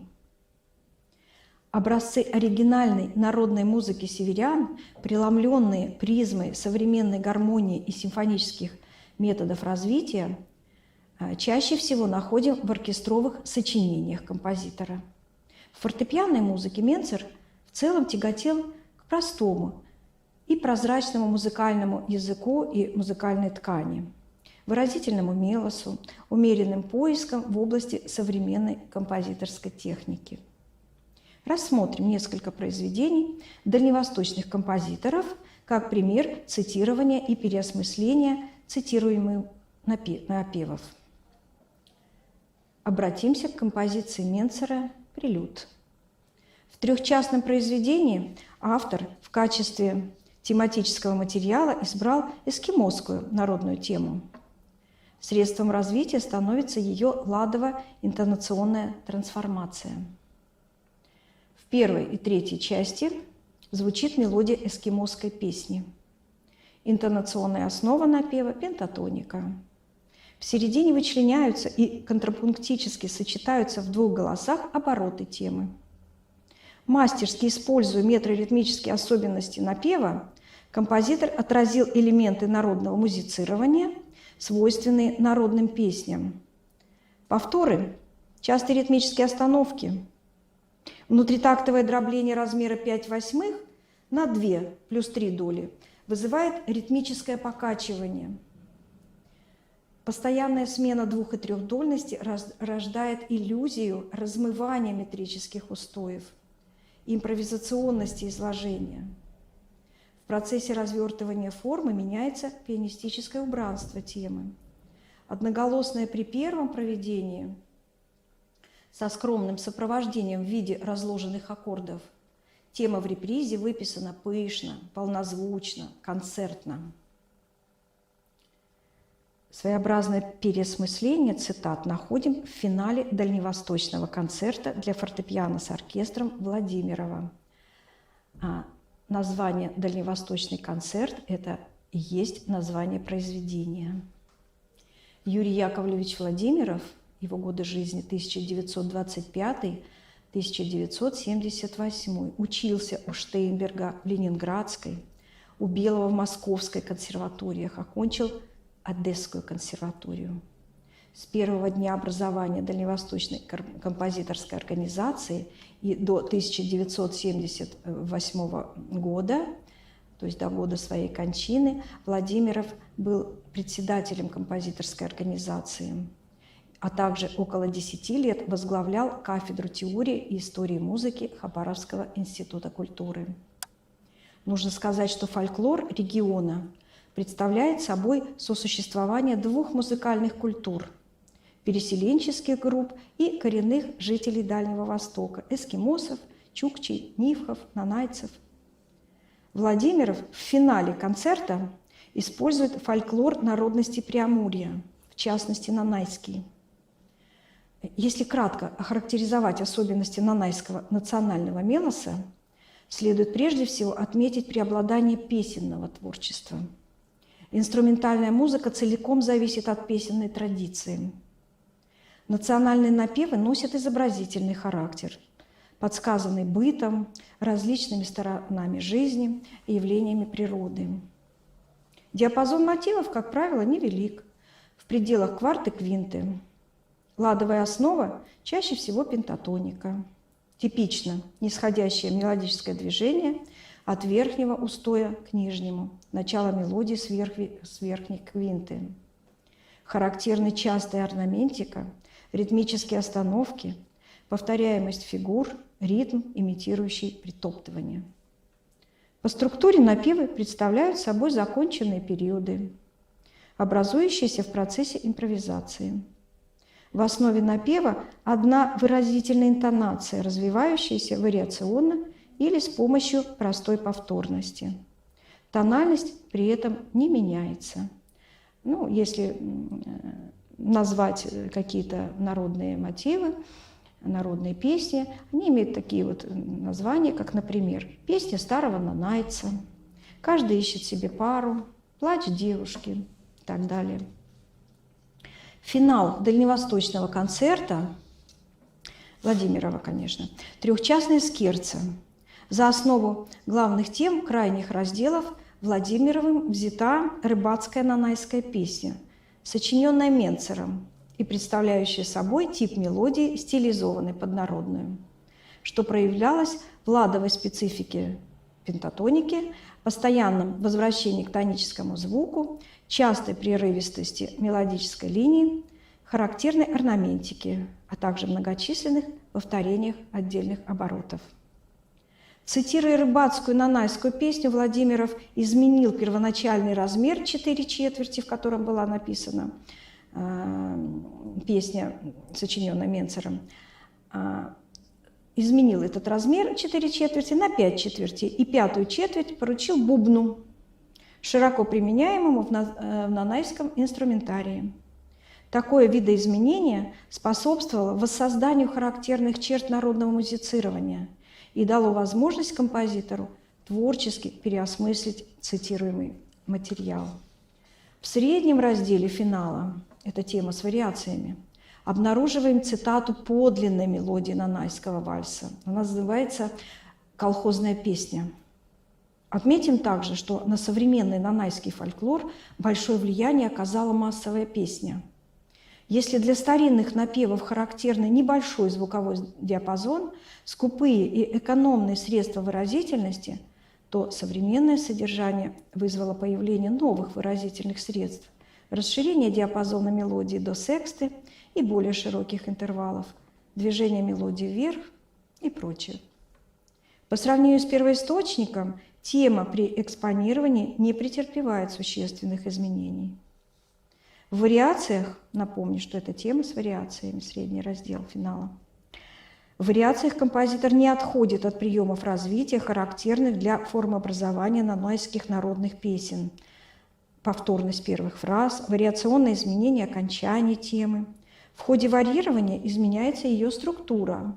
В одних случаях границы вариации расширяются за счет повторения отдельных мотивов, например, в первой вариации, в других – введение подголосков, фигураций, в третьей, в частности, вариации. Интонационные изменения темы Владимировым незначительны, что также свойственно напевам народов Преамурья. Помимо традиционных для нанайского народного творчества приемов развития, в этом разделе финала находим и такие, которые свидетельствуют о творческом подходе композитора к фольклору. Каждая вариация имеет свой тональный план. К концу раздела происходит общий тональный сдвиг от до мажора к си бемоль мажору. Тема тембрально варьируется, ее исполняют по очереди солирующие инструменты оркестра. С каждым новым проведением оркестр звучит все более насыщенно, приводя вальс к апофеозу. Предписана авторская ремарка валторном «поднять раструбы». Таким образом, финал дальневосточного концерта дает пример различного подхода к цитируемым мелодиям, модификацию их ритмо-интонационного строя и структуры, переосмысление образно-эмоционального содержания в процессе развития. В фортепианном творчестве дальневосточных композиторов получило воплощение и ветвь, характеризуемая опосредованной связью профессиональной музыки с народным мелосом. Сфера фольклоризма с обязательной цитатностью вытесняется здесь глубоким внутренним вживанием композитора в национальный мелос, когда осознание глубинных принципов народного мышления становится основой собственного стиля автора. В этом контексте уже упоминалась тема, сочиненная в народном стиле Менцером и включенная в дальневосточный концерт Владимировым. Другим образцом создания национально окрашенной мелодии является тема среднего раздела трехчастного ритуального танца Менцера, написанная в конце 60-х годов. Пьеса имеет второе название «Танец шамана». Национальный колорит ощущается в нешироком ее диапазоне в пределах терции, частых ритмических остановках, возвращениях к исходному устою во множестве секундовых интонаций. Ясно определяются жанровые истоки темы. В ней воссоздается картина далекого прошлого, древний культовый обычай нанайских племен – танец шамана. В музыке сопоставляются два образа, два состояния – магического, дикого, завораживающего неистовства, доходящего в кульминации до экстаза, и обыденного, смиренного, выражающего мольбу, заклинание. Композитор трактует сочинение программно, как музыку, сопровождающую культовый ритуал. Отсюда и название «ритуальный танец», а также широко используемые приемы звукоподражания. Мерные басовые октавные ходы имитируют глухие удары в бубен, ритмоформулы.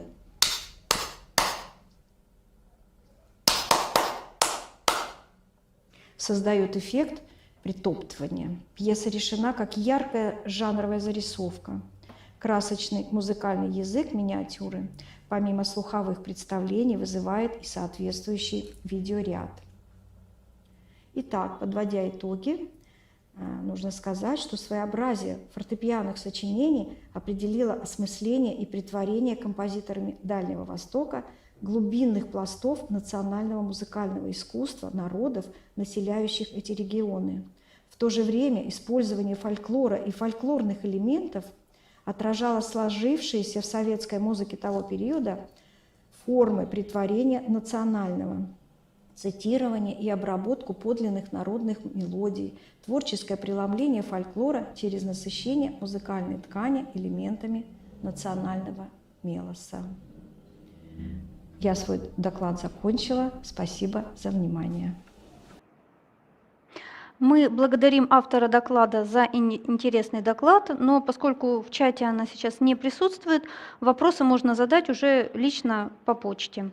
И теперь следующий доклад Татьяны Владимировны Павловой-Борисовой, кандидата искусствоведения, доцента кафедры культурологии Северо-Восточного федерального университета имени Амосова, город Якутск. Тема доклада – воплощение фольклорных жанров в творчестве первого эвенского композитора Пантелеймона Старостина. Пожалуйста, Татьяна Владимировна. Добрый день, уважаемые участники столь представительного форума. Спасибо за приглашение и возможность выступить на конференции. Позвольте вам представить свой доклад. Он является практически первым опытом исследовательского обращения к творчеству данного композитора. И я не ставила своей целью рассмотреть его в аналитическом ключе, а вот именно как первый опыт обзора и рассмотрения воплощения фольклорных жанров. Следует отметить, что коренные малочисленные народы Севера представляют собой группу народов, расселенных на большом пространстве тундровых и горно-таежных районов, лежащих в основном в Балтийской зоне. Некоторые из них продолжают вести традиционный образ жизни оленеводов, рыболовов и охотников. С каждым годом усиливается воздействие процессов глобализации и индустриализации. И в связи с серьезным изменением уклада жизни данных этносов, их фольклор фактически находится под угрозой исчезновения. Нарушается преемственность явления культуры, так как традиции, являясь ядром, центром культуры, содержащим главные ее ценностные смысловые ориентиры, постепенно размываются, теряя естественную среду своего бытования. В советское время стабильно на государственной основе велась фиксация образцов фольклора коренных малочисленных народов Севера. Изучался язык, обрядовые, лирические, эпическое наследие, песенные и танцевальные жанры, что в настоящее время служит хорошей статистиковедческой базой для исследований, проводимых в данном направлении. Функционируют самодеятельные фольклорные коллективы, которые воспроизводят концертные формы бытования образцов устной традиции. Духовные лидеры малочисленных народов Севера, представители их творческой интеллигенции, писатели, поэты, мелодисты и в том числе композиторы, в нашем случае это эвенский композитор Пантелеймон Старостин, понимает всю особую миссию в деле сохранения фольклора своих родных этносов и становится связующим звеном в межпоколенной передаче традиционных ценностей. Данное утверждение справедливо в отношении эвенов, небольшого тунгусоязычного народа, расселенного группами на территории северо-востока Российской Федерации, в Магаданской области, Хабаровском, Камчатском краях, Чукотке и Якутии. Их общая численность составляет по переписи населения в 2010 году 21 830 человек. В Якутии достаточно компактная группа эвенов проживает в эвено-бутантайском Лусе. Здесь и в советский период сохранялись благоприятные условия для развития традиционных форм хозяйствования и воспитания подрастающего поколения. Среди почти 3000-го населения более половины составляют представители эвенского этноса. Именно отсюда, из села Батагай-Лыта, родом первый эвенский композитор. Он из эвенского рода Тюгесир, из семьи охотников и оленеводов. После окончания Сокырырской средней школы в 1976 году он закончил дирижерско-хоровое отделение Якутского музыкального училища имени Марка Николаевича Жиркова. В республике к этому времени сложились государственная система подготовки музыкальных кадров на начальном, среднеспециальном уровне подготовки. И можно было, не выезжая за пределы Якутии, получить среднее профессиональное музыкальное образование, что было весьма немаловажно в выборе абитуриентами будущего профессионального пути, потому что не у всех представителей коренных малочисленных народов Севера имелась возможность получать образование за пределами республики. К этому времени воплощение старостиного фольклора своего народа выразилось в сочинении ряда песен, получивших признание публики.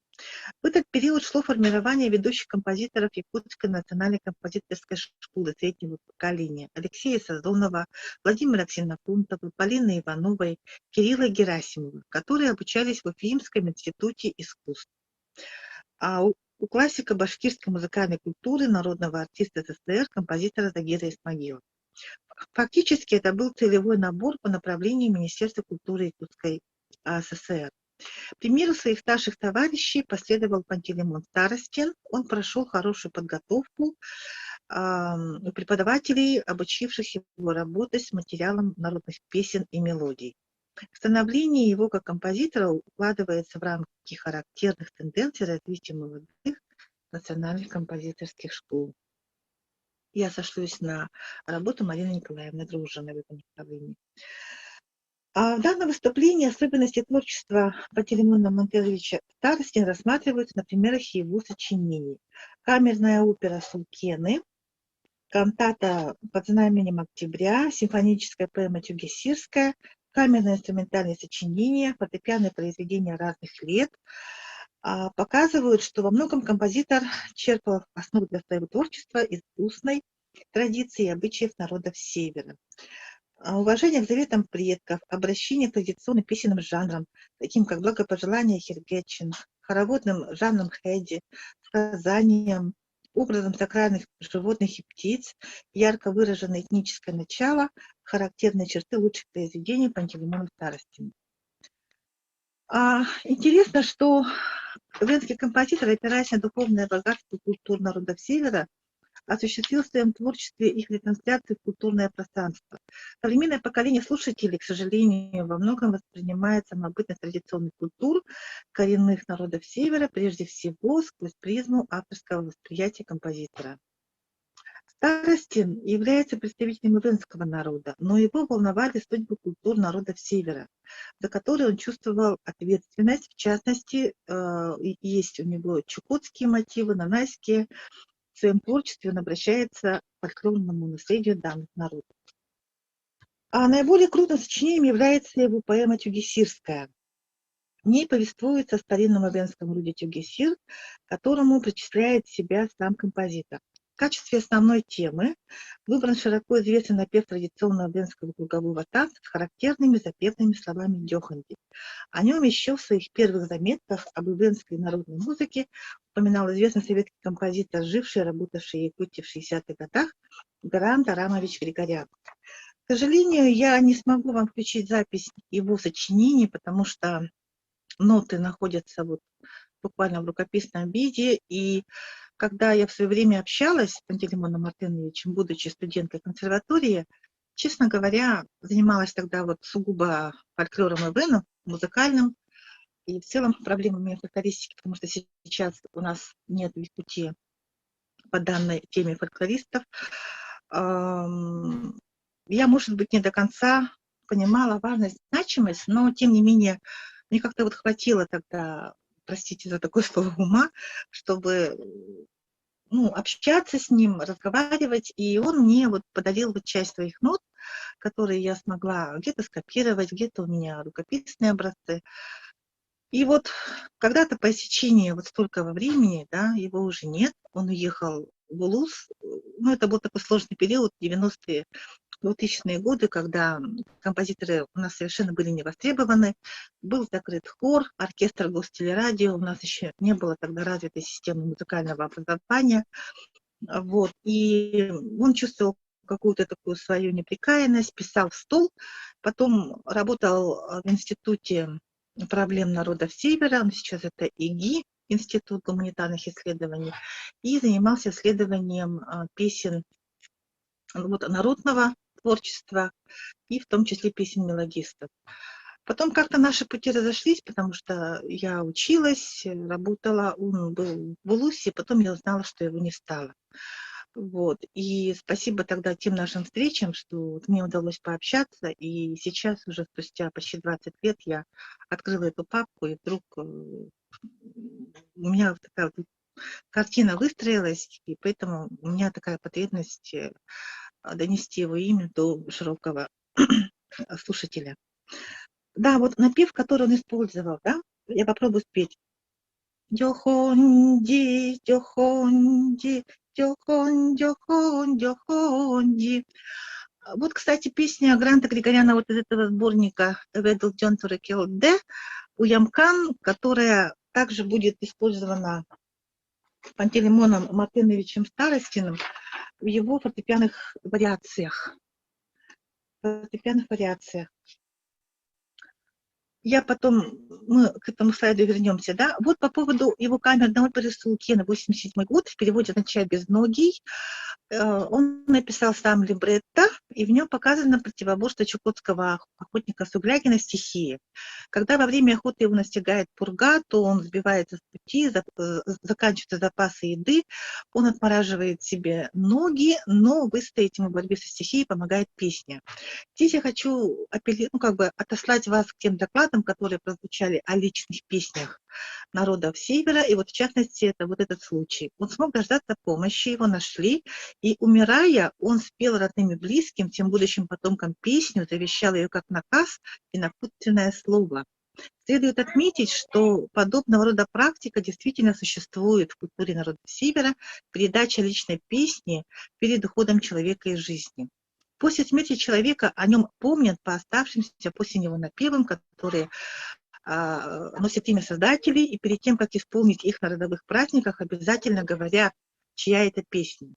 Вот и в венской музыкальной традиции есть жанр хиргэчин, это заклинание, благопожелание, моление, благословение с аналогичными функциями. Вот. И заимствованная песня всегда, когда исполняется, называется «Алман и Кэ». Вот. Очевидно, что в данной опере он получил свое самобытное прочтение. В опере отсутствуют развернутые массовые сцены, хоровые номера, симфонические эпизоды. Второстепенные персонажи не имеют развернутых вокальных партий, кроме главного героя. И, по сути, жанр данного произведения можно определить как монооперу, повествующую о личном подвиге и стойкости человека в условиях экстремального холода. И я бы так осмелилась сказать, что такая большая личная песня в композиторском творчестве, если можно вот как бы так укрупнить этот личный жанр вот личного высказывания вот на уровень профессиональной музыкальной культуры. Ну вот есть у меня такая вот обложка. В принципе, вот видите по фактуре, что она такая достаточно прозрачная, камерная и исполняется небольшим составом исполнителей. Также большой интерес вызывает сказка о Мергене, который жил на солнце, написанная по мотивам народной нанайской сказки, которая рассказывает о ловком и сильном Мергене, который спас от злых духов свою жену Пудин. Это произведение смешанного жанра для чтеца, певицы, исполняющей партию Пудин, и пианиста-аккомпаниатора. Традиции эпического сказительства воплощены в венской сюите для деревянных духовых инструментов «Ханилой дён турам сказ», которая содержит 4 части. «Ханилой дён турам сказ», вторая часть «Кайку кукушка», третья часть «Дорова хоначан», четвертая часть «Хэди». Они представляют собой воплощение традиционных жанров венского фольклора, сказаний, песенных импровизаций, круговых танцев. Основные темы связаны прежде всего с природой, воплощением образов представителей животного мира, кукушки и оленей, являющихся сакральными символами венского народа.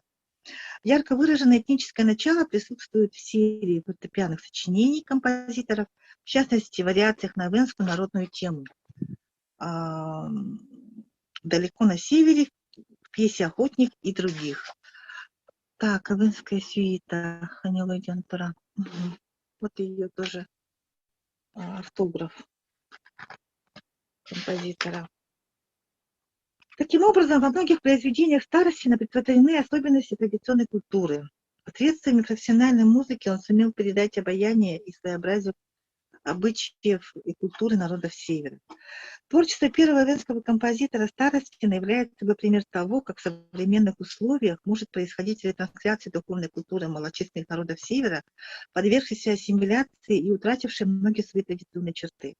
Анализ некоторых наиболее ярких произведений композитора, в частности в оперном жанре, камерной инструментальной музыке, фортепианных сочинениях были ретранслированы такие ценностные ориентиры, как бережное отношение к природе, одухотворение сил природы, гармония человека и общества, а тесная генетическая связь с природой.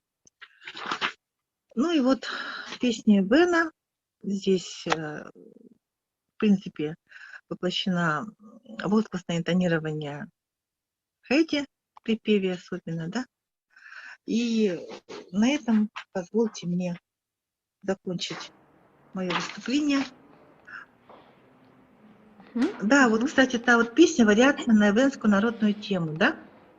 Вот это справа записанный мною мотив Туганиду и Манра, и вот вариации на тему «Фа, фа, соль, си, си, ля, соль, соль, си, фа, фа, соль, си, си, ля, фа, фа», да? И если мы возьмем Гранта Григоряна, то тоже песня очень широко известная под названием «Уямкан», «Горный баран».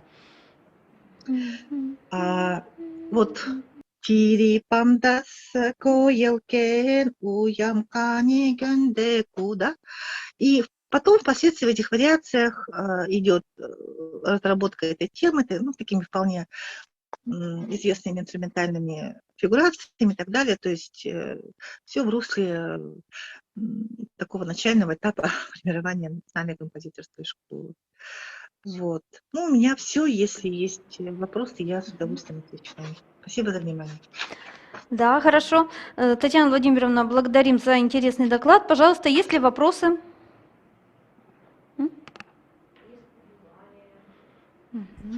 Татьяна Владимировна, скажите, пожалуйста, есть ли какой-то шанс на то, чтобы эти произведения все-таки прозвучали и были записи, чтобы можно было их прослушать все-таки? Знаете, вот в последнее время я занимаюсь данным вопросом. Я начала с более крупных представителей композиторской школы, с ее основателя Марка Николаевича Жиргуба. И в частности, вот сейчас выпускаю серию его сочинений. Сейчас, минутку, я просто не ждала вопроса.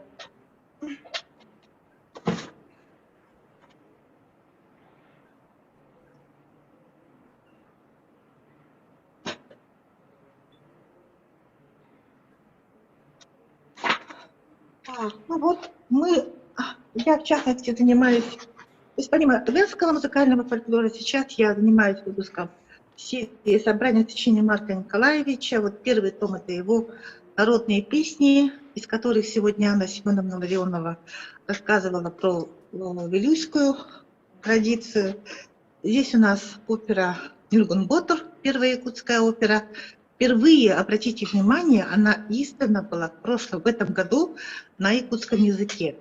До этого времени «Нюргенботтер» издавался в Москве на русском, с опечатками, с такими моментами в советском композиторе. Поэтому вот такой вот нонсенс, что в якутской музыкальной культуре, в литературе не было нот на языке оригинала. Опера «Сыгый Кырнастыр» — это про эпоху Кыргыз-Уете. Вот это мы все набираем, все это очень сложно. Издаем в Новосибирске, в «Науке», кстати, издательстве эту серию. И в перспективе, конечно, у нас есть такая задумка, чтобы с этими нотами работать. У нас действует филармония Якутии, которая активно занимается популяризацией творчества композиторов Якутии. Но это все требует больших денежных вливаний. Мы работаем с Союзом композиторов, с фольклорным отделением России, да, которые вот нам тоже дали грант. И, кстати, вот недавно в Московской консерватории мы проводили конкурс имени Марка Николаевича Жиргуба сначала вокальный, фортепианный, то есть вот такое целое движение по популяризации творчества композиторов Якутии на республиканском, сибирском и российском уровне. Спасибо Вот, за вопрос. да, еще у Натальи Владимировны реплика.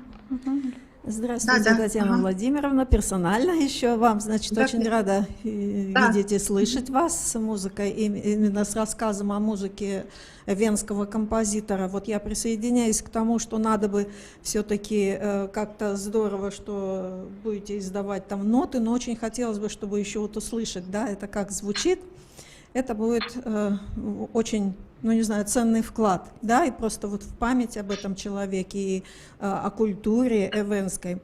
А я прошу, Татьяна Владимировна, прошу уточнить одну вашу информацию, может быть, я просто, здесь какие-то тонкости есть. Когда вы говорили про композиторов, которые учились в Уфе, вы назвали имя Кирилла Герасимова. Да. Насколько я знаю, знаю как соученика по Новосибирской консерватории. То есть почему вы его в Уфу отправили? Там тонкость какая-то есть? Потому что он там закончил как баянист и как дирижер. Сначала учился там. И как дирижер потом он учился здесь у Арнольда Каца. Но все равно вот они туда поехали целой группой. И я его тоже причисляю. Все равно он там, если бы вот не эта среда, возможно бы он потом не пошел поступать на композиторский факультет, ну, да. Но я так думаю, что тогда пришел заказ, то есть направление, пошли в Новосибирскую консерваторию, и тогда приехал Аркадий Самойлов, Кирилл Герасимов, и вот мы, скажем, более такое молодое поколение якутских музыковедов, которые, слава богу, я благодарна, альма-матер закончили, и вот сейчас, я думаю, приносим пользу родной республике. Ну, конечно. Спасибо. У нас же тогда это было все по государственному направлению, и большая роль Министерства культуры в направлении этих потоков специалистов, будущих в учебные заведения. Жаль, что сейчас эти связи как-то, мне вот почему-то кажется, я так смотрю на винскую такую мощную бригаду, думаю, и как-то так у нас все немножечко, мне кажется, новосибирцами общаться бы больше, теснее. И я очень рада, что после долгого перерыва я всех вас вижу, общаюсь, потому что такие встречи очень нужны, и жаль, что они проходят редко. Да, ну поддерживаю полностью. Спасибо за... Я поняла, что он там учился как исполнитель. А можно вопрос и реплику? Да. Да, пожалуйста. Да. Я хотела вас спросить, как вы относитесь к тому, что композиторы используют народные темы, национальные темы коренных народов в фортепианной музыке? Вот я хочу высказать свое мнение. Я считаю, что это не есть хорошо, потому что все мы знаем, что музыка коренных народов функционирует в зонном строе и используются малоступенные узкообъемные лады. Поэтому, если мы записываем нотами эту музыку, это буквально там 3-4 ноты, да? Но вся прелесть в том, что каждая нота, она играет в зонном строе, то есть она не звучит стабильно, то выше, то ниже звучит, используется там тремолирование, вибрато, различные тембры, вот вся прелесть еще в тембровом звучании. И когда эта тема излагается на фортепиано, в равномерном темперированном строе, да тем более там если в размере 4 четверти, 3 четверти, которые, соответственно, вообще абсолютно не соответствуют природе фольклора, мне кажется, происходит просто упрощение, какая-то примитивная мелодия возникает. И вот я, к сожалению, не было первого докладчика, я бы тоже хотела такой вопрос задать Людмиле Андреевне, которая рассказывала о творчестве Николая Менцера и Юлии Владимирова. У нас на Сахалине тоже были попытки композиторского творчества, но я считаю, что вот эту музыкальную культуру категорически нельзя перекладывать для фортепиано, тем более, потому что это абсолютно иная культура. Вот как вы к этому относитесь? Спасибо за очень интересный вопрос, да? Ну, вы знаете, я с вами, как музыковед, отчасти согласна, да, понимаю эту проблему, но с другой стороны, я ратую за то, чтобы музыка народов, она использовалась композиторами как первооснова их творчества, потому что композиторы воплощают идеи, ценности, напевы, которые, ну, мудрость предков веков, которая заложена в этих напевах. Это же традиция. И когда люди, простые, масса, которые музыкально не обученные, слышат вот эти напевы в звучании симфонического оркестра, в интонациях гимна, да, Якутии, то это же воодушевляет, это получается классическая музыка разговаривает с народом на его музыкальном языке. Это уже уровень какого-то музыкального кода, это вообще тема отдельного исследования, да. Поэтому я вот, например, считаю, что в частности, да, вот у Пантелеймона Старостина использованы те мотивы, которые поются, скажем так, ну, манера исполнения близкая к такой, ну, ее можно без большого ущерба для этих песен перенести в систему европейской музыки. Но вот вы правы, когда говорите про такие напевы, которые имеют особую тембровую окраску звучания, да, сонорику, вот совершенно особые акустические формы исполнения. И надо, чтобы, конечно, они звучали в аутентичном исполнении. И, кстати, вот на рубеже столетий, вот в частности Юрий Шейкин, да, в Новосибирской консерватории, и вот в планируемой сейчас конференции в Тарtaре планируется такая серия фольклорных концертов. Это правильно и хорошо, когда фольклор выносится на концертную сцену. Но ведь не все могут посетить эти концерты. И у этой аудитории все-таки ограниченное число слушателей. И вот у нас такая же история обсуждается музыковедами в отношении оперы Нергунботу, которая вышла совсем недавно, о которой я говорю. Вот там как раз в стиле диритиры, все колыгахи, все тембровые особенности. И когда Литинский, Жирков ее перенесли на систему европейской нотации, то получается они как будто выстебили эту вот мелодию, и это вот вся вот эта вот зонность, богатство, тембрость, она вся пропала. И учитывая узкообъемное интонирование в якутских ладах, где там, ну, буквально вот в пределах кварты, там 3-4 опоры, петь вокалистам оперным нечего, потому что, ну, вот так, и вот поставили на гармоническую основу, на эту вот метроритмическую сетку, и все, он поет та-та-та-ра, там-пам-парам, там-пам-парам-пам, колыгахов нет. А когда эту песню, то есть когда вот эту оперу поставил Жирков и его команда, да, в Национальном театре в 40-е годы, там-то выступали фактически носители традиции, которые, поддерживаемые оркестром, пели в своей манере. Это вот такой жанр музыкальной драмы, который, вот он находился на стыке между профессиональной музыкальной культурой и фольклорной. И вот это равновесие тогда было. А сейчас, когда у нас умер, простите, последний исполнитель Уланхо в Якутии, у нас нету носителей. У нас сейчас, если вы заметили по конференции, очень много выступающих по Уланхо. У нас хорошо изучают эту традицию, но традиция уже ушла. Традиция уже ушла, и она изучается вот по тем зафиксированным образцам, по записям Сергея Зверева, там, Дарьи Томской. Ну, жаль, конечно, да, сейчас мы это все изучаем, но уже традицию не спасти. Поэтому, если нет возможности услышать хотя бы натуральные напевы, как они были, исконные, то пусть они реплицируются в культуре, пусть они дают смыслы, пусть они напоминают об этом явлении. Хоть так, чем совсем никак. Поэтому я считаю, что то, что композиторы используют народные мелодии народов, в частности, вот Севера, Арктики, Якутии, это правильно, хорошо, пусть. Пусть ретранслируют хоть так, понимаете, чем будут создавать какие-то свои такие надуманные композиции, где конструируются. Ну, сейчас вы понимаете, какая есть там система создания музыки, все на компьютере, все технотизировано, а напев, он всегда зерно, он несет какой-то вот смысл. Вот появилась эта вот мелодия, и все, и народ понял, что это знак, что это вот маркер этой культуры, и идет такая очень хорошая национальная идентификация.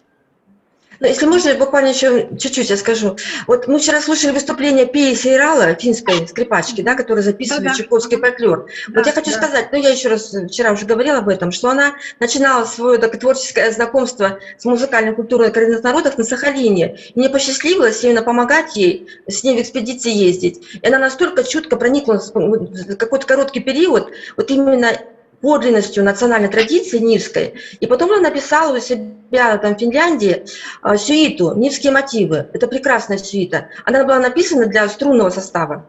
Правда, не совсем обычный состав. Скрипка, альт, виолончель и контрабас. Но это не темперированные инструменты. И вот там она смогла отразить именно вот точность интонирования, да, какую-то вот именно красоту нильской мелодии. И плюс к этому эти инструменты использовались как ударные. То есть вот, наверное, если хотите в интернете посмотрите, это прекрасная сюита, которая передает именно специфику национальной культуры, но не на фортепиано. Я вот категорически против все-таки этого темперированного инструмента.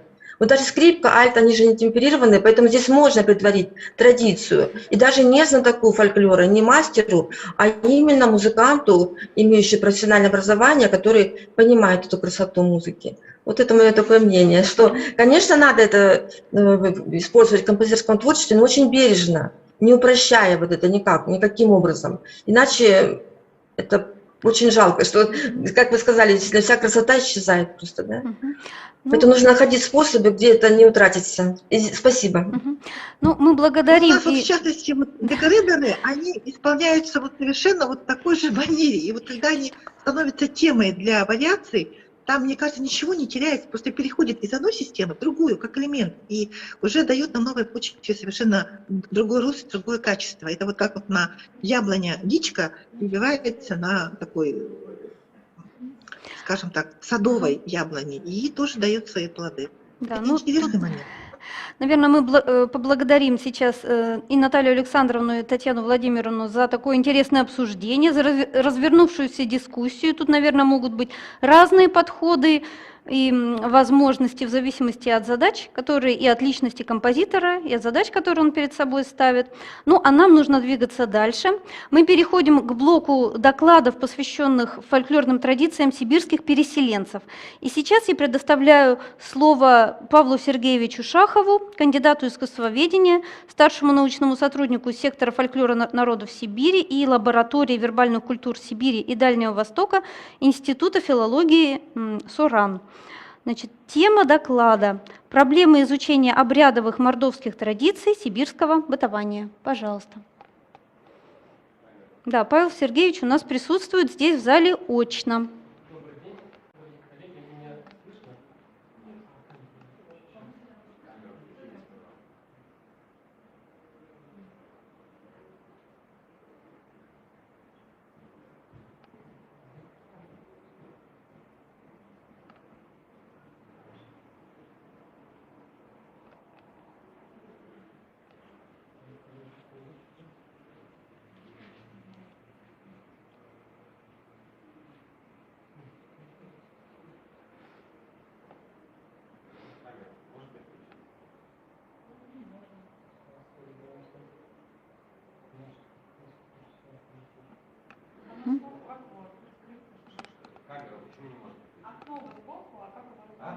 Окно сбоку зума, как его развернуть? Вы не могу видеть, там будет стрелочка.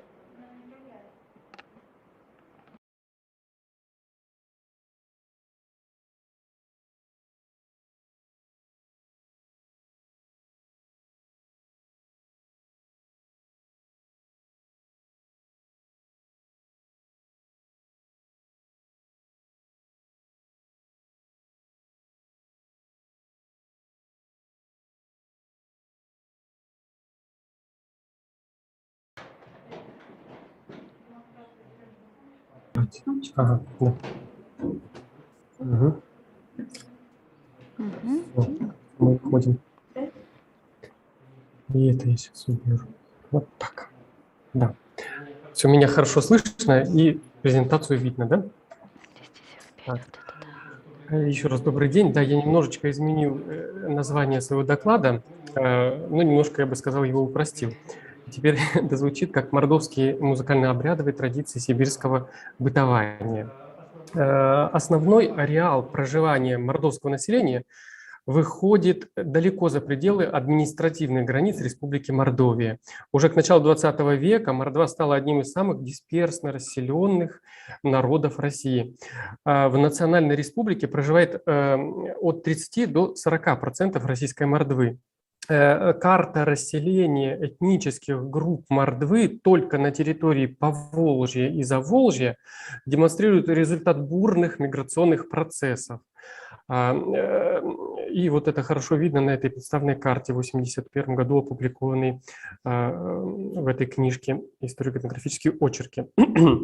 На территории Сибири Мордва образовала несколько компактных ареалов проживания. Например, по данным Всесоюзной переписи населения 1926 года в национальном составе Сибирского края Мордва занимала 4-е место после русских, украинцев и белорусов. Это вот хорошо видно на слайде. И проживала в основном на территории Барнаульского, Кузнецкого, Минусинского и Новосибирского округов. Населенные пункты первых 3 округов составили основной ареал наших исследований, материалом которого послужили разновременные записи одних и тех же населенных пунктов, сделанные с 1975 по 2017 годы. В работах историко-этнографической направленности, посвященных вопросам расселения сибирской Мордвы, на основе архивных, статистических и устных источников уточняются места выхода сибирских переселенцев. Здесь на слайде только один источник представлен, их достаточно, но тем не менее, вот уточнение исходного региона чрезвычайно важно и необходимо для изучения сибирской диаспоры в контексте материнской культуры, определения степени сохранности и особенностей изменения переселенческой традиции. Исходя из того, что этническая культура в целом существует как вариационное множество местных традиций по Чистову, а фольклор какого-либо этноса представляет собой систему локальных традиций, по меткому замечанию Виктора Аркадьевича Лапина, каждая из которых имеет самодостаточный характер бытования, то переселенческая культура в этом контексте представляет собой лишь локальный фрагмент элемента этой системы, вот, и причем интродуцированный на новую территорию. Данное обстоятельство может выступать как фактором стабилизации этнической культуры, так и мощным фактором ее ассимиляции. К стабилизирующим факторам культуры также можно отнести повторяемость и воспроизводимость каких-либо жизненных ситуаций, в том числе обрядовых, функционирование, повторяемость которых может способствовать сохранению фольклорных текстов, учитывая стремительные процессы урбанизации, угасания традиционной культуры в современном мире. Обрядовые традиции претерпевают значительные изменения, исчезают или трансформируются, приобретают вторичные формы бытования. Поэтому вербальная и музыкальная составляющие культуры, связанные с обрядовыми жанрами, особенно подвержены риску исчезновения. Ну, здесь несколько слайдов о подходах к изучению обрядовой культуры. Известно, что в основе обряда лежат закрепленные в традиции символические действия в широком смысле, сопровождающие важные моменты жизни человека и коллектива. Одним из ключевых методов в изучении обрядовых жанров является последовательное описание различных элементов кодовой системы ритуала, в которых зашифрованы ритуальные смыслы. Такой подход реализован в огромном количестве работ этнографов, фольклористов, этномузыкологов, в том числе исследователей Института филологии СУРАН. Ну, вот из последних можно упомянуть работу коллектива авторов, представленных на слайде, опубликованную в статье «Универсалии вербальной культуры в поисках общего понятия», где предложен, в частности, перечень культурных кодов и их типовых реализаций, состоящий из 17 позиций, выведенных на экран. Пространственный, темпоральный, персонажный, акциональный, артефактный и прочее. Они демонстрируют отдельные сферы ритуальной системы. В целом перечень этот носит, конечно, открытый характер и, например, может быть и расширен какими-то новыми другими важными также сферами. Ну, например, есть такая сфера одорологический код ритуала. Да, это ну, тот код, который шифрует запахи, да, то есть они в ритуалах имеют определенное значение, да, и ну, в ритуальной практике это может что-то обозначать и, во всяком случае, занимать какую-то позицию в ритуальной ситуации какой-то. Но в целом важнейшей задачей является расшифровать эти коды, раскрыть их содержание, семантику, в которой отражаются представления, мировоззрения носителей этнических традиций. Обряды, сопровождающие переход индивида или группы людей в новую социальную категорию, так называемые обряды перехода, рассматривают с точки зрения реализации обрядовых функций, открепительной, маргинальной, закрепительной, маркирующих пространственный и инициационный переходы. Одним из методов изучения также особенностей музыкальной драматургии обряда является составление синдагматических схем музыкального кода в сопоставлении с музыкально-стилевой типологией напевов обрядовых песен. Ну вот, используя, собственно говоря, вот вышеперечисленные методы, в разных комбинациях было осуществлено описание, изучение обрядовых жанров сибирской мордвы. В связи с разрушением, об этом приходится все равно говорить, в культуре аграрных скреп календарный цикл наиболее подвержен трансформации и исчезновению. Архивные материалы, современные записи, также фрагменты их, зафиксированные в сибирских селах от мордовских переселенцев, свидетельствуют о развитом зимне-весеннем периоде народного календаря от Рождества до Троицы, включающим песни рождественского дома, колядные, крещенские, масленичные песни, закликания весны и хороводные песни, приуроченные проводом весны. Это на окончание Троицкой недели исполняемые. На слайде приведены зафиксированные песенные жанры и многочисленные культурные коды календарно-фольклорно-этнического комплекса имеют мифологическую какую-то основу и раскрывают различные стороны взаимоотношений человека и природы, этого и того мира. То есть различные эти взаимоотношения. В данный момент мне кажется, что стоит упомянуть о весьма продуктивных гипотезах, высказанных на пленарном заседании с Иосифом Земцовским, как бы полемизируя с грузинским этномузыкологом Иосифом Жордания. Эти гипотезы изложены в еще не опубликованной, как мы поняли, работе Изали Иосифовича «Антропология музыкального существования» АМС, в которой раскрывается феномен АМС-героя как человека музицирующего двумирного, способного в момент творчества, то есть интонирования, переноситься из реального мира в другой мир, нереальный, художественный, ритуальный, пускай. В этом ключе Изали Иосифович развивает эволюционную гипотезу Жордания о том, где и как пели древнейшие предки человека. Обратите внимание на то, что существа, живущие на Земле, наземные обитатели, вообще не поют, даже птицы поют только на деревьях, но спускаясь на землю, замолкают. Жордания предположил, что предки человека начали петь в ту далекую эпоху, когда они еще жили на деревьях, но спустившись вниз, не замолкли, а стали петь еще больше, громче, в ритмически организованных группах. Конец цитаты. Приведенные Изали Иосифовичем Земцовским несколько примеров из практики юкагирских шаманов, камлающих на деревьях, о шаманской атрибутике и символике, пронизанной образами птиц, усиливают эту эволюционную гипотезу Жордания. В контексте высказанных идей с акцентом на значимости вертикальной оси пространства можно упомянуть исследуемый нами мордовский календарный обрядовый материал, зафиксированный на территории Сибири. А именно, песни «Диалоги с птицами», песни «Диалоги с сорокой», это эрзианские масленичные песни, и песни «Закликания весны», или их еще называют великопостные или весенние карильные песни, которые исполнялись девушками на пригоне, на крыше пригона, на пригорке, то есть в любом случае где-то на возвышенности, да, то есть мне показалось, что здесь какая-то параллель, конечно, не строгая, но такая могла бы прозвучать.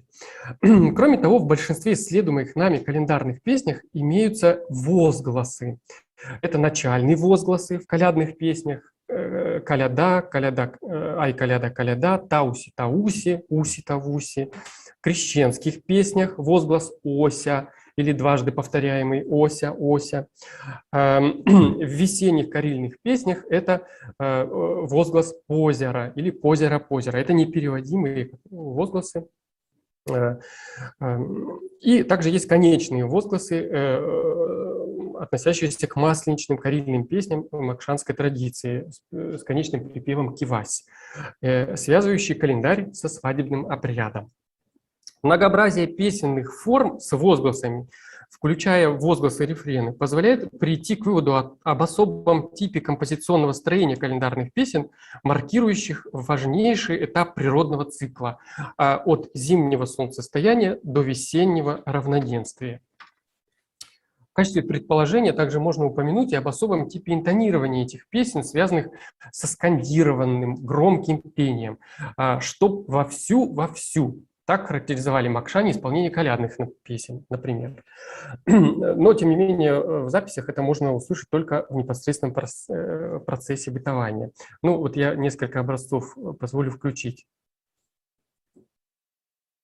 Каляда, каляда, тупором, каляда, каляда, тупором, топором, каляда, каляда, урежь давай сюкором, каляда, каляда, если максак сюкором, каляда, каляда, сазу прячора часть, каляда, каляда, лавси лангачи незы, каляда, каляда, позапать своя зо, каляда, каляда, если максак сюкором, мазы прячора часть, преве улизы, вадре улизы, умная улизы.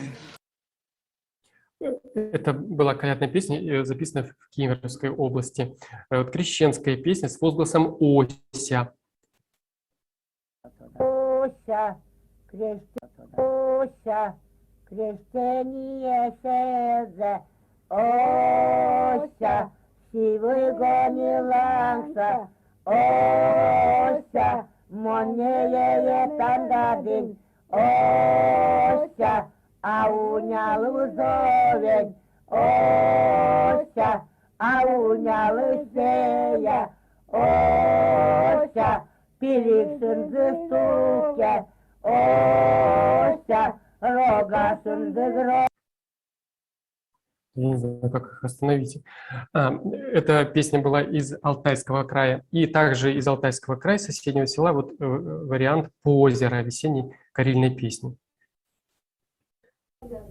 Позера, сурка пандыш мазылдать, позера, лишь баряка парней деды, позера, лишь все дерево пани деды, каля, позера.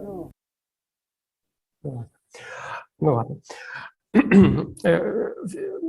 Перейдем к следующему блоку, связанному со свадебным обрядовым комплексом.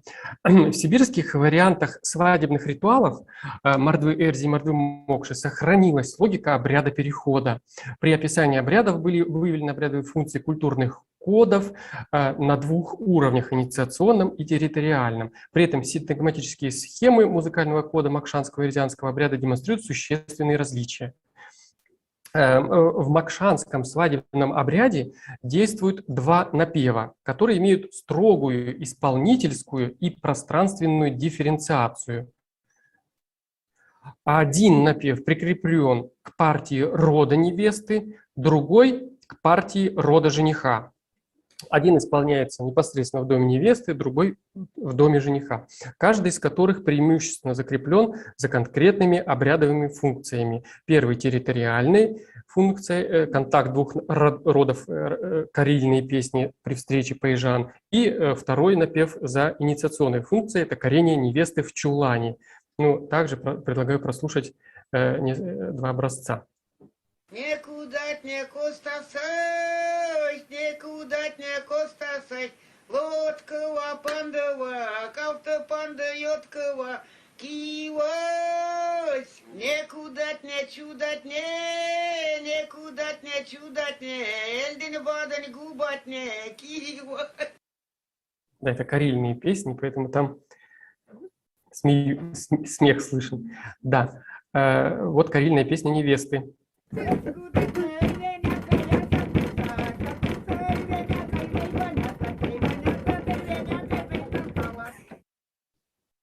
Да, здесь слышно, что некоторый вариант реконструкции был осуществлен, потому что в дверь с обратной стороны чулана, где сидит невеста, ну, родственники жениха стучат в дверь.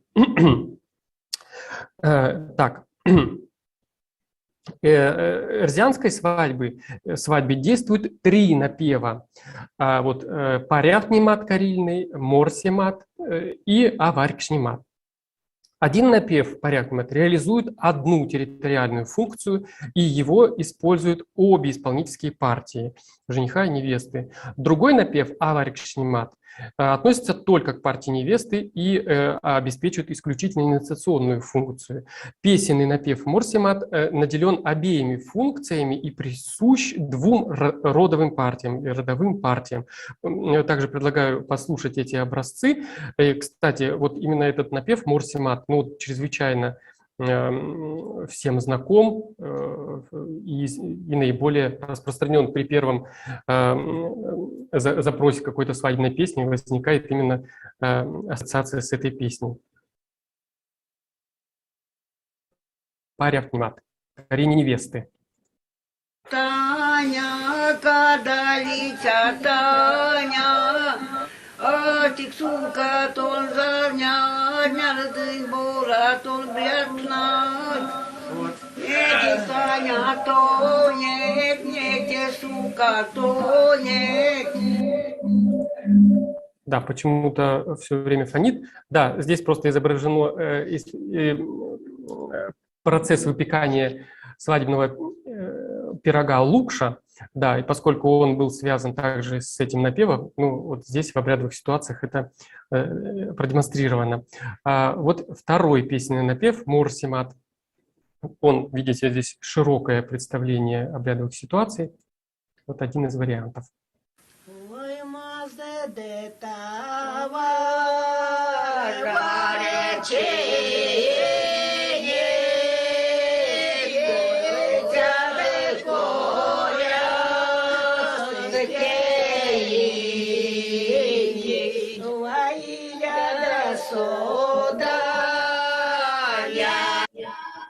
Продолжает фонить почему-то. Таким образом, да, еще, да, третий напев, ну, он коротенький, предлагаю тоже его послушать.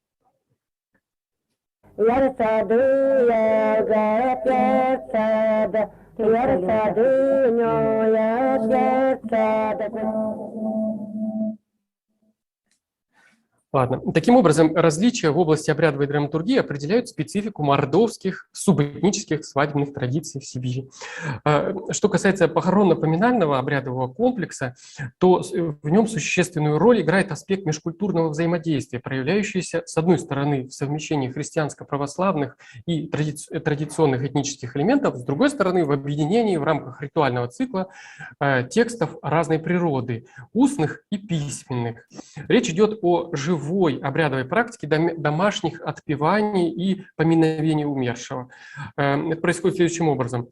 Группы женщин во главе с читалкой, используя псалтырь, исполняют молитвы, песнопения, славословия в день похорон, на 9-й, 40-й день, полгода, год, 2-3 со дня смерти покойного. А далее может это продолжаться ежегодно. Зафиксирована информация об проведении поминок в течение 18 лет после смерти бабушки. Ну, то есть нехитрые подсчеты математические могут, учитывая, что в этом селе около 500 жителей, да, можно предположить, какой плотности, то есть там вот эта традиция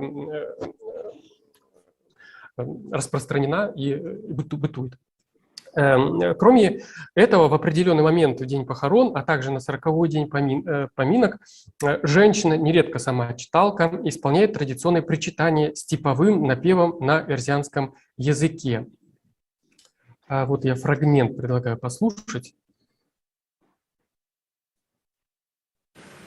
Ой, весенний зовени моны гудуа, весенний зовени кардазга, вителеви моны вачтуин, а ти то содер то начи, буду совен до ясте, Младенец, кто умер, блин.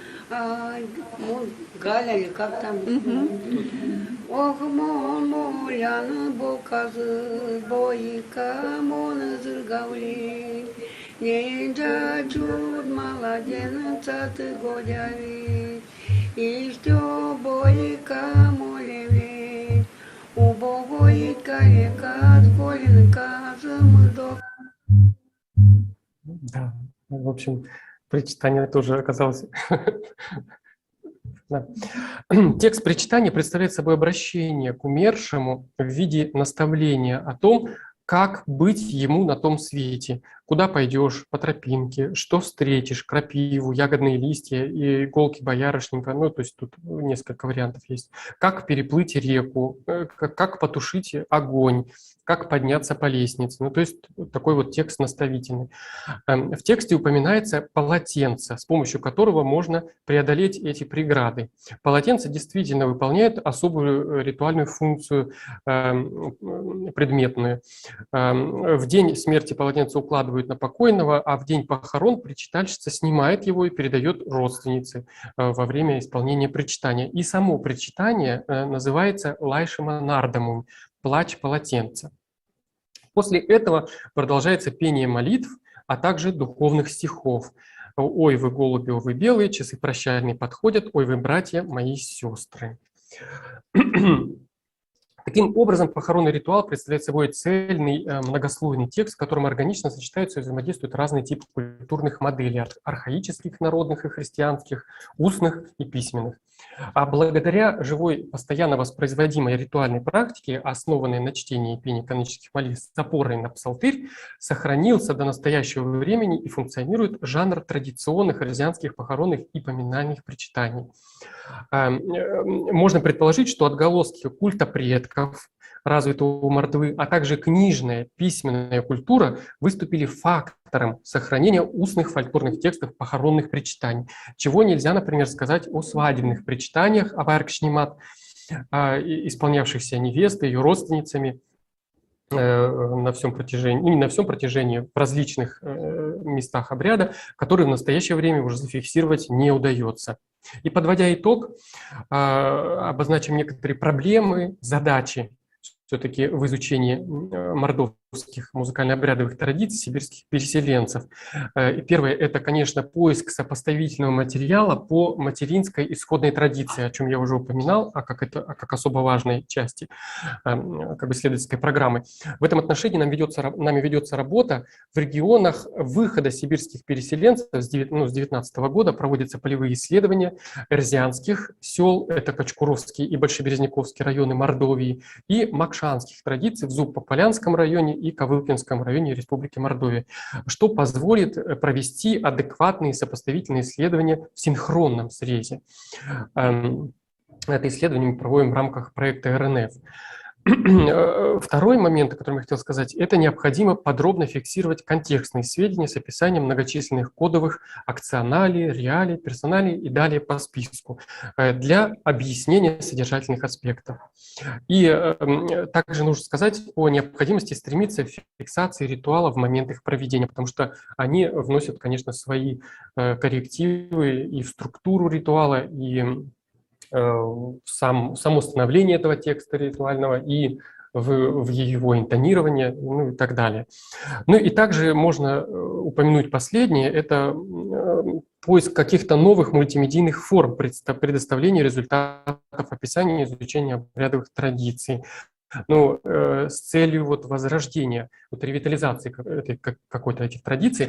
Ну и здесь можно упомянуть монографию, которая была в прошлом году опубликована, ну, тираж был в этом году подготовлен, где произведено описание свадебного и календарного только комплексов, и в том числе там на обороте титула имеется такой QR-код, который отсылает нас в электронный ресурс, можно сказать, одноименный, где, ну, вот также можно почитать этот текст, где можно тексты песенные посмотреть, что-то частично послушать, где-то фотографии там есть. Ну, то есть вот какой-то еще такой вот вариант, которым могли бы пользоваться в том числе не только исследователи, а еще и представители этих этносов, которые находятся далеко от своей автохтонной территории. Вот, собственно говоря, на этом я и хотел окончить свое выступление. Спасибо. Спасибо, Павел Сергеевич. Мы благодарим вас за очень такое насыщенное выступление, за очень такую содержательную и красивую презентацию. И главное, конечно, за то, что мы услышали вот эти фольклорные образцы в их таком аутентичном звучании. Это всегда необходимо, чтобы составить свое представление о фольклорной традиции. Ну, время у нас, честно говоря, исчерпано давно. Но если у кого-то есть вот один вопрос, у нас так-то есть время в секции еще, то можно задать. Ну, в чате вроде бы нет вопросов. Вот если кто-то хочет из зала что-то спросить, можно спросить. Угу, пожалуйста. Павел Сергеевич, это Кондратьев.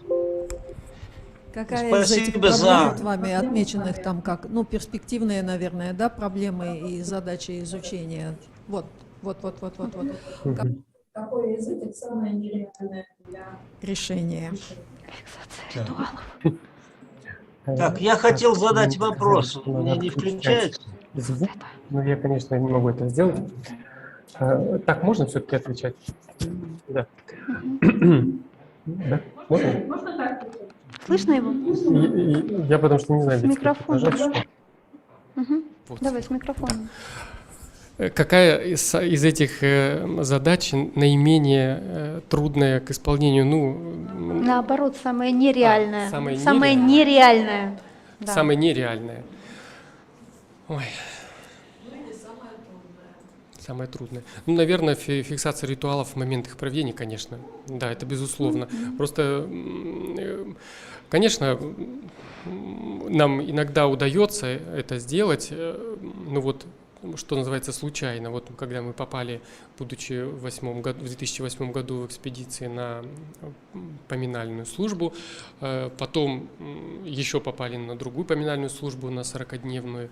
Ну, то есть вот выходит, что как бы вот это дало нам возможность вот войти вот в эту практику обрядовую и вот ее понаблюдать изнутри в качестве вот включенного наблюдения. Вот. Ну и, конечно, если бы у нас не было какой-то такой случайности, то мы бы не смогли это осуществить. И, ну, конечно, и к описанию этой практики обрядовой, ну, во всяком случае, похоронно-поминального комплекса в таком комплексном представлении трудно можно было бы представить без этого материала. Вот. Но остальные задачи тут довольно очевидные, мне кажется. Поэтому даже это не проблема, а задачи. Ну да, вот это, в общем-то, говоря. Павел Сергеевич, а можно вот тоже к первому пункту вашему? Вот насколько хорошо изучен материал на территории исконного проживания мордвы? Ну, вот именно обрядовый, да? Ну, конечно, там есть исследования, есть этнографы, которые продолжают полевые исследования и публикуют небольшие брошюры, монографии даже есть, вот Корнишиной в том числе, Галины Альбертовны, ну, конечно же, этнографов, которые в том числе и в Сибирь приезжали, вот Никонова, и коллектив исследователей. Но, может быть, вот таких вот каких-то комплексных исследований обрядовой культуры вот с такими методологическими подходами, ну, вот, которые мы пытаемся поставить, я, наверное, не встречал. Вот. Но, тем не менее, материалы фольклорные готовятся, публикации есть. Но этого, конечно, достаточно для начального этапа сопоставительных исследований. Вот, ну, как-то так. Ну, а нотные публикации имеются? Нотные публикации? Ну, конечно, это памятники мордовского народного музыкального искусства. Это, конечно, классический труд Бояркина Николая Ивановича и его супруги. Это, конечно, труд, который останется на века. Это именно памятники, да, вот, где воплощены там принципы партитурных нотаций, где вот видно вот эту многослойность, многоголосность вот, мордовских традиций песенных. Вот, например, чего мы в Сибири уж точно себе позволить не можем, потому что, ну, во-первых, у нас нет таких коллективов, которые могли бы собираться и исполнять песни эти, да? Ну, то есть такого количества исполнителей просто нет. Поэтому у нас, да, вот были вот случаи, там все-таки мы записывали в 2008 году, ну, группы женщин, да, вот все-таки это не один, не два человека. Но в настоящее время, ну, исполнительские группы это все-таки практически одиночное пение, да? Вот. Ну и, конечно, вот эти памятники мордовского народного музыкального искусства, это, конечно, замечательное исследование, на которое нужно ориентироваться. Вот. Да, еще у них вышел еще двухтомник, вот совсем недавно, посвященный инструментальной музыке, мордовской народной инструментальной музыке. Тоже замечательные 2 тома фундаментального исследования. Да, то есть Николай Иванович продолжает трудиться в этом направлении, вот за что ему огромная благодарность. Так, ну мы поблагодарим Павла Сергеевича за очень интересный доклад и всех, кто участвовал потом в обсуждении, в вопросах. И переходим к следующему докладу. Так, следующий докладчик – это Александра Сергеевна Яковлева, аспирант кафедры этномузыкознания Новосибирской государственной консерватории имени Глинки. И тема доклада – локальные традиции фольклора русских старожилов северо-востока Сибири как объект этномузыкального исследования. Александра Сергеевна тоже здесь присутствует у нас в зале. Будет очный доклад. Сейчас. Камеру ниже. Сказали.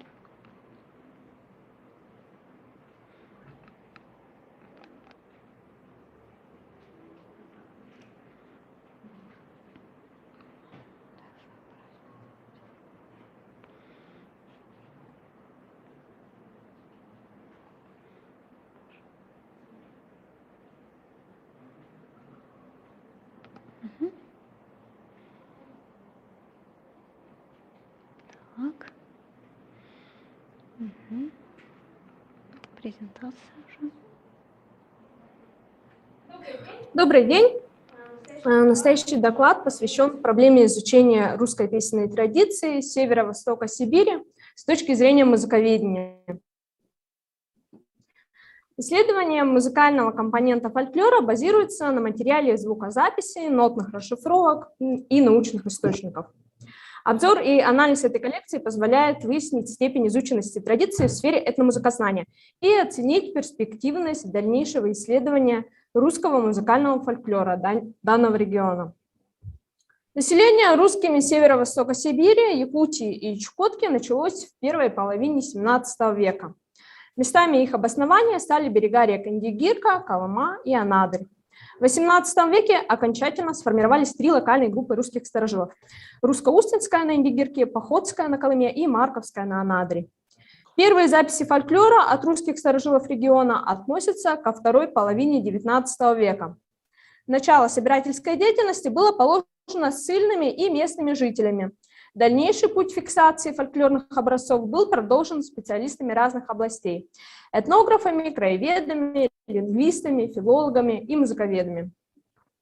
Появление первых музыкальных материалов связано с Северо-Тихоокеанской экспедицией, организованной в 1900 году Американским музеем естественной истории. Одним из объектов изучения стала культура жителей Колымского края и Анадырского района. В рамках этой экспедиции были записаны на фонограф образцы фольклора от русских колымчан и марковцев. Но о существовании этих записей стало известно лишь в конце XX века из публикации Германа Венедиктова. На тот момент были обнародованы лишь текстовые варианты. Фонографические записи стали доступны исследователям в конце 90-х годов XX века. Из материалов русско-старожитного фольклора основную часть составляют марковские образцы, записанные этнографом Владимиром Богоразом и его женой Софьей Богораз. Это былины, баллады, исторические, игровые плясовые песни, цикл «Винограде» и инструментальные наигрыши. В собирании колымского фольклора участвовал этнограф Владимир Юхельсон. В центре внимания исследователя были прежде всего кадиры, поэтому из русских фонозаписей сохранилось лишь 4 образца. 2 из них были расшифрованы. Это «Свадебная величальная песня» и «Виноградие». В 2008 и в 2012 годах этномузыковед Елена Якубовская опубликовала нотировки марковских и русско-колымских записей 1900 года. Марковские фрагменты 2 былин, 2 исторических песен и инструментального наигрыша были изданы в аудиодиске «Марковские песни», составленном в 2014 году этномузыковедом Татьяной Шанталинской. Все фонографические материалы экспедиции хранятся в архиве традиционной музыки Университета штата Индиана в Блумингтоне. Копии этих записей находятся в фонограмм-архиве Института русской литературы. Вскоре, в 1903 году, появились новые фонографические записи, выполненные от колымчан польским политическим сыном Яном Стражецким. Его записи хранятся в фонограмм-архиве Института русской литературы. 5 песен были нотированы Александром Масловым и опубликованы в 1911 году в приложении к статье Дмитрия Нучина о применении фонографа к этнографии. Несколько записей Стражецкого были нотированы также Евгенией Леневой. 1 свадебная и 2 исторические песни. Эти материалы хранятся в рукописном отделе Государственного центрального музея музыкальной культуры имени Глинки в Москве. Свадебная песня нотации Леневой была опубликована в статье Якубовской в 2012 году. Таким образом, собирательская деятельность участников американской экспедиции и Яна Стражецкого представляет собой первый ранний этап звукозаписи фольклора русских старожилов северо-востока Сибири. Имеется большое количество нотных расшифровок марковских и несколько колымских образцов, записанных в этот период. Русско-устинский фольклор в первой половине XX века на звуковые носители не записывался, и песни собирателями не нотировались. Следующий этап звукозаписи относится лишь ко второй половине XX века. В это время фольклорные образцы записывались на магнитофон. Так, на Колыме собирательской деятельностью в 1965 году занимался филолог Геннадий Зотов, в 1971 году этнограф Раиса Каменецкая, в 1973 композитор Игорь Бродский-Богданов. В селе Марково в 60-х годах 20 века фольклор записывал местный краевед Эдуард Гунченко, в 1968 году историк Сергей Савоскун, в 1969 году Виталий и Татьяна Шанталинские. Из материалов экспедиции 60-70-х годов по Колыме и Марково были нотированы и опубликованы единичные образцы. Например, в «Винограде», записанное Раисой Каменецкой, было опубликовано в работе Бернштама и Лапина. Духовный стих в записи Зотова и баллады в записи Бродского-Богданова были изданы в томе «Русская эпическая поэзия Сибири и Дальнего Востока». 3 лирические песни и частушки, собранные Шанталинскими, содержатся в аудиодиске «Марковские песни», и часть песен опубликована в отдельных статьях Шанталинской. Первые аудиоматериалы русско-устинского фольклора появились в 1973 году. Они были собраны филологами Виталием Зоркиным и Валентиной Осиповой. В связи с неисправным качеством звукозаписи были опубликованы лишь 2 образца. Это «Плясовые Амуканова» и «Летал голубь». Обе песни были изданы в 2006 году в аудиоприложении к монографии Владимира Кляуса и Светланы Супряги «Песенный фольклор русско-устинцев Якутии и семействе Забайкалья». Песня Амуканова была также опубликована в нотной расшифровке Галины Солдатовой. В 1977 году фольклор в Русском Усте записывали филологи Сергей Азбелев и Юлия Дьяконова. В ходе работы участники экспедиции обнаружили, что местный традиционный фольклор постепенно уходит из бытования. Но, тем не менее, удалось записать 16 песен, 3 баллады и частушки. Также была произведена на киноленту запись местной плясовой Амуканова. Материалы экспедиции хранятся в фонограмм-архиве Института русской литературы. В 80-е годы XX века в экспедиции по всем 3 очагам проживания русских старожилов неоднократно выезжала Татьяна Шанталинская. В 1985 году эпический фольклор колымских и русско-устинских старожилов собирал филолог Юрий Смирнов. Часть записей, выполненных собирателями, опубликована в томе «Русская эпическая поэзия Сибири и Дальнего Востока». Фольклорные материалы, собранные Шанталинской, были также опубликованы в нотном сборнике «Марковские вечерки», в аудиодиске «Марковские песни», а также в ряде ее статей. В конце XX века фольклор русских старожилов стали собирать и от местных самодеятельных коллективов. Так, в диске «Марковские песни» содержится 17 разножанровых песен, записанных в 1982 году в Москве Государственным домом радиовещания и звукозаписи от хора «Марковские вечерки». В 1990 году композиторы Николай Берестов и Афанасий Томский записали и нотировали 13 разножанровых песен, а также частушки от ансамбля «Русско-Устинцы». Они были опубликованы в 2013 году в нотном сборнике «Песни русского устья». К поздним материалам относятся записи 2009-2012 годов, собранные в Колымском регионе музыковедом Натальей Винокуровой. По результатам ее экспедиции в 2014 году был издан нотный сборник «Песенные традиции Колымы», в который вошли 33 разножанровых образца. Таким образом, общее количество опубликованных музыкальных материалов фольклора, рассматриваемых локальных групп, составляет около 180 образцов. Наиболее полно в данном отношении представлен марковский фольклор. Опубликовано 28 аудиоматериалов, записанных в разные временные периоды, с 1900 по 2000 годы. Имеется более 80 нотировок. Основная часть из них представляет собой записи, выполненные в самом начале XX века.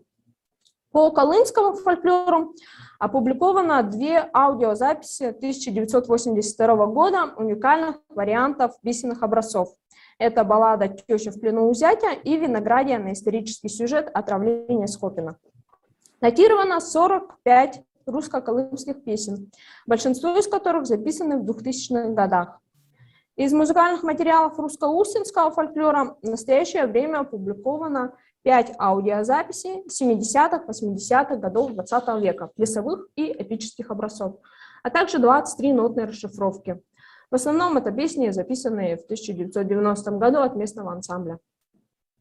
Тем не менее, список аудио и нотных записей не является окончательным, так как имеются перспективы для дальнейшего пополнения базы музыкальных источников.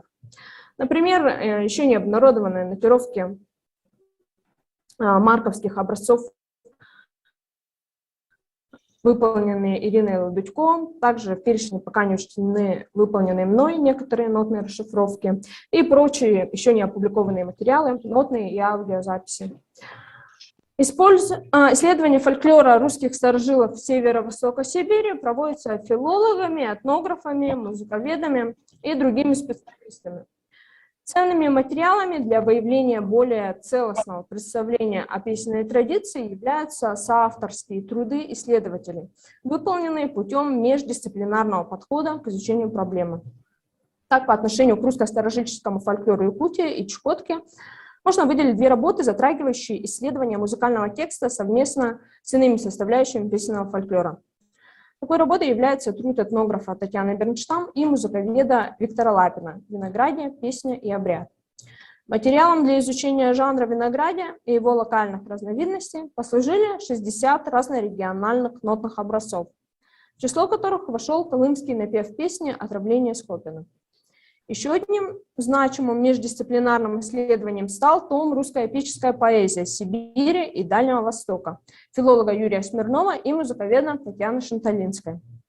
В этой работе рассматривается целая жанровая сфера отдельного региона, в том числе эпическая традиция русско-устинцев, марковцев и колымчан. Кроме междисциплинарных исследований, включающих музыковедческое исследование фольклора, существуют и, собственно, этномузыкологические труды. Основными исследователями музыкальных материалов фольклора русских старожилов северо-востока Сибири являются Татьяна Шанталинская, Елена Якубовская, Ирина Ладудько. Изучению песенной традиции региона посвящен ряд статей этих музыковедов. Татьяна Шанталинская изучает фольклор всех 3 групп местных жителей, но наиболее целостно ею представлена марковская песенная традиция. Интерес к колымскому и русско-устинскому фольклору музыковед проявляет главным образом по отношению к отдельным жанрам и жанровым сферам, таким как андельщина и эпический фольклор. В работах Елены Якубовской основным материалом исследования русского фольклора северо-востока Сибири стали фонографические записи начала XX века разножанровых образцов марковского репертуара. К колымским и русско-устинским записям автор обращается с целью сравнения их с марковскими напевами. Таким образом, оба музыковеда занимаются исследованием одной и той же традиции и отчасти используют одинаковый материал. В связи с этим примечательна рецензия 2016 года Шанталинской на статьи Кубовской. Шанталинская дополняет и в некоторых случаях опровергает аналитические наблюдения Кубовской по отношению к отдельным песенным образцам, вносит корректирующие уточнения в авторство собирателей и информантов. Но оба исследователя приходят к выводу об общности русско-устинского, колымского и марковского фольклора, а также обнаруживают взаимосвязь эпического репертуара этих групп с вариантами из сборника Кирши-Данилова. Обзор имеющихся исследовательских работ позволяет выделить несколько главных аспектов изучения. Во-первых, это установление родственных связей традиций внутри региона и за его пределами. Определение стилевых особенностей локальных жанров. И, в-третьих, отслеживание исторического процесса развития традиционного репертуара. Но еще не все актуальные проблемы рассмотрены с точки зрения музыкального материала. Так, в трудах филологов, например, уделяется большое внимание анализу вербального текста в контексте иноэтнического влияния на фольклор локальных групп русских старожилов. В музыковедении пока еще отсутствуют специальные исследования, посвященные этой проблеме. Наиболее изученным в музыкальном плане является марковский фольклор. Колымская и русско-устинская традиции изучены в гораздо меньшей степени. Жанровые сферы в исследовательских работах представлены неравномерно. В настоящее время мы не имеем достаточных знаний о музыкальном фольклоре этих локальных групп, так как в большинстве своем проведенные исследования узконаправлены по проблематике или опираются на анализ ограниченного по объему материала. Для получения более полных сведений необходима систематизация имеющихся материалов, обобщение результатов исследований и проведение комплексного анализа песенного репертуара. Спасибо за внимание. Да, Александра Сергеевна, большое спасибо. Вы прямо идеально уложились в регламент, 15 минут ровно. Очень интересная тема, которая ждала своего исследователя на этом этапе. И, пожалуйста, вопросы к Александре Сергеевне. В чате есть. Можно я задам вопрос? Александра Сергеевна, я понимаю, что это, видимо, не входило в задачи вашего доклада, но расскажите, пожалуйста, о том, как вы изучаете вот эту традицию, и конкретный вопрос, удалось ли поехать в экспедицию туда? В экспедиции пока не довелось съездить. Что мы успели изучить, это мы рассматривали исторический процесс, то есть развитие репертуара в хронологии, современные в настоящее время реконструкции традиционного фольклора, как они производятся местными ансамблями, что сохранилось, в каком виде сохранилось.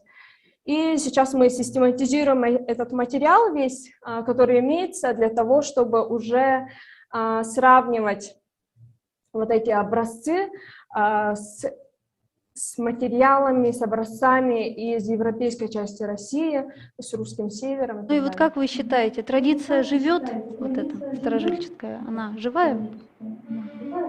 Ну да, но сейчас она уже находится, конечно, уже в другой форме, уже в современной, потому что вот начиная с 60-х годов 20 века уже влияние современной культуры сказалось, начали появляться, фольклор начал развиваться в том плане, что начали появляться уже новые песни, репертуар стал обновляться, многое стало уже исчезать. Например, в Русском Усте, если эпический фольклор, он находился на первом месте в их и жанровой иерархии, то сейчас уже многое из эпического фольклора утратилось.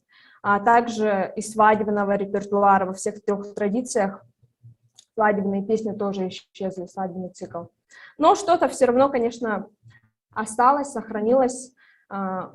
Андыщины, виноградия, лирические песни, хороводно-плясовой цикл. В частности, в Марково очень хорошо сохранились хороводные, плясовые песни. Спасибо большое за ответы. Мы желаем вам удачи в раскрытии этой темы. Спасибо. Так, ну и дальше я передаю слово себе. Да, дальше я буду докладчиком. Исмагилова Екатерина Игоревна, научный сотрудник сектора фольклора народов Сибири и Дальнего Востока, и лаборатории вербальных культур Сибири и Дальнего Востока Института филологии Сибирского отделения. Так, сейчас я буду включать свою презентацию. Катя, помоги. Демонстрация, да? Демонстрация. Экран выбери презентации, галочку поставь. Делиться? И F5. На экран нажми один раз. Так, тема моего доклада – пасхальное песнопение в интонационных культурах неславянских народов Сибири. Ну, здесь уже тема не только о переселенцах, но и о контактах переселенцев и коренных народов, и, в общем, к чему это приводило. Христианизация народов Поволжья и Сибири проводилась преимущественно во второй половине XIX, в начале XX века. С одной стороны, ей способствовали возникающие хозяйственно-культурные взаимоотношения с пришлым в Сибирь русским населением, особенно в тех случаях, когда для аборигенных жителей был свойственен оседлый образ жизни и земледелие. Посредством постоянного общения с русскими могло происходить стихийное принятие православных обычаев и обрядов, касающихся прежде всего внешнего поведения. Это ношение креста, установление дома икон и участие в народных календарных и семейных обрядах, тесно связанных с православными праздниками. Например, это могло быть празднование Крещения, Рождества, Масленицы, Пасхи, Троицы. Там подвергся влиянию христианскому похоронный обряд и так далее. И таким образом происходило принятие отдельных элементов христианского вероучения, скорее христианского обрядового поведения, зачастую уже трансформированных народным сознанием. И с другой стороны, проводилась целенаправленная христианизация коренного населения Сибири и неславянского населения в Поволжье посредством деятельности православных миссионеров. И тот и другой путь распространения христианства привели к тому, что православие в той или иной степени закрепилось среди некоторых сибирских этносов и оставило свой след в их традиционной культуре. В результате этого процесса в интонационной культуре некоторых южно-тюркских сибирских этносов, таких как шорцы, хакасы, алтайцы, коренные этносы, и переселенческих, это чуваши, проникли отдельные православные песнопения. Среди них наиболее известные и часто употребляемые молитвы, такие как «Три святое», «Отче наш», «Богородица Дева», единичные образцы рождественского тропаря, а также пасхальные песнопения «Тропарь» и «Ирмас». Так. Значит, сейчас я немножко покажу исполнителей песнопений. Вот хакасские песенницы, исполнительницы песнопений. Тоже. Это кызыльцы, северные хакасы. Это южные алтайцы, теленгиты. Это чувашские песенницы и исполнительницы песнопений, от которых мы записали тоже пение и Три святого, и пасхального тропаря. И духовный стих даже записали на чувашском языке. Так. Значит, в традиционную культуру хакасов, кызыльцев и шорцев вошли... Так, наверное, сейчас перемотаю немножко назад. Вот кто нам рассказывал. Вошли русские обряды и обычаи, связанные с праздником Пасхи, например, крашение яиц, обменными. На Пасху в домах хакасов, сагайцев и кызыльцев звучал пасхальный тропарь, и это песнопение могло петься, как они говорили, на людях, в ограде и на кладбище, видимо, на Радуницу. В сознании некоторых информантов сохранилась информация о том, что песнопения поются до Вознесения. И они свидетельствуют о том, что Пасха общая – это большой праздник. У теленгитов Улаганского района Республики Алтай на Пасху широко было распространено вплоть до настоящего времени крашение яиц. Сейчас красят покупными красками, раньше красили луковой шелухой, пекут блины и булочки, видимо, аналог куличей. В праздничный день принято ходить в гости и встречать друг друга пасхальным приветствием. «Христос терельды, чин терельды». «Христос воскресе, воистину воскресе». Был такой народный обычай в некоторых деревнях смотреть ранним утром, как солнце играет, а также катать яйца с горки, наблюдая при этом, чье яйцо дальше всех укатится. И считается, что владелец этого яйца будет самым удачливым весь последующий год. У сибирских чувашей также существовало, значит, окрашивание яиц, и бытовал такой народный обычай чувашский, что в день Пасхи первого пришедшего в дом человека садили на подушку, наполненного пером. И считалось, что если этот человек будет хорошо, спокойно сидеть на подушке, то и куры весь день будут хорошо, весь год последующий будут хорошо высиживать яйца. И также среди сибирских чувашей было распространено пение пасхального тропаря и ирмоса, первой песни пасхального канона в домашней обстановке. Так, вот у нас чуваши, и вот эти тексты. Значит, фольклоризованных образцов тропаря нам известно не так много, как образцов других жанров, например, Три Святого, там гораздо больше мы знаем. Всего у нас 8 образцов, записанных от чувашей Сибири, 2 хакасских, 2 алтайских и 1 шорский образец. Среди них 6 образцов тропаря исполняется на церковнославянском языке и 7 на родных языках носителей фольклорных традиций. А также мы рассматриваем 3 образца ирмоса, записанных от чувашских исполнительниц. Во всех случаях аудиофиксации это песнопение звучало в необрядовой обстановке, но исполнители хорошо сознают при этом, что поют пасхальную молитву. Так, вот это на экране мы видим канонические тексты песнопений. И дальше посмотрим, что с ними происходит в фольклорных традициях. Когда исполнители поют на церковнославянском языке, но некоторые слова, даже в таком кратком тексте, бывают им не очень понятны. И поэтому происходят вот такие фонетические там, и амофонические изменения. Вот. Потом в чувашском языке, значит, мы видим тоже, какие происходят изменения. Значит, живых умерших смертью победив, своим воскресением воскресение победив. И здесь можно увидеть такие темные в смысловом отношении места, которые возникают, вероятно, в результате утраты текста из памяти исполнительниц. При этом присутствует и некоторое переосмысление этого текста, который уводит вербальный ряд от богослужебного первоисточника и в то же время свидетельствует о проявлении народной этимологии. Так. Фольклоризованные образцы пасхального тропаря были проанализированы нами в сравнении с каноническим письменным первоисточником. Образцы, записанные от представительниц разных этносов, были все расположены по степени удаления от богослужебного варианта звучания напева. Вот и сразу скажу, что каких-либо этнических, специфических особенностей мы не обнаружили, поэтому, поэтому можно было в одну таблицу разные этнические образцы свести. Вот такая. Так, вернемся к началу. Вот. То есть они трансформируются по общим закономерностям, характерным для передачи напева в устной среде бытования. И дальше они идут по группам. Вот видите, да, образцы А1, 1Б и 1В – это 3 образца, записанные от одной исполнительницы. И здесь мы видим даже процесс припоминания знакомой с детства мелодии пасхального песнопения. Вот. И лучше и наиболее уверенно звучит на ее родном языке. Третий вариант – 1В. Вот. Также и это достаточно близкий к басовому партитурному голосу вариант, поэтому у нас первым стоит. И также в целом близки богослужебному напеву образцы 2А и 2Б, записанные от Лидии Петровны Дмитриевой.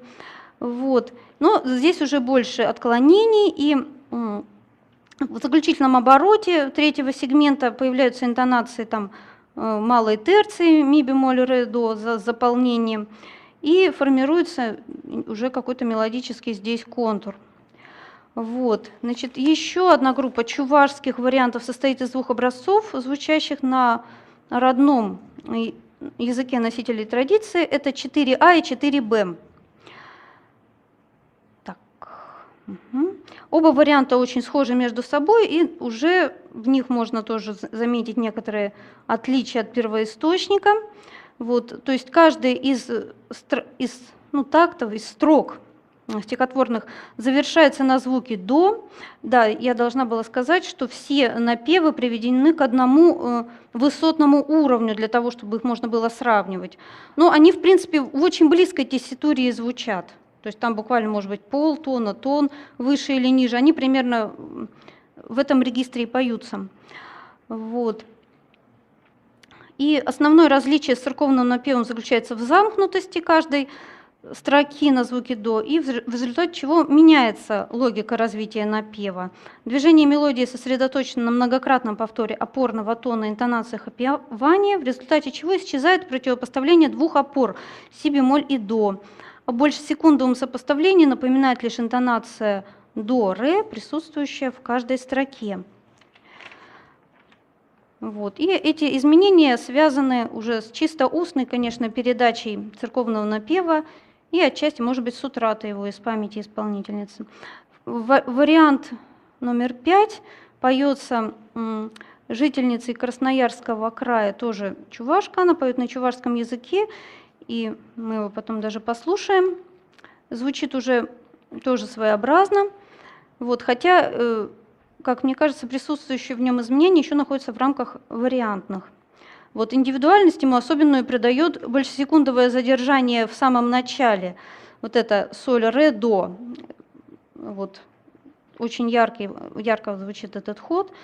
Вот. И, вероятно, на достаточно свободное воспроизведение церковного напева повлияла богатая исполнительская практика вот этой женщины, Зои Васильевны Красновой, в сфере родной фольклорной традиции.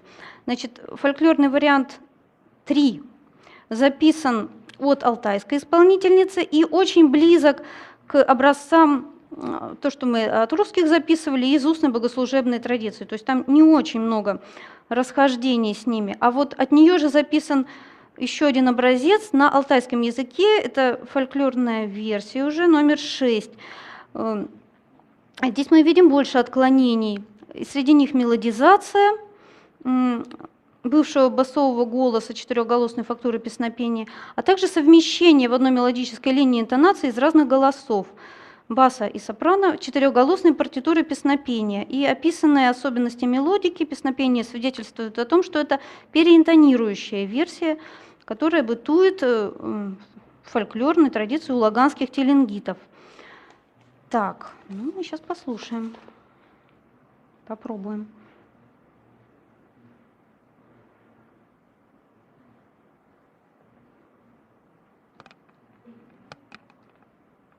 Нету звука.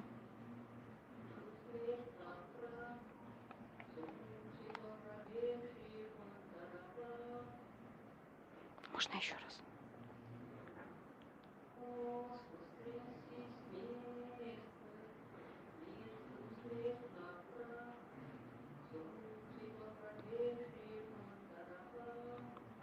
Третий. Так, теперь 6-й. Христос өлгөнүң тирилип турду, өлеме биле өлемди жепседи, мешектипдерди тируетти. Так, и сейчас мы послушаем сразу, значит, фольклорный вариант 5 и Ирмас, который она подряд поет от чувашской исполнительницы.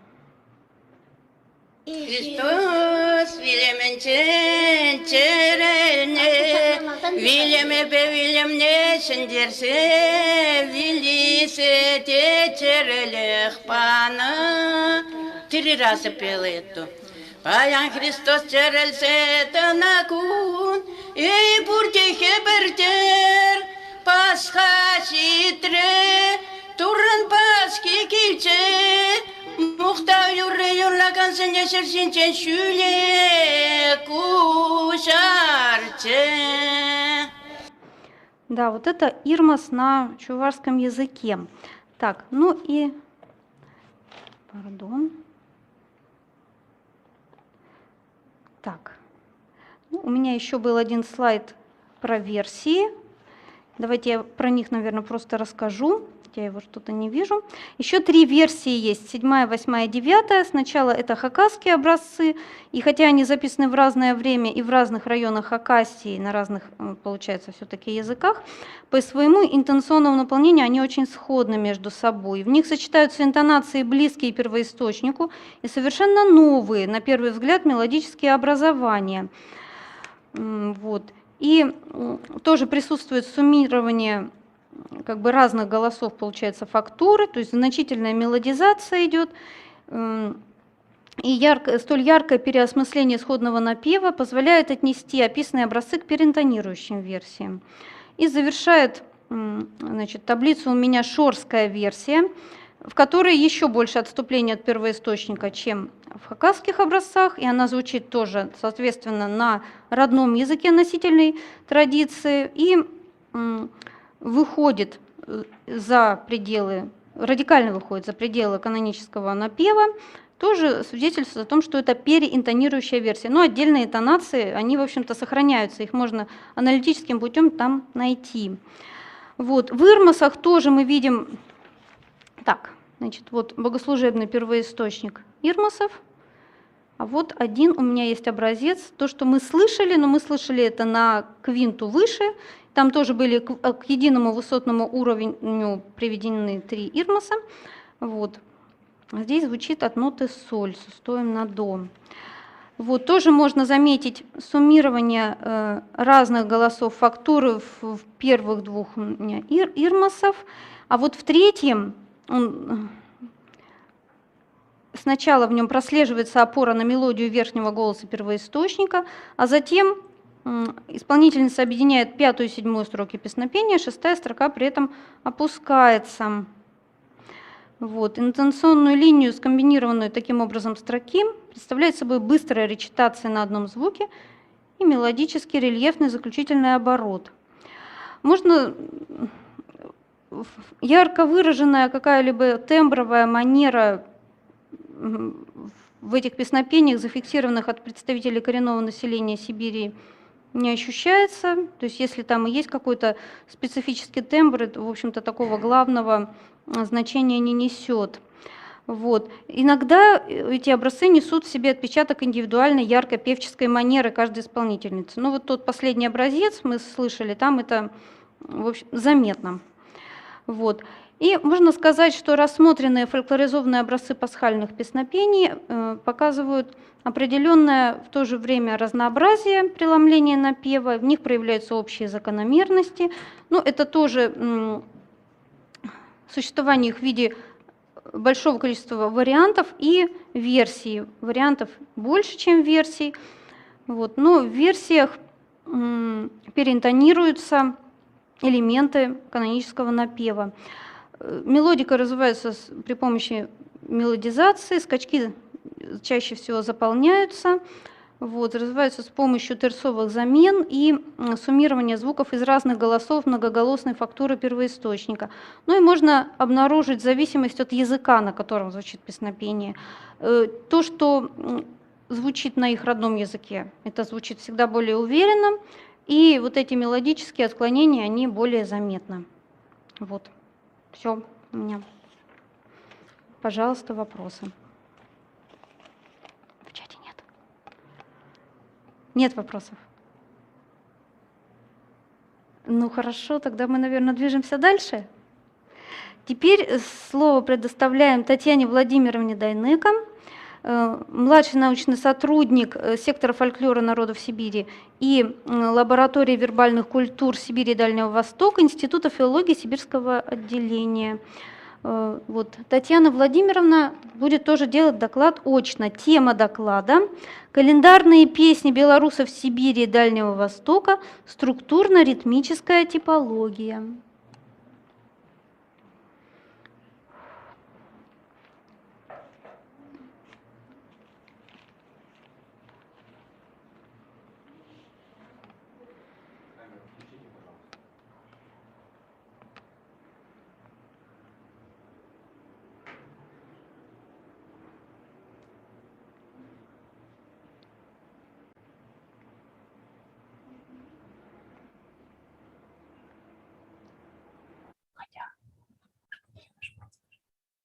Мышкой как надо? Просто левая, да, левая, да.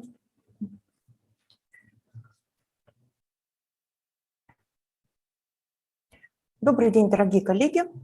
Представляю свой доклад «Календарные песни белорусов Сибири и Дальнего Востока. Структурно-ритмическая типология». В своем сообщении я хочу кратко представить результаты типологического исследования напевов календарных песен, записанных от потомков белорусских переселенцев в основных очагах расселения этноса на территории Сибири и Дальнего Востока. Вот они представлены на слайде. Для анализа были отобраны только, собственно, обрядовые песни, которые относятся к ритуальным действиям каждого сезона или сопровождают их. Хотя сама жанровая система календарных обрядовых песен весьма рассветленная и иерархически организованная. Можно посмотреть на слайде. Напевы песен сибирской белорусской традиции рассматривались в соотношении главным образом с классификацией календарных песен метрополии, составленной белорусским этномузыковедом Зинаидой Яковлевной Можейко. Так, а как мне вернуться на один слайдик? Я как-то неправильно. Ага, вот ее работа представлена. В своей работе на основании анализа огромного массива календарных песен разных районов Беларуси Можейко в каждом сезоне годового круга выделила некоторое количество типов напевов календарных песен, каждый из которых получил номер и индекс, указывающий на принадлежность к какому-либо сезонно-обрядовому песенному комплексу, например, коляд колядный, вол волочебный и так далее. Каждый песенный тип описан в труде Можейко по ряду основных критериев. Это строение стиха, музыкальная форма, наличие или отсутствие припевов, характерный текст припевов и устойчивые ритмоформулы. Сибирские образцы анализировались мной по тем же параметрам. Однако атрибутировать все сибирские образцы в соответствии с типами, предложенными Можейко, не удалось. И характеристики таких напевов сопоставлялись нами со сведениями о типах календарных песен, содержащимися в классификациях других исследователей. Вот можно источники посмотреть на слайде.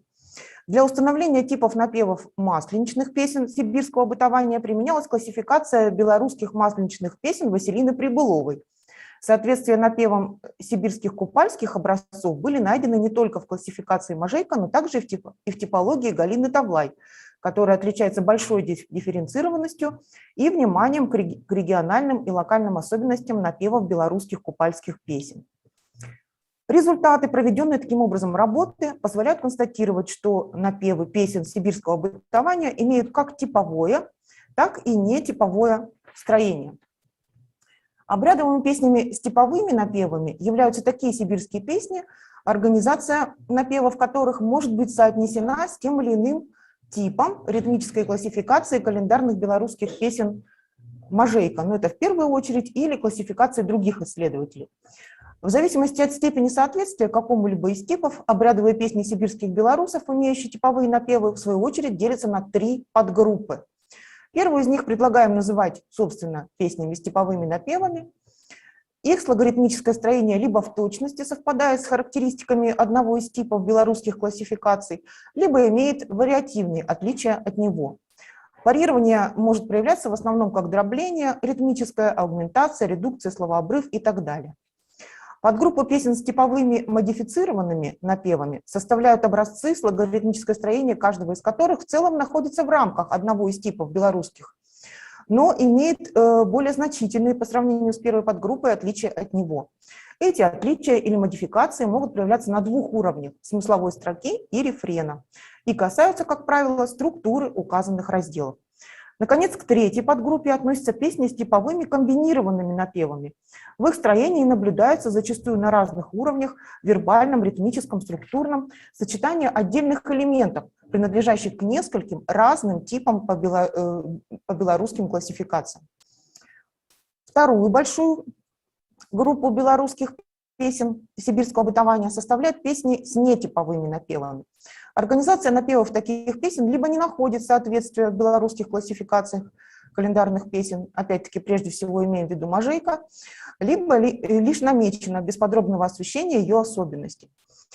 Как правило, но не обязательно, в нетиповых напевах не образуется устойчивых крупных композиционных единиц, слоговых музыкально-ритмических форм строф. Песни с нетиповыми напевами делятся на две подгруппы. Песни с напевами времяизмеряющей ритмики и песни с напевами акцентной ритмики. Особенности строения песен с напевами времяизмеряющей ритмики заключаются в следующем. Они основаны на повторении одной ритмоформулы, и в их композиционной структуре отсутствуют припевы. Некоторые напевы не содержат структурных единиц больше, чем ритмоформула. Другие же напевы имеют составную структуру. У них образуются композиционные единицы в масштабе строки или строфы. Песни с напевами акцентной ритмики также присутствуют среди записанных от потомков белорусов-переселенцев на территории Сибири и Дальнего Востока. И в них признаки какого-либо типа по классификациям Можейко и других исследователей вовсе не поддаются определению.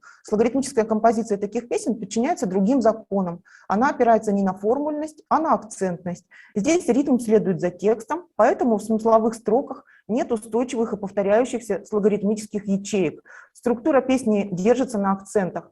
Такой ритмической организации обычно присущ Такой тип ритмической организации обычно присущ образцам со стихом-временником. Ну вот я составила такую таблицу, и мы сейчас будем туда-сюда по ней ходить, для того, чтобы рассмотреть типы календарных напевов в сибирских субрегионах. Так, опять я куда-то пролистнула. Вот, видно? Значит, вот в левой, получается, колонке группы напевов. Ну, здесь в основном по Можейко, и если не указано в скобочках иное. А в правом, значит, в колоночках тут обозначены сибирские субрегионы и количество образцов, вот, в которых установлены данные типы. Я буду очень кратко, здесь не предполагается, как бы в моем докладе не предполагается рассмотрение особенностей каждого типа, просто какие-то выжимки, выводы. В Омской области среди обрядовых песен зимнего сезона зафиксированы все 5 типов колядных напевов, отмеченных в сибирской белорусской традиции. Однако, как вы видите, вот смотрим колоночку, вот эту самую первую, здесь Омская область, количество образцов каждого невелико. Фиксируются также песни с нетиповыми напевами на колядковой ритмоформуле. Только здесь записаны песни «Женитьбы-тережки» на типовых для этого жанра ритмоформулах, а также масленичные песни. Это мне надо уже дальше. Вот в ранневесеннем периоде смотрим ту же самую колоночку Омской области. Масленичные песни типа 1 по Василине Прибыловой. Песен ранней весны крайне мало. Единичные напевы типа весеннего 3-го типа, ритмоструктуры Коломыйка и временник. На данной территории зафиксированы 3 волочебных типа из 4, это 1, 2 и 3 волочебные типы. Только здесь отмечены образцы троицких хороводов, вот они в скобочках обозначены, вот здесь, да, на ритмоформуле ручей и в ритмоструктуре проса. Купальский цикл в данном регионе чрезвычайно развит, по количеству образцов преобладают типы 1 купальский, 4, 8А купальский и 9 купальский весенний. Период позднего лета и осени представлен образцами с напевами 1 группы жнивных песен, 1 и 2 дожиночных типов, 1 ерынного, 7 купальского. По числу образцов главную роль играет разновидность жнивных напевов, свойственная восточным районам Поозерья. Так. Это мы закончили с Омской областью. Теперь возвращаемся опять к зимнему типу и посмотрим, что происходит в Новосибирской области. Вторая колоночка, вот здесь она. А типы получаются, ну, те же самые, где-то они отсутствуют, где-то присутствуют. В Новосибирской области отмечены 3 типа колядных напевов из 5 зафиксированных в Сибири. Количественно преобладает, как мы видим, тип 1Б, представленный как в чистом, так и в модифицированном виде. Записаны обрядовые песни с нетиповыми напевами на колядковой ритмоформуле, в том числе относящиеся к обряду вождения козы. Только на данной территории записаны масленичные песни с напевами хороводно-плясовой группы. Вот они, по Василине Прибыловой. Ранний весенний период представлен также единичными закличками и благовещенскими песнями с напевами типа 6-й русальный, ритмоструктуры Коломыйка, а также организованными как временники. Поздний весенний период. Зафиксированы напевы 3 из 4 существующих волочебных типов, 2, 3 и 4. Вот они, смотрим здесь. Да, вот. Ритуальные весенние хороводы на ритмоформулах «Стрела» и «Ручей». Из 9 отмеченных в Сибири купальских типов и их комбинаций в Новосибирской области отмечены 4. 1, 4, 8 Б и 9 купальский весенний. Записана троицкая песня на ритмоформуле «Стрела». Среди песен позднелетнего-осеннего периода в данном субрегионе, так, опять куда-то я проскакиваю, позднелетнего-осеннего периода преобладают образцы, построенные на 4 и 6 дольных типовых ритмоформулах. Также обнаружено небольшое число напевов типа 1 Ярынного, 8 А Купальского и 2 Осеннего. Следующий субрегион, который нам нужно рассмотреть, это Красноярский край. Вот получается вторая справа колоночка. В Красноярском крае подавляющее большинство обрядовых песен зимнего цикла имеют напевы типа А коляд. Вот они выделяются и в количественном отношении. Самое значительное количество образцов одного типа вообще среди сибирских регионов. Хорошо представлены также типы 1Б коляд и 3 колядный тип. Записан образец типа 2А коляд. Песни на колядковой ритмоформуле, в том числе обрядовой игры «Коза». Тип 4 весенний масленичный по Можайко фиксируется только в этом субрегионе. Группу масленичных дополняют песни с напевами 3 по Прибыловой. Ранний весенний период представлен также разнообразными по организации напевов благовещенскими и весенними песнями. Представлены как типы 9 весенне-купальский, 6 русальный, так и типовые ритмоформулы «Стрела», «Ручей», «Колядковая», а также ритмоструктура «Коломыйка» и «Временники». Среди сибирских субрегионов Красноярский край занимает лидирующее положение по количеству записанных волочебных песен. Самое большое число песен относится к 1 волочебному типу. Также записаны образцы типов 2 и 4 волочебный, а также на ритмоформуле «Стрела». На рассматриваемой территории зафиксирован развитый купальский песенный цикл. Наибольшее число образцов относится к типу 6 русальный и 1 купальский. Ряд типовых напевов разнообразен. Есть образцы, относящиеся к типам 2, 4, 6, 8 А и Б купальским, а также 9 купальско-весеннему. На ритмоформулах «Стрела» и «Шествие». Среди обрядовых песен периода позднего лета и осени наибольшее количество относится к разновидности жнивных напевов восточных районов Поозерья. Вторая по численности группа – напевы, построенные на 4 и 6-дольных типовых ритмоформулах. Кроме того, присутствуют образцы первой группы жнивных напевов, типов 1 и 2 дожиночных, 6 весенне-купальского, 2 осеннего и комбинированные напевы. Ну и последний субрегион, который мы кратко рассмотрим, это Приморский край. И здесь вот ситуация, обратите уже сейчас внимание, она очень отличается от той, которую я только что вот представила в своем обзоре. Записанные в дальневосточном субрегионе обрядовые песни зимнего сезона имеют напевы типа 1Б коляд. И единственное исключение – образец с типовым комбинированным напевом, где опять-таки 1Б коляд комбинируется с 3 колядным. На колядковой же ритмоформуле, которая лежит в основе типа 1Б коляд, построены образцы с нетиповыми напевами, в числе которых песни вождения козы. И третью группу зимнего сезона в данном субрегионе составляют песни с напевами, организованными как временники. Только в этом субрегионе представлены масленичные песни типа 4 по Прибыловой, также записан образец типа 3 по той же классификации. Напевы ряда песен ранневесеннего периода относятся к типам 9 весенне-купальскому. Среди весенних песен в ритмоструктуре Коломыйка, записанных во всех субрегионах, наибольшее их число из Приморского края. Поздний весенний период представлен значительным числом ритуальных хороводов в ритмоструктуре Коломыйка, на ритмоформуле «Стрела» и «Ручей». Волочебные песни отсутствуют вовсе. Число образцов летнего и позднелетнего осеннего сезонов невелико по сравнению с записанными в других субрегионах. Среди летних песен зафиксированы напевы, относящиеся к типу 6-му русальному, 9-му купальско-весеннему, комбинированному 1-му купальскому с 8-м купальским. Среди песен позднего лета и осени преобладают напевы в ритмоструктуре коломыка. Есть напевы, относящиеся к 1-й и 2-й группам жнивных напевов, а также построены на 4- и 6-дольных типовых ритмоформулах. Итак, вот уже судя по этой таблице и краткому обзору, который я привела, можно утверждать, что на уровне типовой принадлежности напевов обрядовых песен разных сезонов существует противопоставленность дальневосточного и сибирских субрегионов, обнаруженная нами в связи с составом календарных обрядов, но это остается за рамками моего доклада.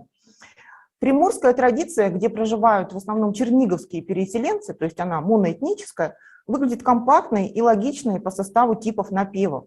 Зимний цикл представлен только одним типом. Песен летнего и позднелетнего осеннего периода немного, и по количеству образцов, и по представленным типам. Волочебных песен нет. Доминирующее положение в данной традиции занимает развитый цикл весенних хороводов, ритуальных и приуроченных к сезону, которые в строгом смысле не являются типовыми по классификации Можейко, но основаны на типовых ритмоформулах «Стрела» и «Ручей». И еще одна особенность приморской традиции – заметная роль ритмоструктуры коломыка. Напевы на ее основе впервые фиксируются в ранневесеннем периоде, и затем она встречается в обрядовых песнях всех последующих сезонных циклов, включая позднелетний-осенний, пронизывая таким образом практически весь годовой круг. В сибирских субрегионах, Омском, Новосибирском и Красноярском, смешанных по составу исходных песенных традиций, напротив, представлено большое разнообразие типовых напевов. В каждом календарном сезоне обнаруживаются как общие типовые напевы, совпадающие в нескольких субрегионах, так и характерные только для определенной традиции. Ну, напомню, что типовые масленичные напевы в каждом из субрегионов свои. Разнообразие типов характерно не только для осевых фольклорно-этнографических комплексов зимнего и купальского, но и для песенного цикла периода жатвы или для ранневесеннего, который уступает остальным по количеству записанных в разных субрегионах образцов. Сибирским традициям свойственна жанровая вариативность. Так, обрядово-игровой песенный пласт зимнего сезона есть во всех субрегионах, но в Омском он представлен песнями «Женитьбы Терешки», а в остальных – песнями «Вождения козы». Наконец, необходимо отметить важную роль типовых ритмоформул, таких как колядковая, стрела, ручей, шествие и других, и ритмоструктур, проса, коломыка. Они проходят через весь годовой круг, организуя напевы разных в жанровом и содержательном отношении песен. В процессе структурно-ритмического анализа календарных белорусских песен сибирского бытования для уточнения типовой принадлежности или в целях установления типовых и жанровых параллелей возникала необходимость обращаться к исследовательским работам, посвященным календарному фольклору сопредельных с Белоруссией территорий. Это Смоленщина, Брянщина, Псковщина, а также Гомельско-Брянско-Черниговский регион, ГБЧ-регион, по выражению Елатова. Мы обращались вот к этим источникам, не буду их перечислять, можете посмотреть на слайде. И, значит, вот какие кратко получились выводы в результате такого обращения. Значит, для характеристики зимнего песенного цикла белорусов-переселенцев дополнительные источники, помимо белорусских классификаций, нам не потребовались.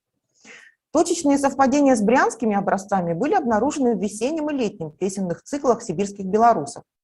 В смоленской классификации календарных песен обнаружилось много пересечений с белорусской типологией обрядовых песен весеннего и летнего сезонов, и найдены соответствующие сибирским песням образцы, причем вплоть до содержательных моментов вербального текста. Аналогичные сибирским образцам по структурно-ритмическому строению календарные песни ГБЧ региона и Псковщины относятся к периоду позднего лета и осени. Таким образом, мы видим, что материалы по календарным традициям сопредельных с Белоруссией территорий не охватывают весь годовой круг целиком, а как бы дополняют друг друга. Итак, ареал исходных для сибирской и белорусской традиции песенных материалов не исчерпывается границами современной Белоруссии, а включает также сопредельные ей западно-русские территории и ГБЧ регион. И, наконец, еще один аспект, который я хотела бы затронуть в конце своего доклада. это изучение карты распространения на метропольных территориях тех типовых напевов, которые были зафиксированы в переселенческой традиции, то есть в Сибири и на Дальнем Востоке. Такое рассмотрение позволяет констатировать, что и по этому критерию субрегиональные традиции Дальнего Востока и Сибири различаются. Отмеченные дальневосточные субрегиональные традиции типовые напевы в метрополии на белорусской территории имеют либо широкий ареал распространения вплоть до охвата всей территории Беларуси, либо идентифицируются с Полесьем в целом или уже с Восточным Полесьем. В сибирских субрегиональных традициях Омской, Новосибирской области и Красноярском крае исходные ареалы бытования типовых напевов достаточно разные и образуют иерархию. В первую очередь следует назвать Поозерье, здесь преобладают районы Витебской области. Далее по значимости следует центральная зона Минской области, особенно ее пограничные с Поозерьем районы. И на третьем месте находится Могилевская область. Еще в меньшей степени представлены напевы, исходящие из полесских территорий и из ГБЧ региона.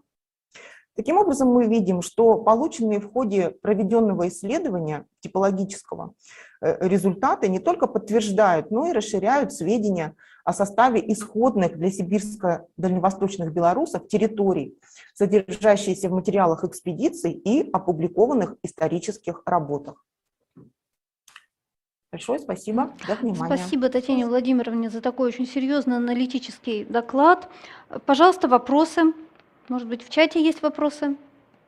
Кто-то желает спросить? О, Павел Сергеевич, пожалуйста. Угу. Да, простой вопрос. Ну вот таблицы, которые вы показывали, да, спасибо большое за доклад, очень насыщенный такой, и видно, сколько образцов вы анализировали. Ну, и известна ли просто цифра, ну, то есть общая цифра, сколько у вас, ну, как бы корпус ваших источников, которые вот распределены были по табличке, потом в виде вот образцов по регионам? Ну, вот, там примерно около 400. 400 образцов? Вот, да, это именно песенных. А вообще, если там считать именно обрядовых, про которых я говорю, которые вошли в таблицу. А вообще эта коллекция, конечно, гораздо больше, потому что там вот весь круг вот этот втянутый в орбиту календарного цикла песен и еще плюс этнографические описания. Вот это все присутствует и получается, честно говоря, вот это я пока не посчитала, которое все втянуто в орбиту. Ну, это внушительная цифра. Спасибо. Ага, хорошо. И у меня такой еще маленький уточняющий вопрос. Территория Поозерья. Уточните, пожалуйста, что именно это в географическом плане? Может быть, не все просто знают. Ну вот это я сказала, что это Витебская область и, как это объяснить-то, северо-восточные области Беларуси. Скажем так. Спасибо. Да. Угу. Татьяна Владимировна, можно еще уточнить, что вы понимаете под образцами? Это у вас напевы, песни или конкретные записи? Это записанная конкретная запись, она может быть опубликованной, потому что я использовала, я не стала об этом говорить, материал исследования, потому что это такой достаточно большой круг опубликованных и не опубликованных образцов. То есть, да, образец – это песня, конкретная песня. И это, конечно, напев, естественно, то есть вычлененный вот из этого образца. Так, ну, наверное... То есть получается, что у вас нет в коллекции вариантов? Почему? Есть, наверное, да. То есть есть, они как там посчитаны в этой таблице? Если по напевам они укладываются вот в ту классификацию, которую я говорила, да, то они посчитаны как типовые или там как модифицированные, или как комбинированные. Если не укладываются, то как нетиповые, то есть мы их все считаем по отдельности. Каждую эту песенную единицу мы считаем отдельно, да. Варианты не объединяем в одну.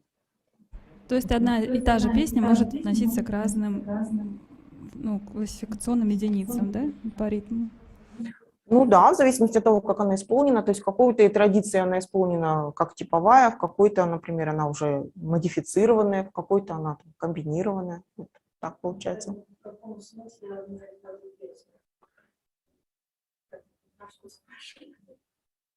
Говорили о вариантах, что Татьяна Владимировна, насколько я поняла, она говорит о том, что если песня та же самая, но это другой вариант, исполненный в другом ритмическом типе, то она попадет в другую ячейку, если я правильно понимаю. Ну да, конечно, да. То есть здесь напев является основополагающим критерием. Его, так сказать, структурно-ритмические особенности. А по тексту, могут они быть одинаковыми, например, по вербальному тексту. Но мы рассматриваем прежде всего музыкальный текст. Ну, все, да, наверное, с вопросами. И тогда мы приступаем к последнему в нашей секции докладу. Это доклад Сорокина Владимира Борисовича, кандидата философских наук, доцента кафедры культурного наследия Московского государственного института культуры. И тема доклада «Своеобразие сибирских вариантов народной баллады «Закатилось красное солнышко». Пожалуйста, Владимир Борисович. Здравствуйте, коллеги. Спасибо за возможность участвовать в замечательном форуме. Я расскажу о одной песне, балладе с интереснейшей судьбой. В числе множества песен о войнах есть песня с традиционным запевом «Закатилось красное солнышко», которая рассказывает о возвращении с войны солдат, отца и сына, в родной дом, не узнавший ее хозяйки. Целью рассмотрения этой песни в докладе является выявление сюжетного и стилистического своеобразия вариантов, записанных в различных краях и областях Сибири и Дальнего Востока. В сюжетном отношении эти варианты отличаются различными версиями, отнесенными как в дореволюционные эпохи, так и в периоды Великой Отечественной войны. Варианты этой баллады записывались на территории Российской империи, затем Советского Союза и Российской Федерации на протяжении почти 200 лет. Сопоставление имеющихся более чем 500 вариантов демонстрирует активное воздействие исторических событий на содержание и осмысление текста, а также влияние местных фольклорных и географических особенностей на стилистику и образную структуру песни. В Сибирском и Дальневосточном федеральных округах выявлено свыше 50 записей, что составляет примерно 10-ю часть всех обнаруженных вариантов этой баллады. В 19 из 59 сибирских вариантов баллада начинает с традиционным запевом. «Закатилось красное солнышко за темные леса», так, в Томской, например, области. Но еще более традиционным для вариантов запева в Сибири, это 26 из 59, является непосредственным упоминанием о поющих или замолкших пташках. В европейской части это 3-4 строчечки, но вот в большинстве сибирских регионов они становятся начальными. Слетали семерки пташки, был слышен голосок. Публикация Шопетова в Красноярском крае. Экспозиция баллады обозначает место действия, жилище хозяйки, которую чаще всего называют солдатой или вдовой. Показательно, что только в сибирских вариантах, в Томской, Новосибирской областях, в Красноярском крае в запеве упоминается тайга. Стоит тайга густая, в той тайге изба. Маленькие ребеночки, и там бабушка жила. Это красноярский вариант. Далее песня говорится о том, как солдаты просят хозяйку ночлега. Их просьбы варьируются. Мы с походу приустали, нам желательно отдохнуть. Или любезный хозяюшка, прими и обогрей. Хозяйка обычно отвечает: я печи не топила, я хлеба не пекла, я в поле работала, гостей не ждала, или домой поздно пришла. Гость отвечает, что ничего не нужно, входит в дом. В некоторых вариантах солдат успокаивает хозяйку. У нас с собой сухарики, с водичкой, поедим. Так, например, в Калужском варианте и в 9 сибирских. Далее в полных вариантах говорится о том, как постояльцы размещаются в доме и при этом видят, что хозяйка плачет и грустит. Когда они спрашивают о причинах слез, о том, как долго болеет хозяйка, то узнают от нее, с какого именно года ушли на войну ее муж и сын, или сколько лет назад это случилось. В историческом отношении замечательной особенностью этой песни стало последовательное соотнесение сюжета со всеми российскими войнами, от нашествия Наполеона до периода Великой Отечественной войны. Как правило, указания на ту или иную войну содержатся в диалоге хозяйки с постояльцами, или она сама, или солдат сообщает, с какой войной была связана их разлука. Так, например, в корейском варианте прямо указывается: в 12 году объявил француз войну. Моего мужа тогда забрали, сына взяли чередой. В селе здешней в еврейской автономной области в Приамуре также упоминается: с 12-го годика осталась одна. Таким образом, самая ранняя приуроченность песни может быть связана с эпохой Отечественной войны 1812 года. А в записях позапрошлого века герои возвращаются с кавказской дальней стороны. В иркутском варианте поется с восточной дальней стороны, что можно соотнести с русско-японской войной 1604-1905 годов. И новую жизнь в балладе дали события Великой Отечественной войны, отразившись в десятках вариантов, записанных по всей территории России, Украины, Белоруссии и Молдовы. В Украине и Белоруссии более 10 вариантов опубликованы и на национальном, и на русском. В Сибири и на Дальнем Востоке найдены 10 вариантов, связанных с Великой Отечественной войной, где хозяйка сообщает: с 1941 года началась война, я мужа проводила сыночка дома. Вернувшиеся домой солдат в текстах этого времени обычно называют солдатами, бойцами. В Брянской области, Удмуртии и Беларуси записаны варианты о партизанах. Есть такой вариант и в Забайкальском крае. Два храбрых партизана спускались в лесок. Завершается песня чаще всего признанием вернувшихся родных. При этом хозяйка объясняет, почему не сразу их узнала. Я мужа не узнала, он сильно был седой. Сыночка не узнала, он дважды был герой. Эти слова в целом совпадают с текстами множества вариантов из разных регионов России, однако исключительно только в 4 вариантах в Бурятии и на Амуре говорится о том, что сын вернулся с бородой. И только в Сибири есть варианты с узнаванием сына по кареньким или голубым глазам. При этом существуют варианты, в которых узнавание становится причиной скоропостижной смерти хозяйки, не пережившей потрясения от внезапной встречи. Такой трагический финал, углубляющий жанровый ход песни баллады, встретился во многих, более 10 российских вариантах, записанных в 7 регионах, а также и в Кемеровской области, и Алтайском и Приморском краях. Признала их хозяюшка и сразу умерла. В 2 вариантах говорится о том, что солдатка не узнает родных, так как ослепла. Я рада была узнать, не вижу ничего. Вариант Забайкальского края. Исполнительница пояснила, выплакала глаза, ожидающиеся. Подводя итог наблюдений над историческими изменениями вариантов песни баллады «Захотелось красное солнышко», отразившей ее творческую историю на протяжении прошедших 2 столетий, можно констатировать, что связанные с многочисленными войнами события неизменно находили живой отклик народной песни, порождая новые версии сюжета, внося соответствующие замены реалий и хронологических примеров. Так, в европейской части есть упоминания о гражданской войне и в 17 годике, но для Сибири характерны прежде всего варианты последней войны Великой Отечественной.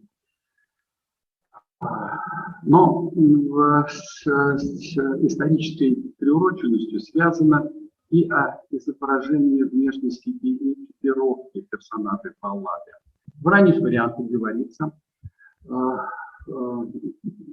и даются реалии, относимые к дореволюционной эпохе. Так, например, в Красноярском крае 2 воина идут, маршируют, саблями гремят. Или 2 молодца идут, по ружьецу несут. Ружьеца взбринчали, словно гром сгремел. А помочки ружьецов, словно бор сырой горит. Это иркутский вариант.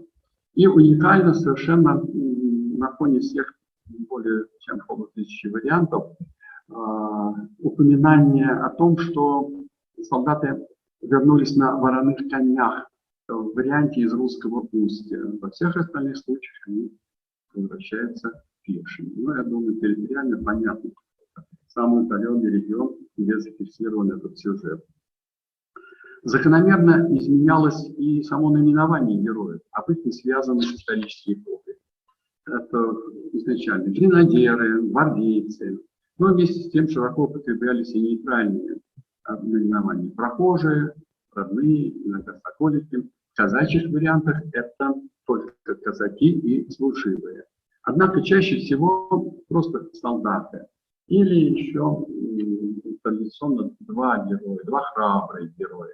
Всего встретилось около 30 версий именований, но только в Сибири пропевается два бравых молодца. Иркутские и сибирские варианты. Исследователи-собиратели отмечают широкое распространение баллады в разных регионах Сибири. Больше всего вариантов найдено в Красноярском крае, 14. В Алтайском крае 10. И еще в 11 регионах от 1 до 5 вариантов. Но даже при такой большой разнице можно проследить некоторые местные специфические особенности на фоне общерусских традиций. Относительно обширнейшей территории Сибири и Дальнего Востока явные различия вариантов в определенной мере могут свидетельствовать о разновременном вхождении той или иной версии сюжета в репертуар народных исполнителей каждой местности. Собранные и опубликованные варианты отличаются степенью полноты и сохранности. Если в целом по российским записям полных завершенных вариантов относительно немного, не более 40%, то сибирские публикации дают более высокий процент, более 2/3 вариантов являются достаточно полными, завершающими сюжет. По характеру изменений в вариантах можно выделить, с одной стороны, утраты, частичное разрушение текста, с другой стороны, превращение, в том числе контаминации с фрагментами других песен, а также характерные для отдельных регионов многочисленные местные детализации, замены идеальной. Так, в отдельных регионах Сибири, это Омская, Новосибирская область, Забайкальский край, традиционное начало утрачено. В связи с тем, что в этих местах записаны и бытуют лирические песни с похожим зачином. Поэтому баллада начинается либо сразу с упоминания пташек, либо непосредственно с прихода солдат в дом хозяйки. И таких вариантов более 30. Часть записей при этом обрывается на самой встрече солдат с хозяйкой, таких вариантов 5, или сразу после просьбы солдат о ночлеге. 3 варианта. Это, естественно, явный результат разрушения текста, но большинство записанных, опубликованных вариантов дают возможность проследить полную картину развития сюжета. Разные фрагменты реалий имеют разный диапазон изменений. Так, в европейской теории пташки часто названы канарейками, иногда соловушками, перепелками. В Сибири это просто мелкие пташки. Растения, под которым стоит избушка хозяйки, в России называют ракитовым кустом, сосной, березой, яблоней. Сибирские варианты ограничиваются простым упоминанием темных лесов или густой тайги и места. Если в многих вариантах это опушка леса, поляна, берег, чистое поле. И в сибирских вариантах поется на дальней пригорке избушка стояла, Забайкальский край, под горой избушка, Красноярский. Во множестве сибирских вариантов герои спускались в лесов, что, несомненно, отображает особенности рельефа места записи. Само жилище называется и хижиной, и избой, и домиком, и припарочкой, а в Сибири это практически всегда изба.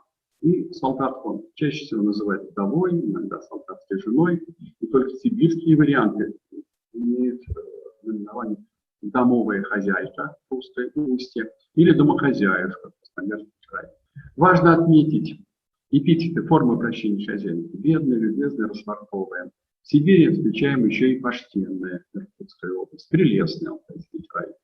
Таким образом, наличится одновременно и большой территориальный разброс на наименование реалий, но часть из них локализованы в определенных регионах. Можно выделить два фактора, способных инициировать варьирование текста. Внешний, объективный.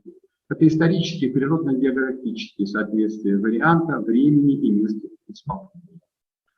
А с другой стороны, внутренний субъективный фактор. Это эмоциональное и художественное проживание сюжета исполнителя, выражающийся в варьировании эпитетов и финальной сцены песни.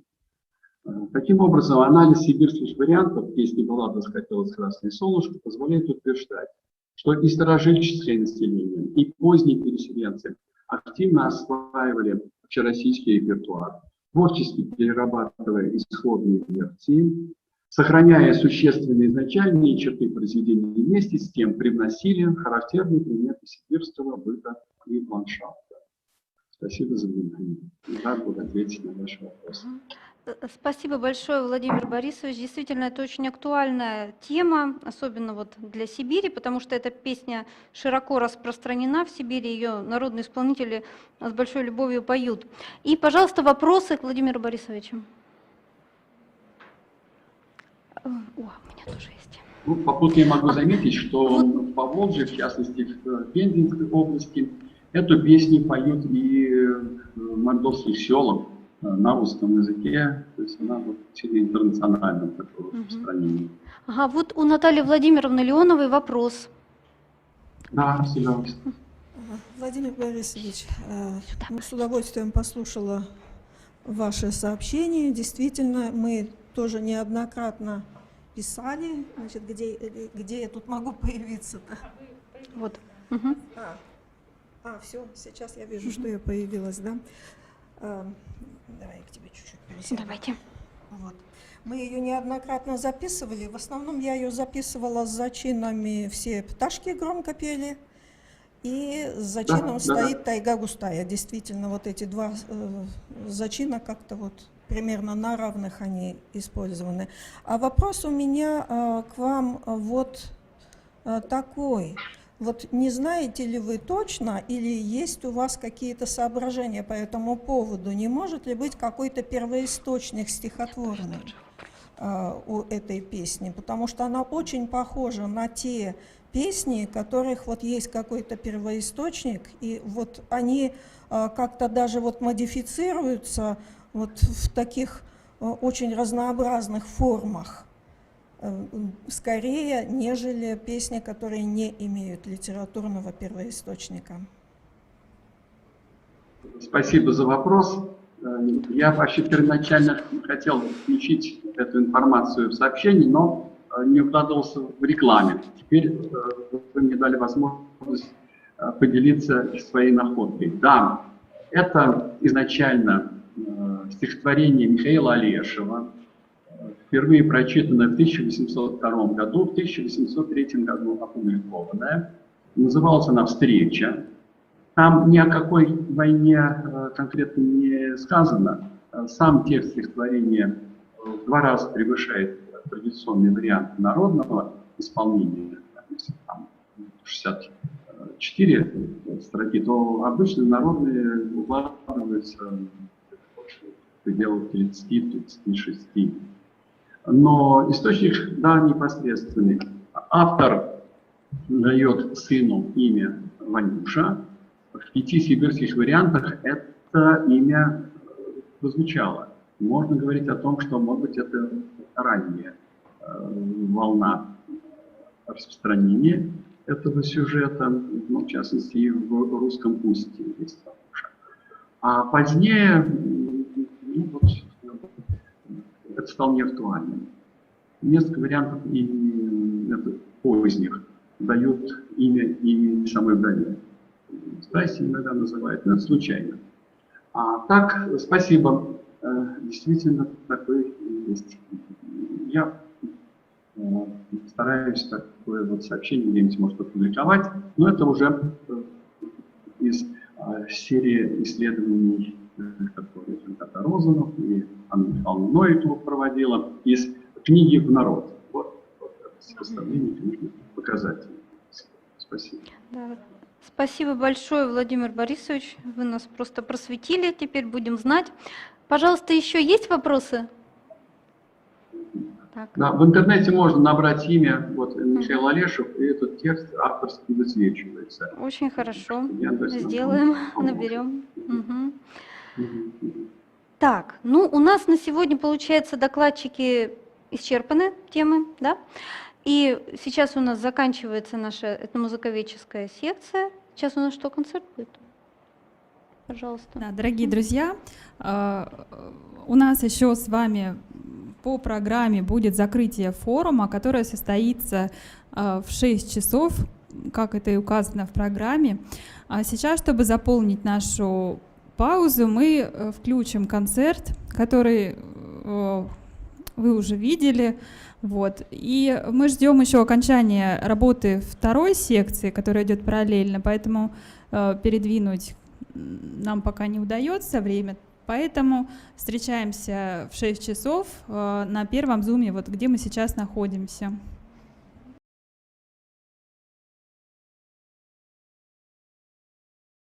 Немного рассказать, как я получил этот дар. Мы часто говорим о том, что сказительство – это творчество, сказительство – это искусство, мастерство, но прежде всего это дар, которому не учатся, а который приходит. И я стал сказать с 12 лет. Я учился в русской советской школе, воспитывался в советской семье, у колхозника. Среда у меня была русскоязычная, вернее, русские казаки вот сейчас пели народные песни. Я вот вспомнил детство, у нас тоже по вечерам пели русские народные песни. Вот. Но так уж судьба распорядилась, что я стал сказителем и получил этот дар. Я до этого не знал, что в моем, среди моих предков были сказители. Я не знал, хотя каждый кыргыз должен был знать, не знал своих предков до 7-го колена, как это должно было принято быть. И все это пришло мне тогда, когда мой дед, с которым я встречаюсь в 5-м колене, это Саякбай Каралаев, и он мне рассказал по отдельности каждого моего предка и стал сказывать мне по ночам, приходить и сказывать. И наказал, что в будущем все это я у тебя спрошу. Затем я не стал вообще сказывать, я даже и понятия не имел, как нужно сказывать. Я стал болеть, о чем я буду завтра еще говорить на своем, во время выступления. Меня повели к другому сказителю, который к тому времени был жив. Это выдающийся тоже сказитель своего времени Шаабай Азизов. Вот к нему меня повели, и я у него стал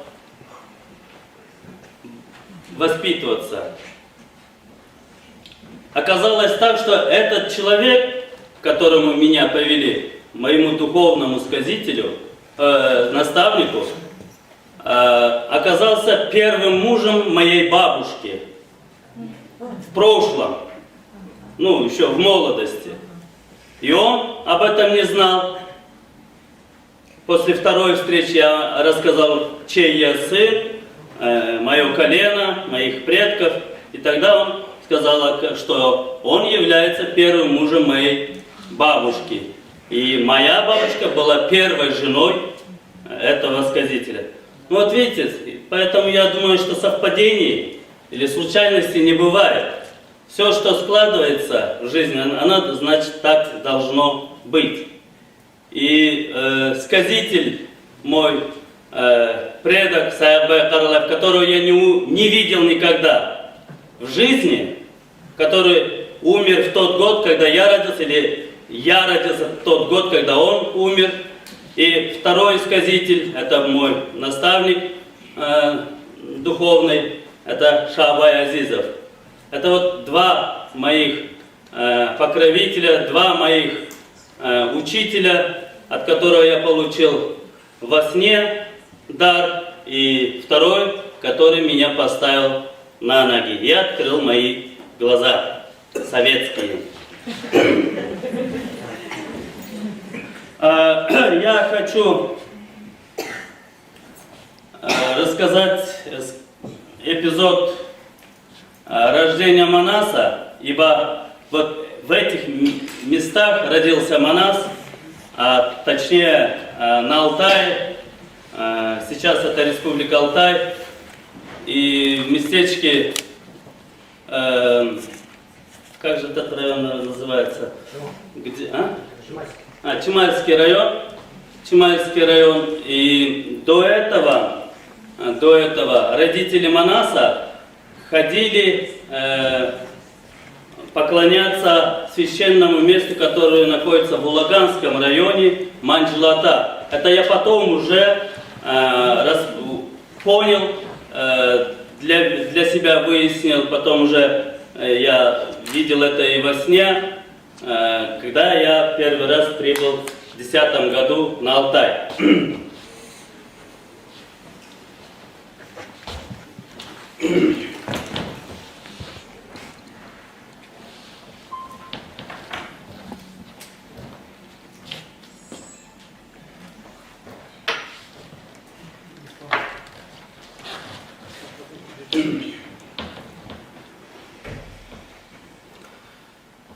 Ошондо көргөн бүгүн жок отомой, адам ушундай экен ой дүйнө, адам бүгүн көргөн ой эртең жок, ушундай гана экен дүйнө шок.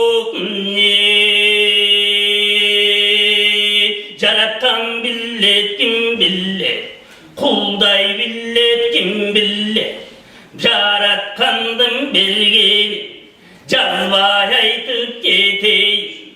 Oğay kölman az batırdın, Törülgünün aytayın, Aytpaygan tip turrayın, Emin aytı tereyin, Aytpaygu kuyneteyin, Ay kölman az batırdın, Törülgünü gen Altay, olar attan buğday, emin aytıp verreyin, oşo bizde çayırdı, çınday canı çırkırra, öylap turdu vurpura, tanaları vattanda, tarada yıldız vattanda, tün ortosu mezgilde, tüşük tartıp düğüngün, Mınna şandın ennike, ondu hızdı yoldulo, oncağına tolgun, soldu hızdı tolgun,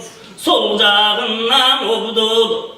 Hey soğun tappa uykanın, kayran ennin çayırda, oncağında karrasa, bacakıp jatat kürdün mü? Hey bayım bo kuy bayım dep, Turçuğu koy turgun dep, ayta turgan gebim var.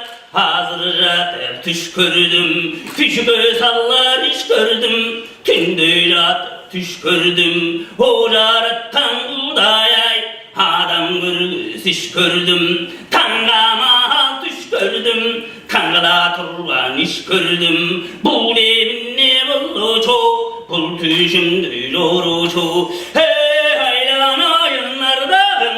Menin atam bak bergen, bu düğüne dönüp könü, 12 yılday buldu ele, ata kendin aldığına, ötpey жүргөннен akmak, oğan tem bokuy dep, özün görgön çayırdı, menin atam bak bergen, kayığından kavılıp, on kolundan alma var, amanı sunup turganı, aylanayın kızım dep, aman esen göz jar dep, o özü uday yolunda, asa tayak kolunda, menin atam bak bergen, oşo bizde jarık tek, gözden gayım buldu dey, hayra teyni billim bey, karasa gözgö billim bey, gözden gayım bulgun dey, mınno şondo surrava, mınno şondo surrasan, özün görgön çayırdı, bayratıp kanın aytat, hey hayranayım bayım de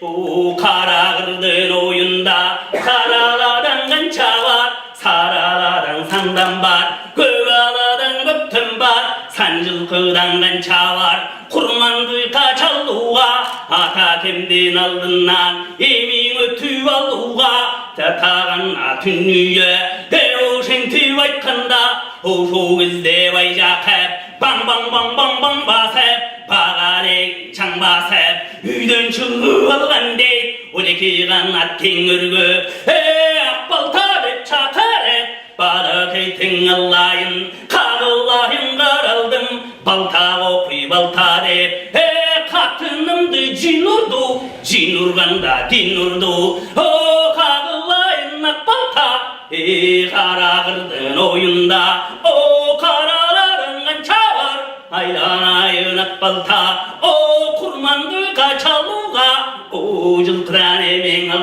gel Dev şenti vaykanda Makul makul makul de Aytanımda kıllam de Kağılayım baycak hep Dev şenti vakbalta Atağanna tünniye Hey cırkan milletim millet Kulday milletim millet Caza tayu olbasam Canlı oytek salbasam Mınno şondo akbalta Gökçoluk tomingende Kara kırdın oyuna Yemi jönü kalgan de Yamanı koyup durralı Üyde kalgan çıyırdı Oşundan varıllalı O şoğuzde çıyırdı iki günlü tolgotup Belim okuy belimde Belimde okuy jedide 3 gün boyu tolgotup Başım okuy başımda Başımda okuy jedide 4 gün boyu tolgotup Tövüm okuy tövümde Tövümde okuy jedide Mınno şondo çayırdı Yasırap bakkan kızlara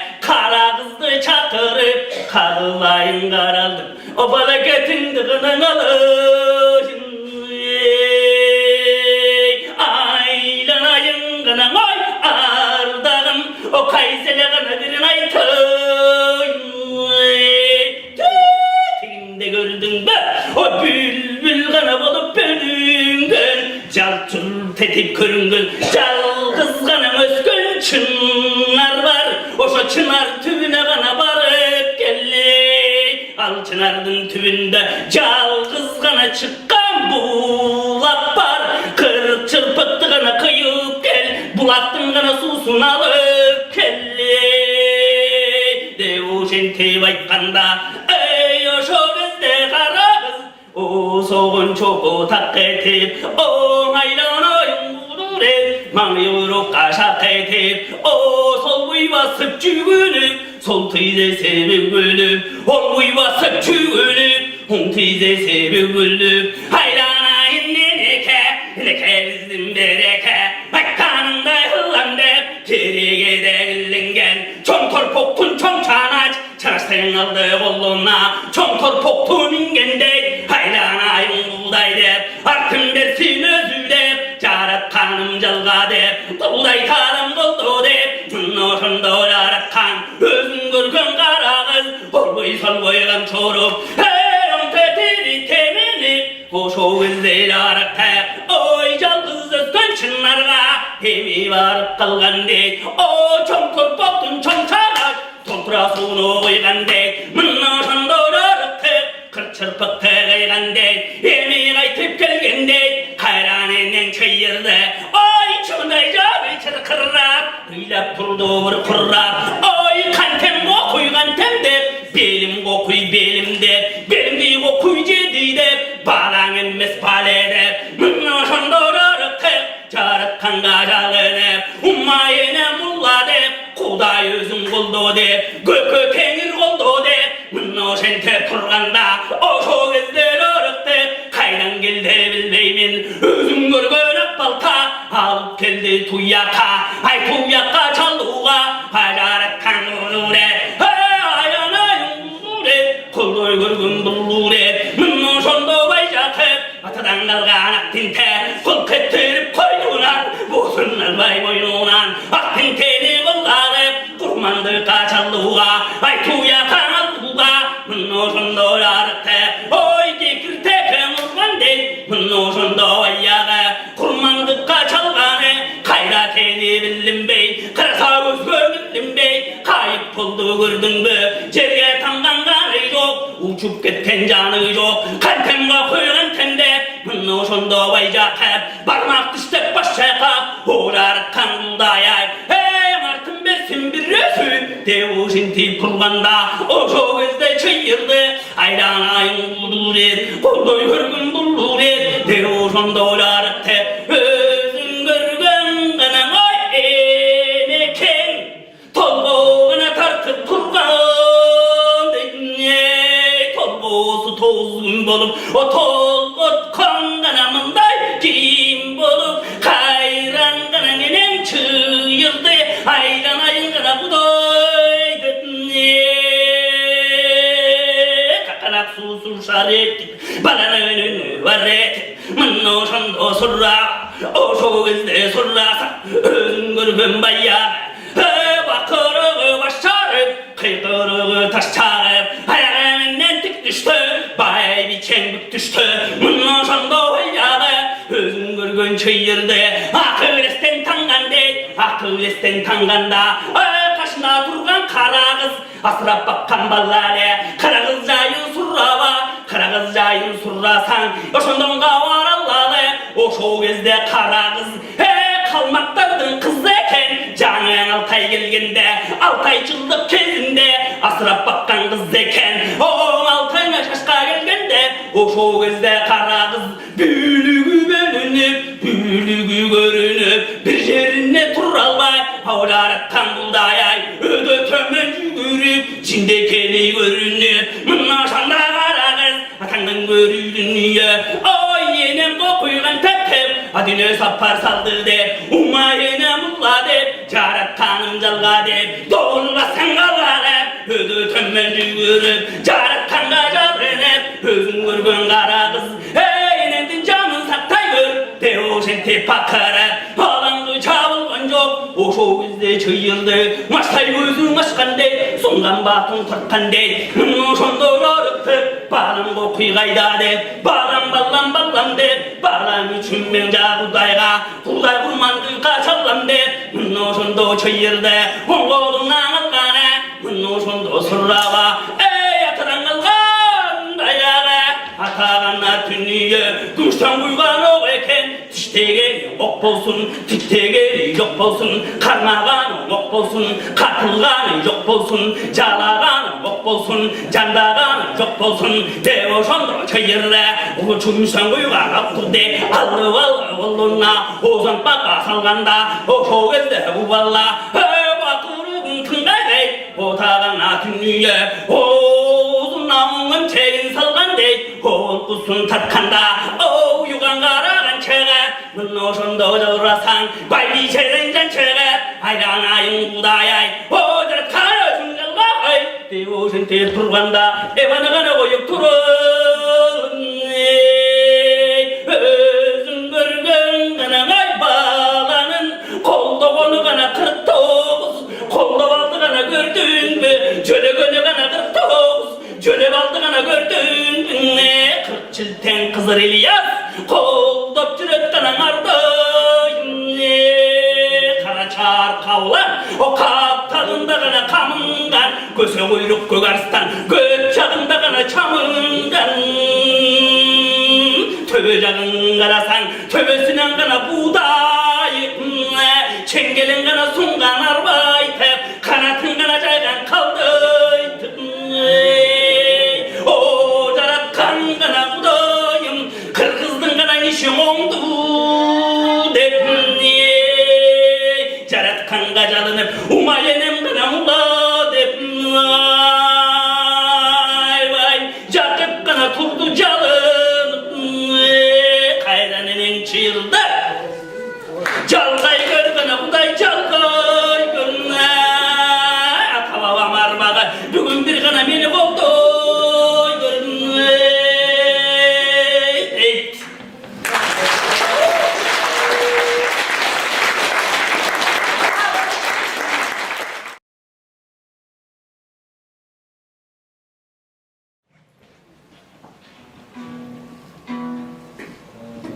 Детали сейчас исполнят.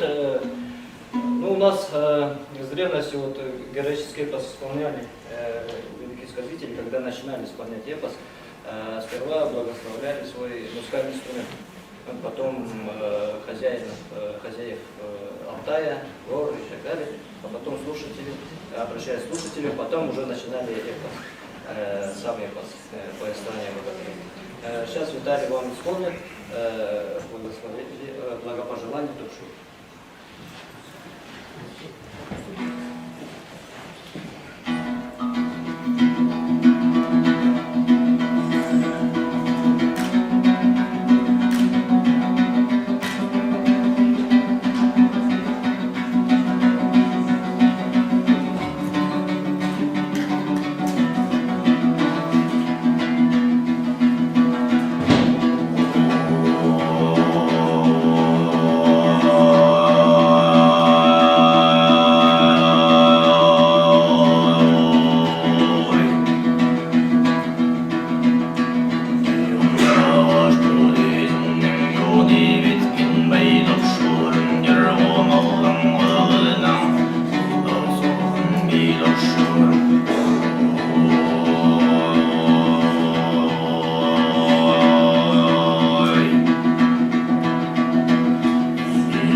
Кай делится на 4 вида. Кай подземного мира, то есть это Кархара.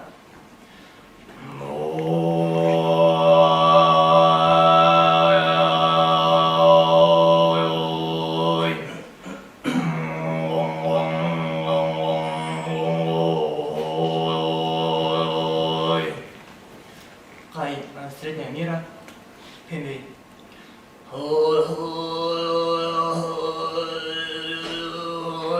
Не получается. Извините. И Кай верхнего мира, то есть небесного мира, Субуска.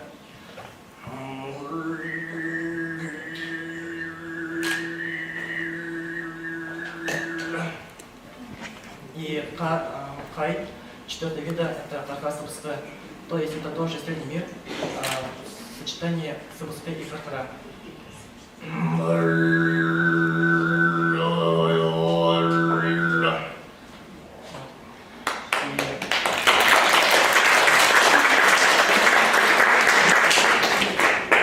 Эпосы, сказания о богатыре в основном исполняется Каем подземного мира, так как Кайче исполнил Кай от самого начала до самого конца о его подвигах, и он своих слушателей увозил в мир, то есть свой мир, сказочный мир, и показывал картины, сказки. И Кай исполнялась непрерывно, около 5-6-7 дней исполнялось. И сейчас у нас, сейчас эпос мало исполняет, это было давно, то есть тренинг, да. И сейчас молодежь, в основном исполняет веселые песни, скорее, на своих фитах.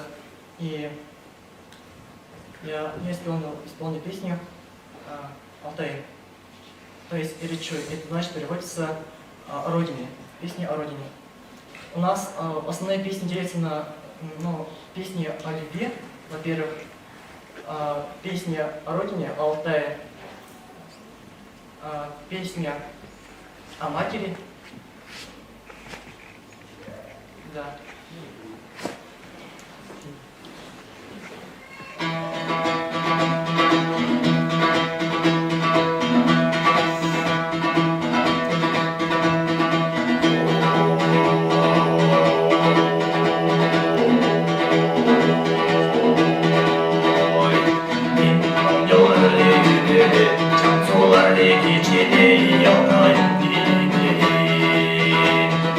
Ах, турым алдында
датируется 1747 годом. И еще покажем, мы тоже решили, что это почти уже сибиряки, то есть форпост уже в Чарышском районе формируется, и там формируется станица Тулата, очень известная для наших сибирских фольклористов станица и село, песенное именно село, и очень много фольклористов исполняют музыку этого села, пожанрово богатая, тоже эта традиция. Тут и казачьи строевые, и исторические песни, и солдатские, и плясовые, и хороводы различные, календарные. Ну а мы покажем, знаете, одну такую песню, которую исполняли девушки во время гулянок, особо смелые или особо там такие нетерпеливые, как мы. Они заскакивали на скамеечки и пели плясовую песню прямо на скамейке. Особенно легкие девушки такие. Самые легкие. Чтобы лапки выдержали. Да. Вот сейчас одна такая легкая девушка и я встали на скамеечку, они еще и травили, приплясывали под эту песню. Давай спевай. А как начинается? А это чей? А это чей же такой незнакомка меня полюбил, Господь, любовь-то мою, сердценько милое зазнобил. А зазнобил в сердца, А с собой ехал белый далеко, ой, как может меня оставляешь его бедную. а для кого же ты я? Оставляешь бедную, ой, не наслать отдадим, дорожка моему. А не на сват отдали. Не дорога, дружка своему, ой, без тебя там приду, Василюшка стала холодна. А без тебя, там мой друг. Василюшка стала холодна, ой, я не соврала, боялась, что пошла нога. А я не собрал. Провалялась, вот ваша нога, ой, я же не добра. Будет это все наша слеза. Торопимся. Ладно, и теперь вот самый фрагмент, который говорит о том, что наша культура, она, конечно, не пассивная. Да? Она, конечно, не пассивная, она очень активная, и в отличие от западной культуры, она не индивидуалистическая, а такая коллективная. Поэтому мы приглашаем вас сейчас в хоровод, тоже сикисовский. Мы вот так вот пойдем, а вы к нам прирастайте. Беленько вставайте за ручку. Засиделись, пойдем за ручку.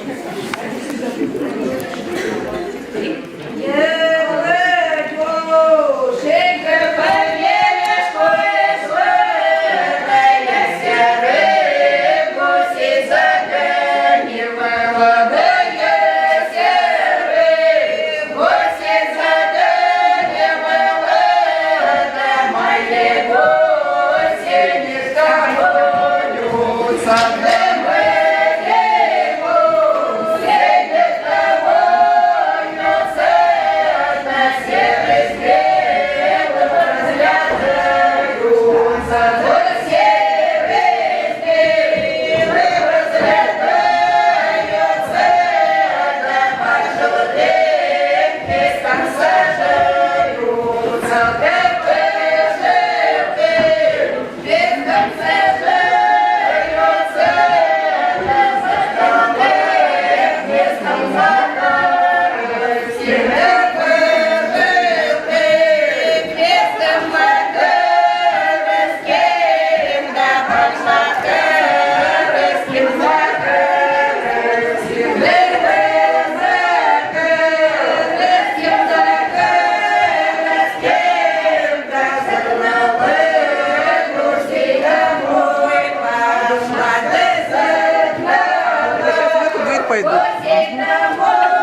со мной, да не шутишь, да шуточки со мной, да не бей на улицу. Так, вот вышли.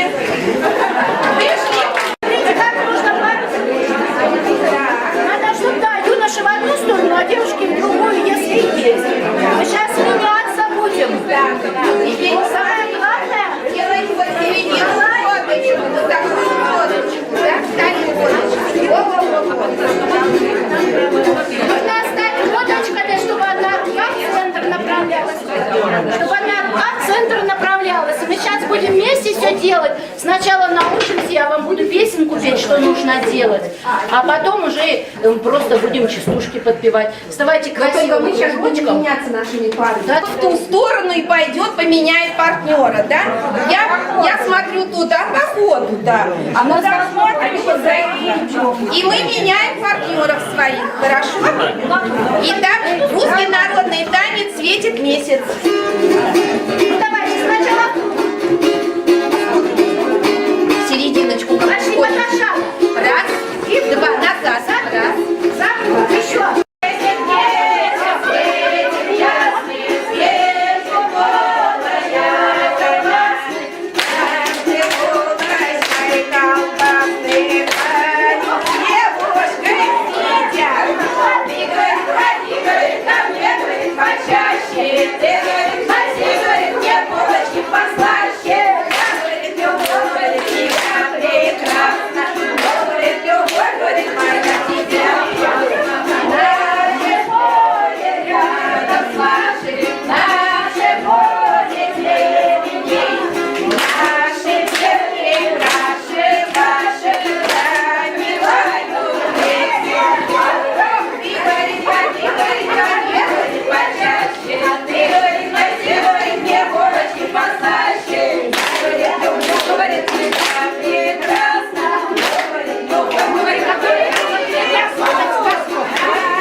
Вот именно сейчас мы пообнимаемся. Значит, смотрите. Гудай, гудай, что болит? Давайте, у кого соседа моего правого соседа. И идем. Прически портим. Гудай, гудай, гудай, старый, старый, старый, тише, его под колоду, его под сырою, его под гнилою. Гудай, гудай, что болит? Ой, что-то уши у меня болят. Незаметно снимаем серебро. Идем. Гудай, гудай, гудай, еще старый, старый, старый, тише, его под колоду, его под сырою, его под гнилою. Гудай, гудай, что болит? Костя, внутрь зайди. Старый, старый, старый, тише, его под колоду, его под сырою, его под гнилою. Гудай, гудай, что болит? Вот поясничка. Ниже поясницы не надо. Теперь измеряем талию соседа. Гудай, гудай, гудай, еще старый, старый, старый, тише, его под колоду, его под сырою, его под гнилою. Гудай, гудай, что болит? Выставим, выставим.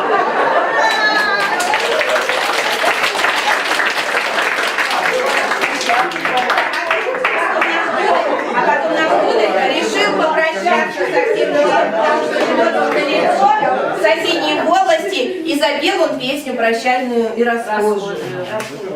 Расхожие, разъезжие, кому спать ночевать, стелить, ложись, кому ехать домой, запрягай, доступай.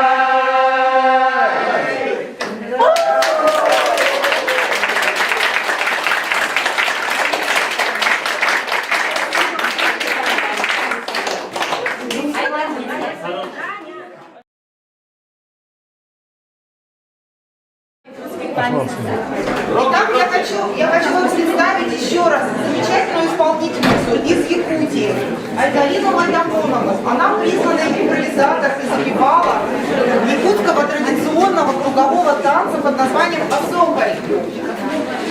Может, поприветствуете, да?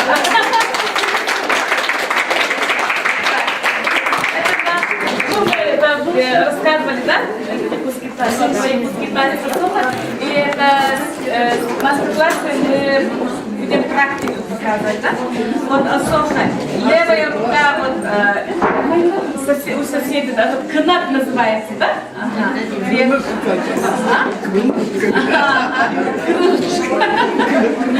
Крылья. Ага.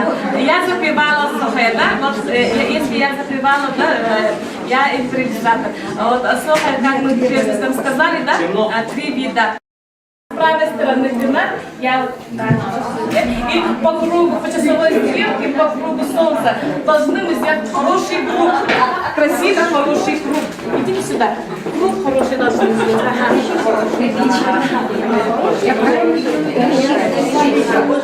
Как солнце должно быть. Вы назад отходите немножко. Место есть. Да. Ваша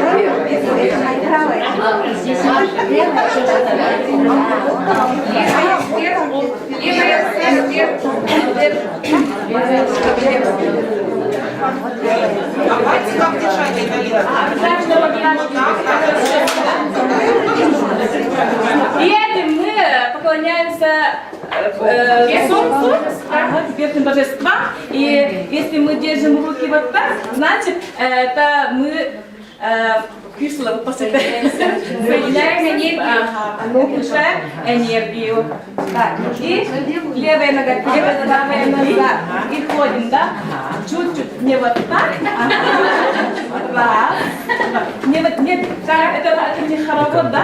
Вот сразу с руки, нога вот прямо сейчас. Раз, два, и коленки сгибаются. Сразу с руки, нога прямо open. Раз, два, три, 4. Раз, два, 3, 4. И вот бедрами суем. Раз, два, и начинаем, да? По счету. Сначала мы этот танец, ритм изучим, по счету раз, два, 3, 4, я говорю, и мы танцуем. Мы попросили разрешения. Раз, два, 3, 4. Раз, два, 3, 4. И 4. Вот. И это самый ритм танец, да? И сейчас это песня «Огокай дыр», «Огокай», повторяем, «Огокай дыр», «Огокай», «Огокай дыр», «Огокай», «Эгекай дыр», «Эгекай», «Огокай дыр», «Огокай», «Огокай дыр», «Огокай», «Эгекай дыр», «Эгекай», «Эгекай дыр», «Эгекай». «Огокай дыр», «Огокай». Вступительные сейчас.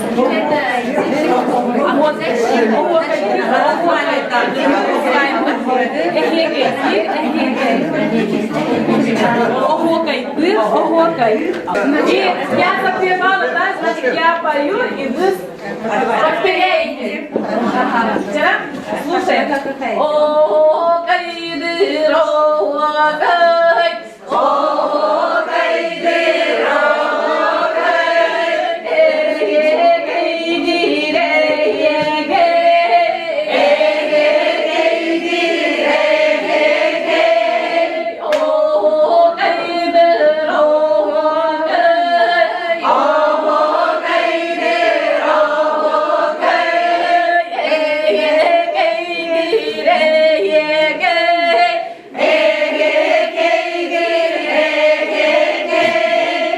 так поем, танцуем и идем по часовой стрелке по кругу, да? Начинаем, да? Я сама пою. Потом сначала я, потом вы повторяете. И о,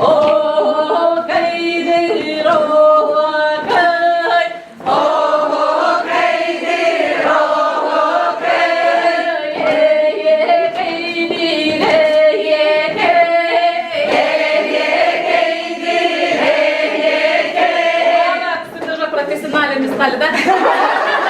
Сейчас вы начинаете. Ого, кай, дорого, кай, мы все повторяем. Потом вы вот эхе, кай, дорого, кай, мы все повторяем. И вот так, ого, кай, дорого, попробуем, да? Якутскими девушками будем сейчас. Да? Начинаем. И ого, кай, ды, ого, кай,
и третий час уже прыгать будем. Так. Темпе, да? Да. Сейчас. Чуть впереди. Темп у нас, да? Темп. Ага. Уже прибавляется. И... Я запевала. Не забываем.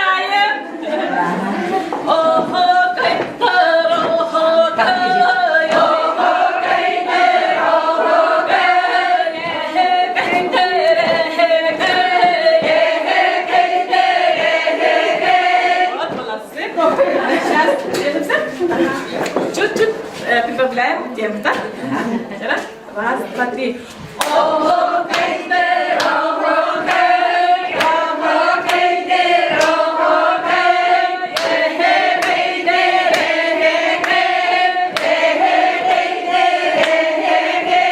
По счету пойдем сейчас, да?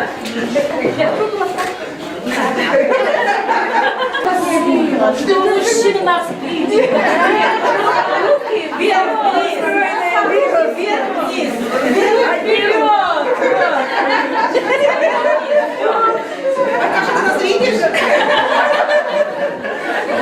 Какие вы красавицы, да? Раз, два, три.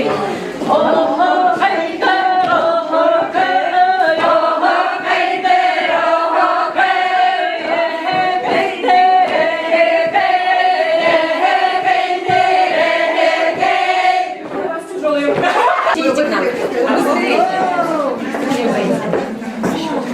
Ще буде імпровізований.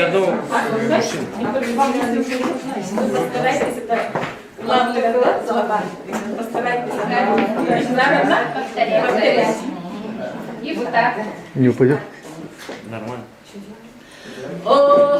Hey,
первый форум. Новосибирский первый форум.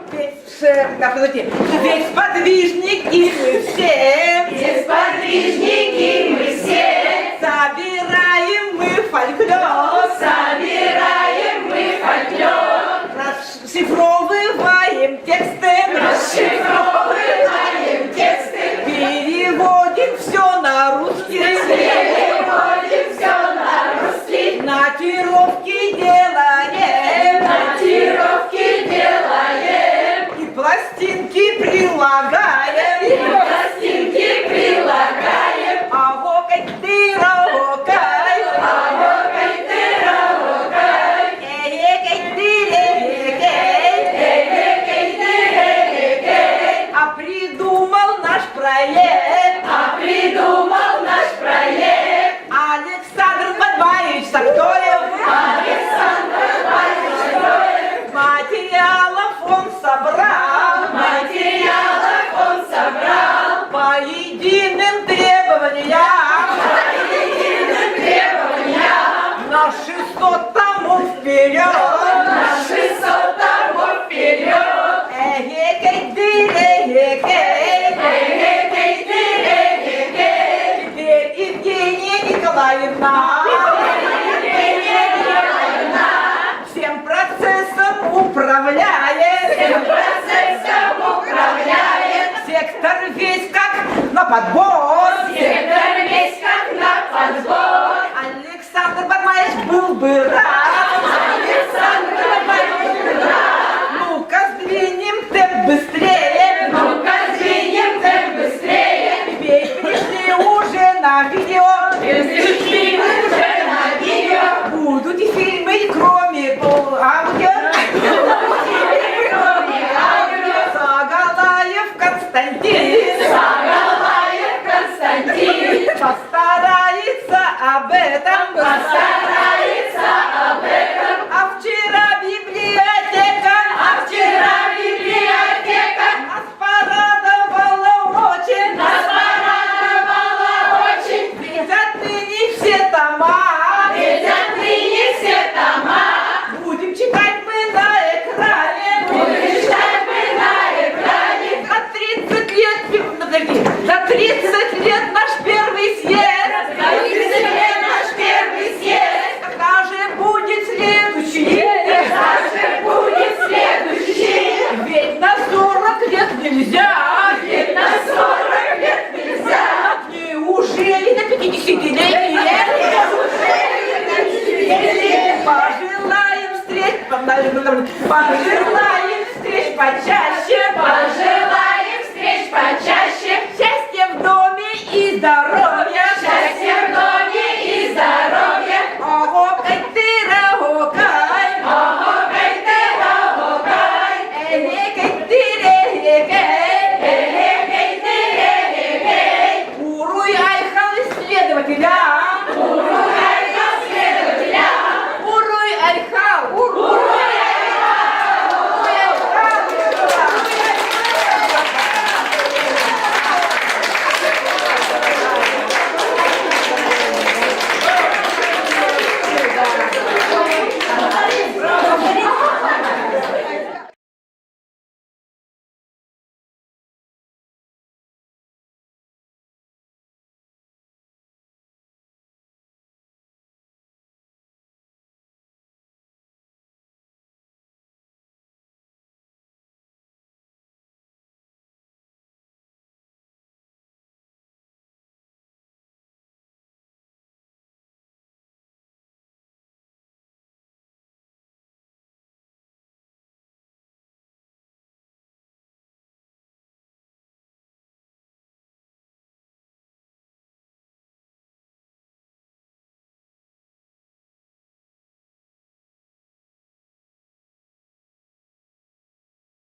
Дорогие друзья, за это время мы с вами сроднились, сработались.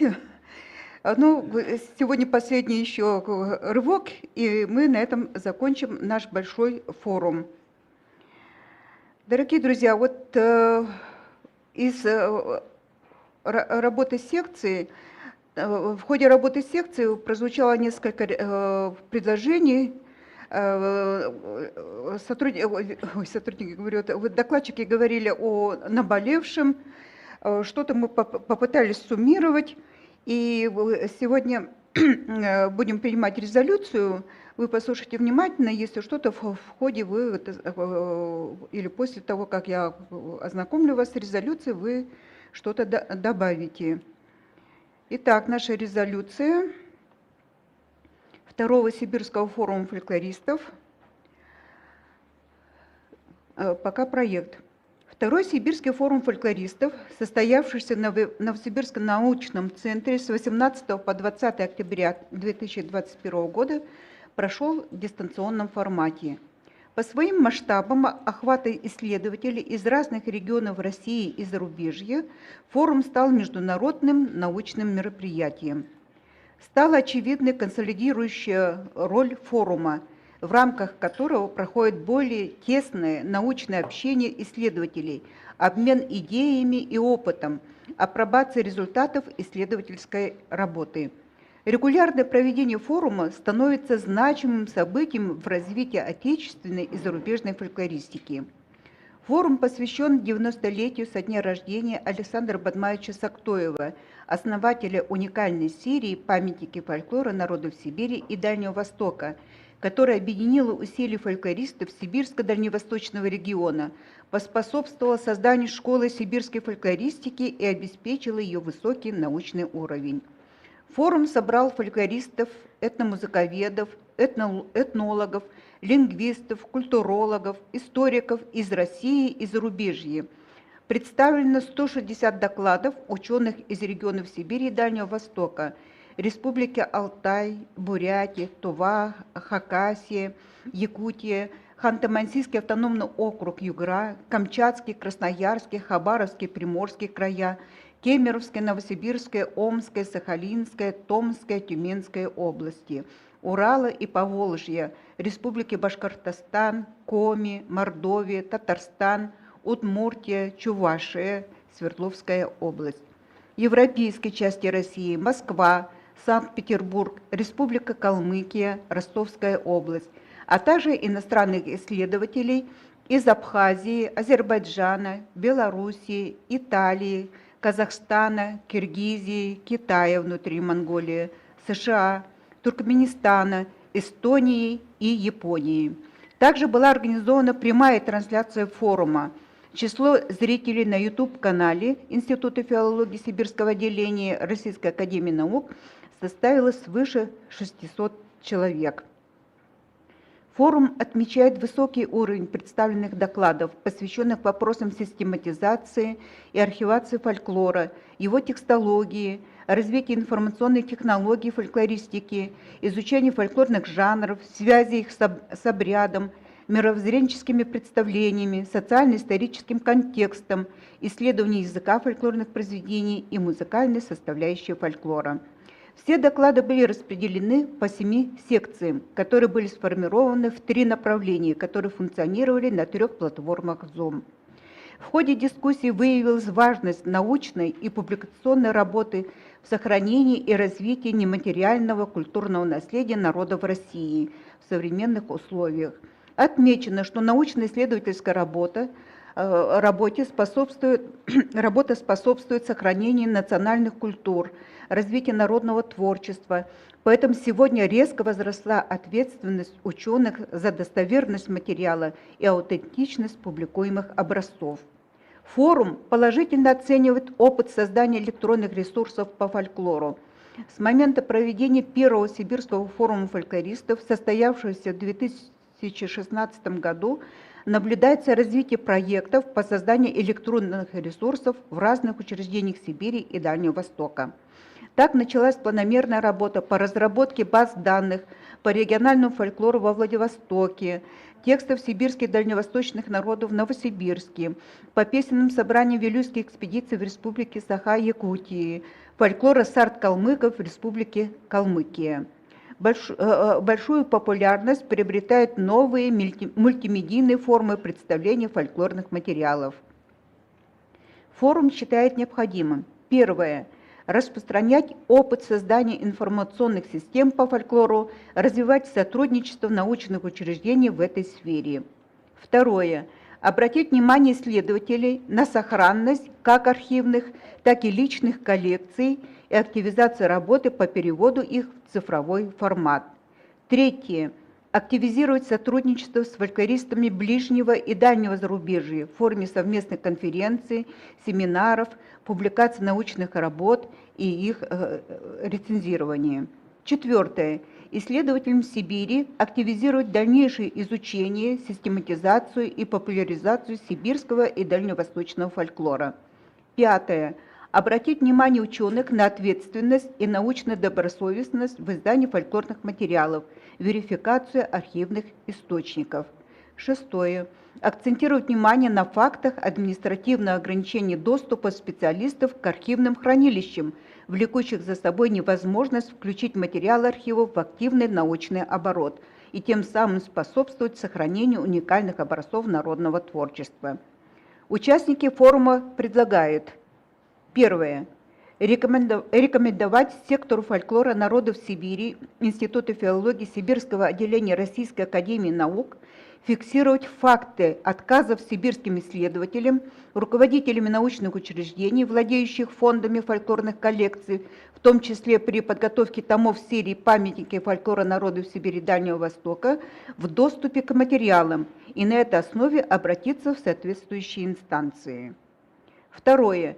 Шире практиковать проведение междисциплинарных научно-методологических семинаров и круглых столов на базе Института филологии Сибирского отделения Российской академии наук и Новосибирской государственной консерватории имени Глинки для решения актуальных проблем сибирской фольклористики и этномузыковедения. Третье. Сделать доклады участников форума доступными для широкой общественности посредством размещения видеозаписей на YouTube-канале Института филологии Сибирского отделения Российской академии наук. Четвертое. Провести третий Сибирский форум фольклористов в 2025 году. Вот такие предложения поступили. Какие будут дополнения, замечания?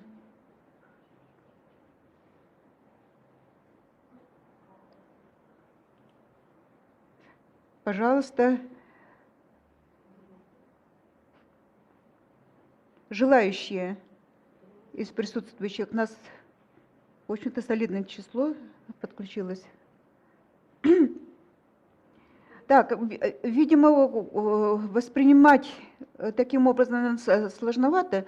Скорее всего, еще мы, наверное, если кто-то желает, скажите об этом, и мы вам разошлем письменно это самое. Так, кто подключился? Наталья Михайловна подняла руку, но вас не слышим пока. Угу. Так, Сейчас. а сейчас Угу. появился звук, нет? Не слышно. Да, значит, вот Не по слышно. поводу обращения в соответствующем... Да что ж такое? Погромче. Сейчас, подожди. Так я уже громко говорю. По поводу обращения в соответствующие инстанции при отказе. Вот это звучит как-то очень страшно. А какие? Да, уж больно конкретно, как-то категорично. Я поясню. У меня чисто юридический сразу вопрос, что вот в какие инстанции мы можем обращаться в этом случае, да, и вот как эти инстанции могут повлиять. Может быть, как-то вот этот вот переформулировать, чтобы не так категорично было. Наталья Михайловна, дело в том, что сейчас архивы не подчиняются Российской академии наук. Скорее всего, нам нужно будет обращаться в Министерство образования и науки, скорее всего. Этот вопрос надо просто изучить. Но дело в том, что это еще рано говорить об этом. если исследователь, мы накопим какое-то определенное количество фактов конкретных, потому что так выходить просто из-за того, что вот мы что-то услышали, увидели, мы не можем. Нам надо опираться на какие-то конкретные факты. Поэтому если исследователи будут к нам обращаться, то, конечно, мы это, как бы располагая этими фактами, конкретными примерами, мы можем уже начать какие-то шаги по изучению, куда кто нам может помочь. Но соответствующие, вот в такой форме написали соответствующие инстанции. Ну, это понятно, в общем-то, каким мы можем обратиться. Научно, конечно. Спасибо. Ага. Так, еще кто-то? Михаил Григорьевич, вы хотели, да, что-то сказать? Я хотел просто поддержать идею о том, что этот проект можно доработать, а в целом я считаю, что все основные моменты отражены, лишние подробности не нужны. Примем за основу. Мое предложение такое.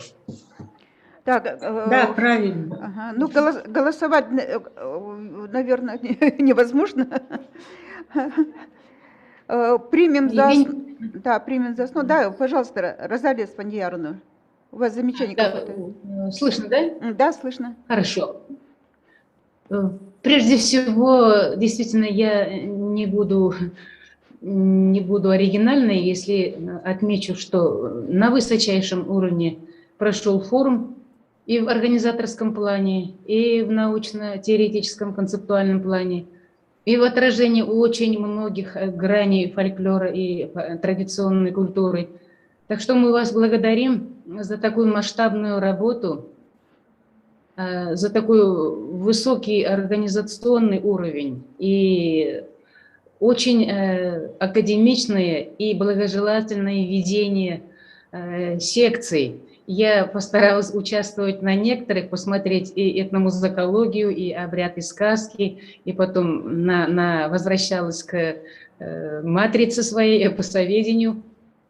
Так что настолько огромная работа проделана. С одной стороны, даже вот такой Zoom-конференция, онлайн-формат дает очень много возможностей для знакомства и вообще вот, для уровня развития и для знакомства с работами многих наших коллег. Теперь, Евгения Николаевна, чисто мои такие соображения.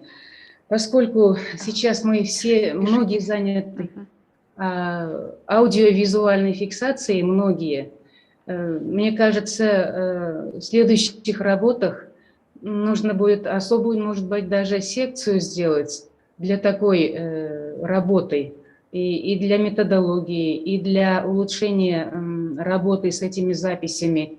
Вопрос был поднят действительно Кляусом Владимиром Леонидовичем. Мне кажется, стоит эту работу организовать. И второй, вот, костюмная культура, она и есть тоже отражение мировоззрения, отражение и фольклора, этнографии, и антропологии. Все вместе отражается в костюмной культуре. Мне кажется, ее тоже надо выделить, потому что она фрагментарно только участвует, какими-то моментами только, а как мировоззренческий комплекс верований костюм остается нераскрытым. И потом, третий момент, все-таки сейчас фольклористика, этнография и антропология принимают такой социальный характер, социальный фактор. И, наверное, нам даже обратить нужно внимание на практику пользования фольклора, на служение фольклора обратно своему Творцу. То есть мы должны быть не только научными работниками, но и как бы своего рода участвовать в духовном подвижничестве этого народа, поскольку мы не просто не ради любопытства и не для научных работ только пишем, а мы еще должны работать как-то обратно, возвращать эти же богатства народа и самим же в этом участвовать как-то. И каковы возможности этой практики, тоже можно прояснять. Вот вчера Евдокия Лемджиновна не зря этот вопрос подняла. Мне кажется, на это стоит обратить внимание. Потом, мы много говорим о междисциплинарности. Если не трудно ли будет соединять в некоторых секциях и этномузыкологию, и обряд, и миф, и эпос, поскольку все это настолько связано, вот потому я и старалась хоть как-то охватить эти все моменты, потому что фольклор – это синкретичное искусство, и там все взаимосвязано. А иногда, когда этномузыкологи вне мифа и вне сказок, вне обрядовых ритуальных условностей расшифровывают материалы, выводы остаются немножко односторонними. И еще один момент. Вот есть ли возможность объединить в междисциплинарном плане некоторые секции в дальнейшем? И еще один момент. В 2025 году вы сказали, да, ведь следующий форум 25-й год. планируете, да? Это, мне кажется, это очень далекий диапазон, особенно в наше время сейчас. И нельзя ли, можно ли провести между ними или семинар, или практикум, или круглый стол на назревшие вопросы? И вам, естественно, мы на вас выйдем где-то посередине, вот 23-й год. Потому что они так или иначе появятся, как в переводческой работе, как и в архивации, как и в других, вот в этом плане. Возможно ли это внести в резолюцию, что между форумами этими нужно будет такое провести? Спасибо, Розалия Свандияровна. Да. У вас все? Да, у меня еще вот это касается только просто соображения для дальнейшей работы. Вот мы все и эпосоведы, и сказковеды, и обрядоведы, мы все касаемся традиционной культуры, это значит, касаемся священного понятия, священных вещей, и сакральных, и очень дорогих, как для народа, души народа, его памяти. И когда вот звучат в некоторых докладах о том, что дикий человек боялся природы, примитивный ум его не позволял делать такие или иначе какие-то действия и так далее, мне кажется, вот такое приничижение интеллектуального уровня древних, оно уже устаревшая позиция. Мы должны пересмотреть вот эту позицию. Мы же изучаем вот веками, изучаем этот интеллектуальный мир почему-то, открываем загадки, символы, ритуалы, и относиться как к примитивному, как к человеку, который боялся природы и поэтому так вел себя, мне кажется, вот эта формулировка, она не очень корректна по отношению к нашим предкам, потому что они были интеллектуалы своего времени и рождали те символические образы и понятия, и произведения, которые мы до сих пор, над которыми работаем. Это просто такого рода корректировки только, если примете. Спасибо вам большое за всю огромнейшую работу еще раз. Спасибо. Спасибо, Розалия Свандияровна. Относительно вашего предложения проводить семинары и прочее, дело в том, что на 25-й год мы отнесли проведение 3-го Сибирского форума фольклористов, потому что мы на первом форуме приняли решение, что будем проводить этот форум каждые 4 года. И между ними нам никто не запрещает проводить другие конференции, семинары и другие встречи научные. А в резолюции у нас есть такой пункт, включили мы его: шире практиковать проведение междисциплинарных научно-методологических семинаров и круглых столов на базе Института филологии Сибирского отделения и Новосибирской государственной консерватории для решения актуальных проблем сибирской фольклористики и этномузыковедения.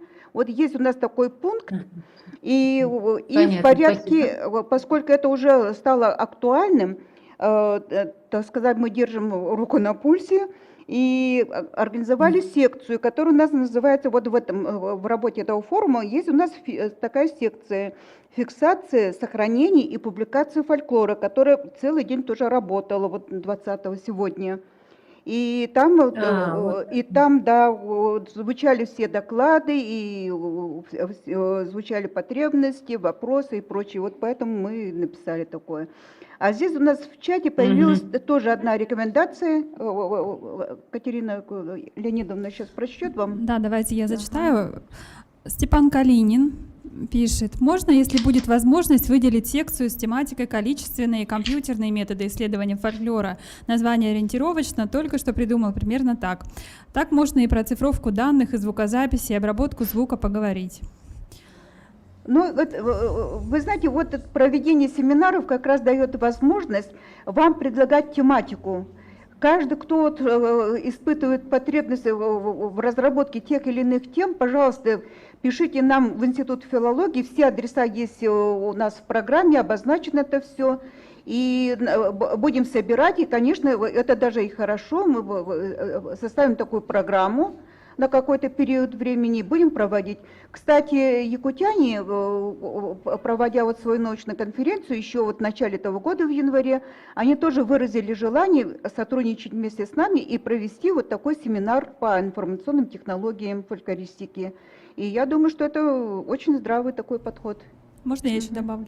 В чате Галина Борисовна Сыченко пишет: поддерживаю высокую оценку работы организаторов, поддерживаю, что нужна серия семинаров по конкретным насущным проблемам с участием нескольких специалистов и возможностью онлайн-трансляции для широких кругов специалистов. Да. Ну, также давайте сразу. Светлана Дмитриевна Мухаплева пишет: поздравляю Евгению Николаевну и коллектив с проведением на высоком научно-организационном уровне форума. Думаю, Александр Бадмаевич был бы доволен. Да. Спасибо вам большое. Да, это действительно очень высокая оценка. Светлана Дмитриевна хорошо знала Александра Бадмаевича. Работали вместе и в экспедициях, и совместно работа шла по подготовке томов. Спасибо вам, Светлана Дмитриевна, за память и такую высокую оценку нашей работы. Так, еще желает Владимир Леонидович. По-моему, да? Владимир Леонидович, ага, пожалуйста. Уважаемые коллеги, конечно же, проведение этого форума является таким важным актором активизации исследований в Сибирском регионе. Вот. И сопоставление с первым форумом, вот, некоторые видеофрагменты работы его были показаны здесь. И я, как участник первого форума, такой, с огромной ностальгией смотрел эти кадры, думаю о том, что, вот, к сожалению, сейчас мы не можем повторить. Да. Но наш круг, он все равно, самое главное все-таки, вот, большое отличие второго форума от первого, значит, это не его онлайн, так сказать, формат, к этому уже привыкли. А самое главное — это увеличение круга участников, такое просто в разы. И огромное спасибо организаторам конференции, которые, так сказать, очень четко, слаженно проработали все эти 3 дня и, собственно говоря, своей работой обеспечили участие и не только в стендовых, но в видеодокладах, и в Zoom, и ведем участие вот такого большого количества фольклористов. И особенно отрадно было, конечно, я по мере возможности подключался, значит, и в первый день, второй, и сегодня не было иногда задавать вопросы, вот, как-то участвовать в дискуссии. Но вот особенно отрадно для меня было то, что большое количество молодежи, научной молодежи приняли участие. Вот, и, значит, в том числе представителей вот, коренных народов Сибири, Дальнего Востока. Это очень отрадно. Это очень отрадно. Это говорит о том, что смена растет, она надежная. Это говорит о том, что профессия фольклориста востребована и не только в своем, что называется, исследовательском плане, но и в таком, ну, что называется, духовном наполнении. Потому что фольклористы – это служители духа, и своими работами, своими полевыми исследованиями, несмотря на тяжелейшие условия, в которых мы оказались, вот, они продолжаются, и они доказывают это свое служение. Вот. Мне сложно что-то сейчас советовать в резолюцию, потому что хотелось бы, может быть, поработать с ней еще, что называется, в таком удаленном режиме. Я думаю, что будет эта возможность. Наверное, какие-то у нас сейчас будет принято за основу. Все правильные вещи в нее внесены. Самое главное, конечно же, нужно обратиться к академической общественности, к администрациям, значит, да, с тем, чтобы иногда эти обращения, они, конечно же, опускаются как вот пустой колодец, но все-таки иногда они задерживаются в умах, в головах тех людей, которые могут принимать решения. Тем более, что сегодня есть очень четкое понимание, что без духовных основ, без той традиции, которая несет фольклор и несет в себе фольклорное наследие, невозможно воспитание подрастающего поколения так, как мы сегодня это видим перед собой, так, как это должно быть. И, значит, на самом-то деле, конечно же, происходит сейчас во всем мире девальвация традиционных ценностей. Вот. И в этом отношении мы являемся таким важнейшим, что называется, подспорьем для нашего государства, и в этом наша большая функция и большая миссия. Вот. Огромное спасибо организаторам, особое спасибо Евгении Николаевне, которая, в общем-то, несмотря на все те трудности, которые на нее свалились в этом году, она пронесла этот организационный крест, вот, и мы видим тот прекрасный результат, который сегодня является этот Сибирский форум. Ну, значит, вообще подозреваю, что этот Сибирский форум в ближайшее время станет одним из центральных форумов фольклористов в России в целом. В ее именно академической и научной составляющей. Спасибо, Игорь. Спасибо вам большое, Владимир Леонидович. Очень такие правильные мысли вы высказали. Конечно, мы резолюцию эту вам отправим и отправим всем, кто вот пожелает еще посмотреть, для того, чтобы вот все-таки это получился очень серьезный, хороший документ, который можно было бы реализовать. Еще надо исходить еще и возможностей вот таких, не только организаторских. Мы организовать можем, но если это будет подкреплено еще и финансово, то можем горы свернуть. Так что это вот такая у нас история. Еще есть какие-то желающие есть выступить? Ну, можно сказать? Да, конечно, Наталья Константиновна, пожалуйста. Буквально два слова. Я хочу сказать огромное спасибо всем, кто организовывал. Я присоединяюсь ко всем словам, что было в ваш адрес сказано. И очень приятно было видеть ваши лица. Ну, давно соскучились по общению, пусть хоть такому, но все равно общение. И всем, кто слушал, задавал вопросы, кто принимал участие в обсуждении. И я думаю, что не было ни одного равнодушного человека на этом форуме, кому бы были бы неинтересны те вопросы, которые мы обсуждали. Поэтому еще раз огромное спасибо всем, и не только организаторам, но и всем слушателям за интересную работу.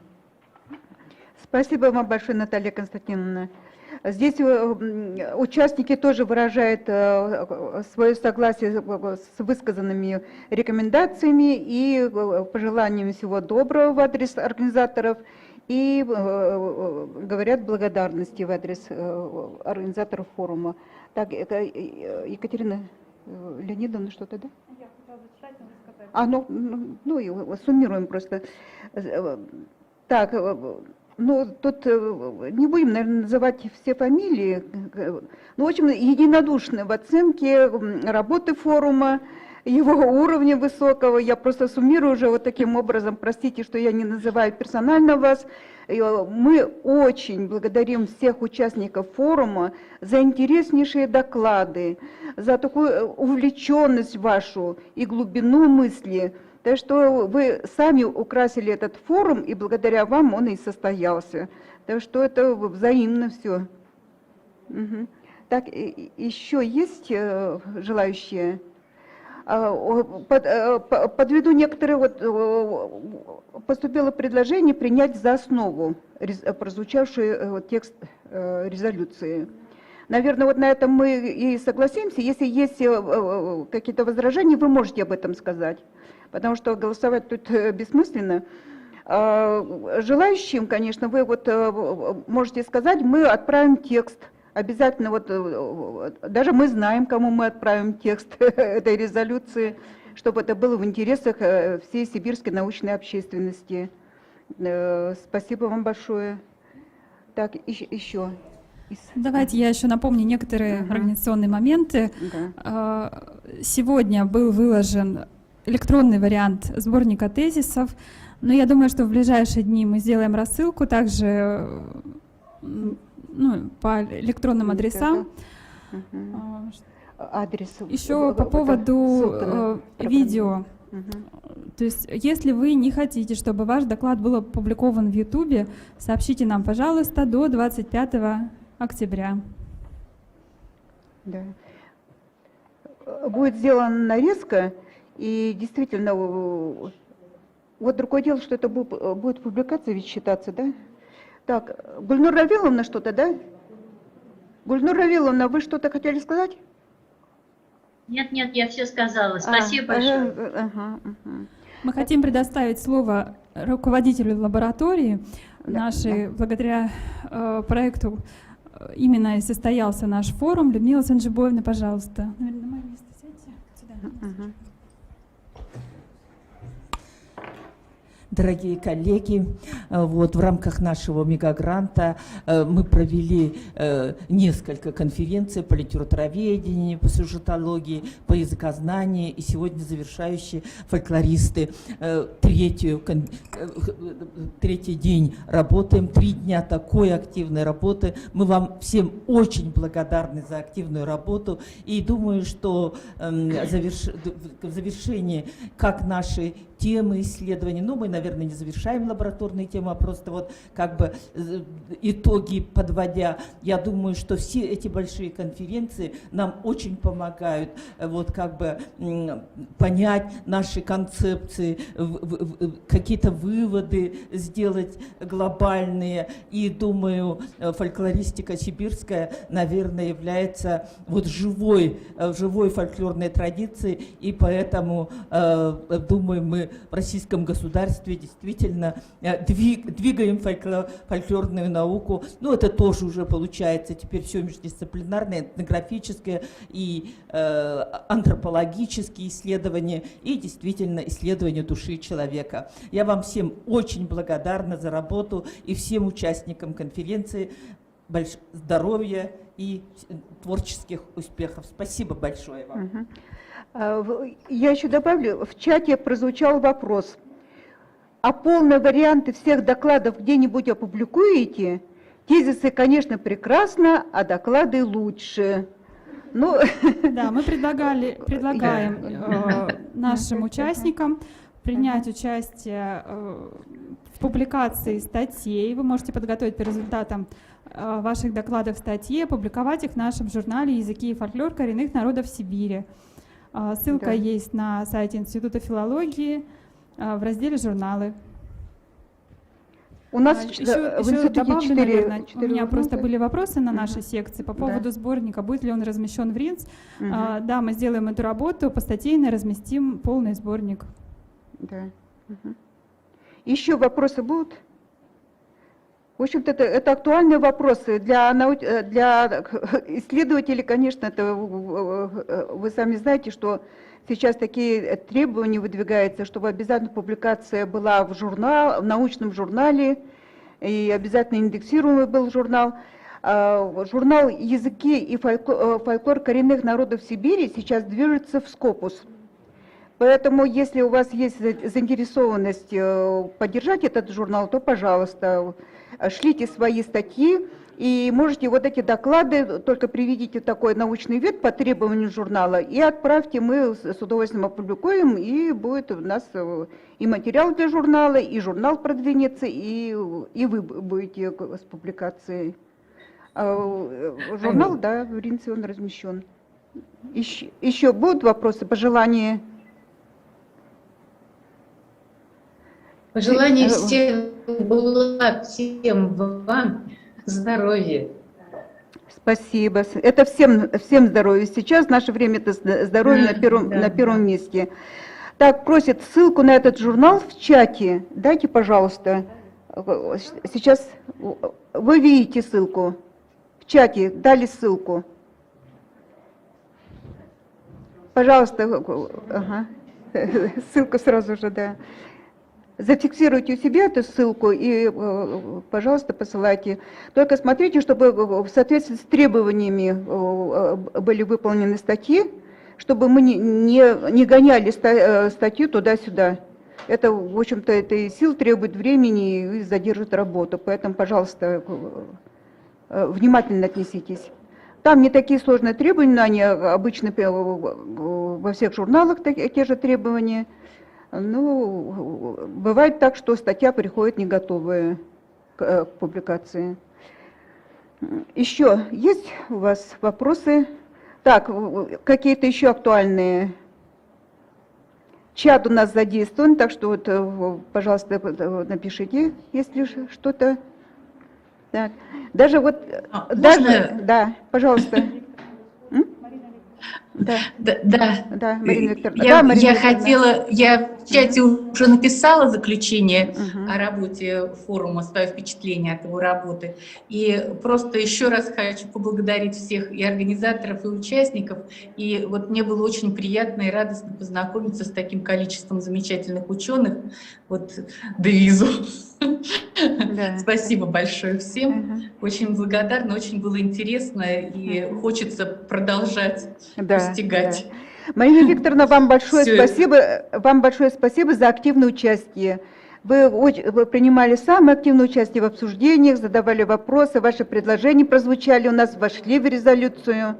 Так что вы внесли свой вклад в работу форума, большой вклад. Спасибо вам большое. Спасибо. Так. Есть еще желающие? Вы знаете, вот даже в онлайн-режиме и расставаться не хочется с вами. Вот настолько мы сроднились. Вот именно. В этом весь смысл.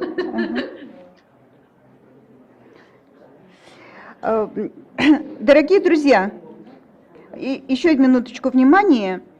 В техническом обеспечении, трансляции, ведения конференции большую роль сыграла работа наших специалистов, которые представляют видеопрофи.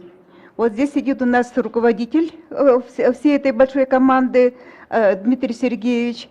Он молчаливый, очень лаконичный, Ну вот они поддерживали, как только могли, техническую сторону нашего форума.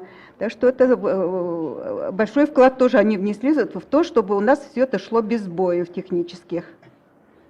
Форум проходил у нас, кто был у нас в Академгородке, вы, наверное, знаете, в технопарке, который недалеко находится прямо в шаговой доступности от нашего института.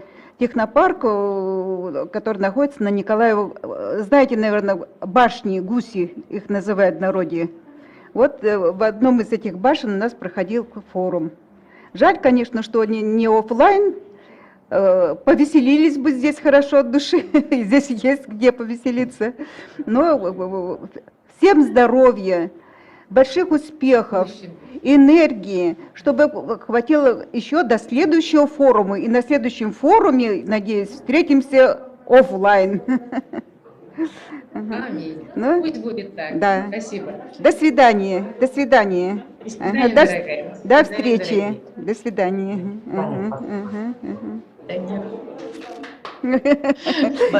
Тут даже хлопают у нас. Да. До новых встреч, до свидания. До новых встреч. Всего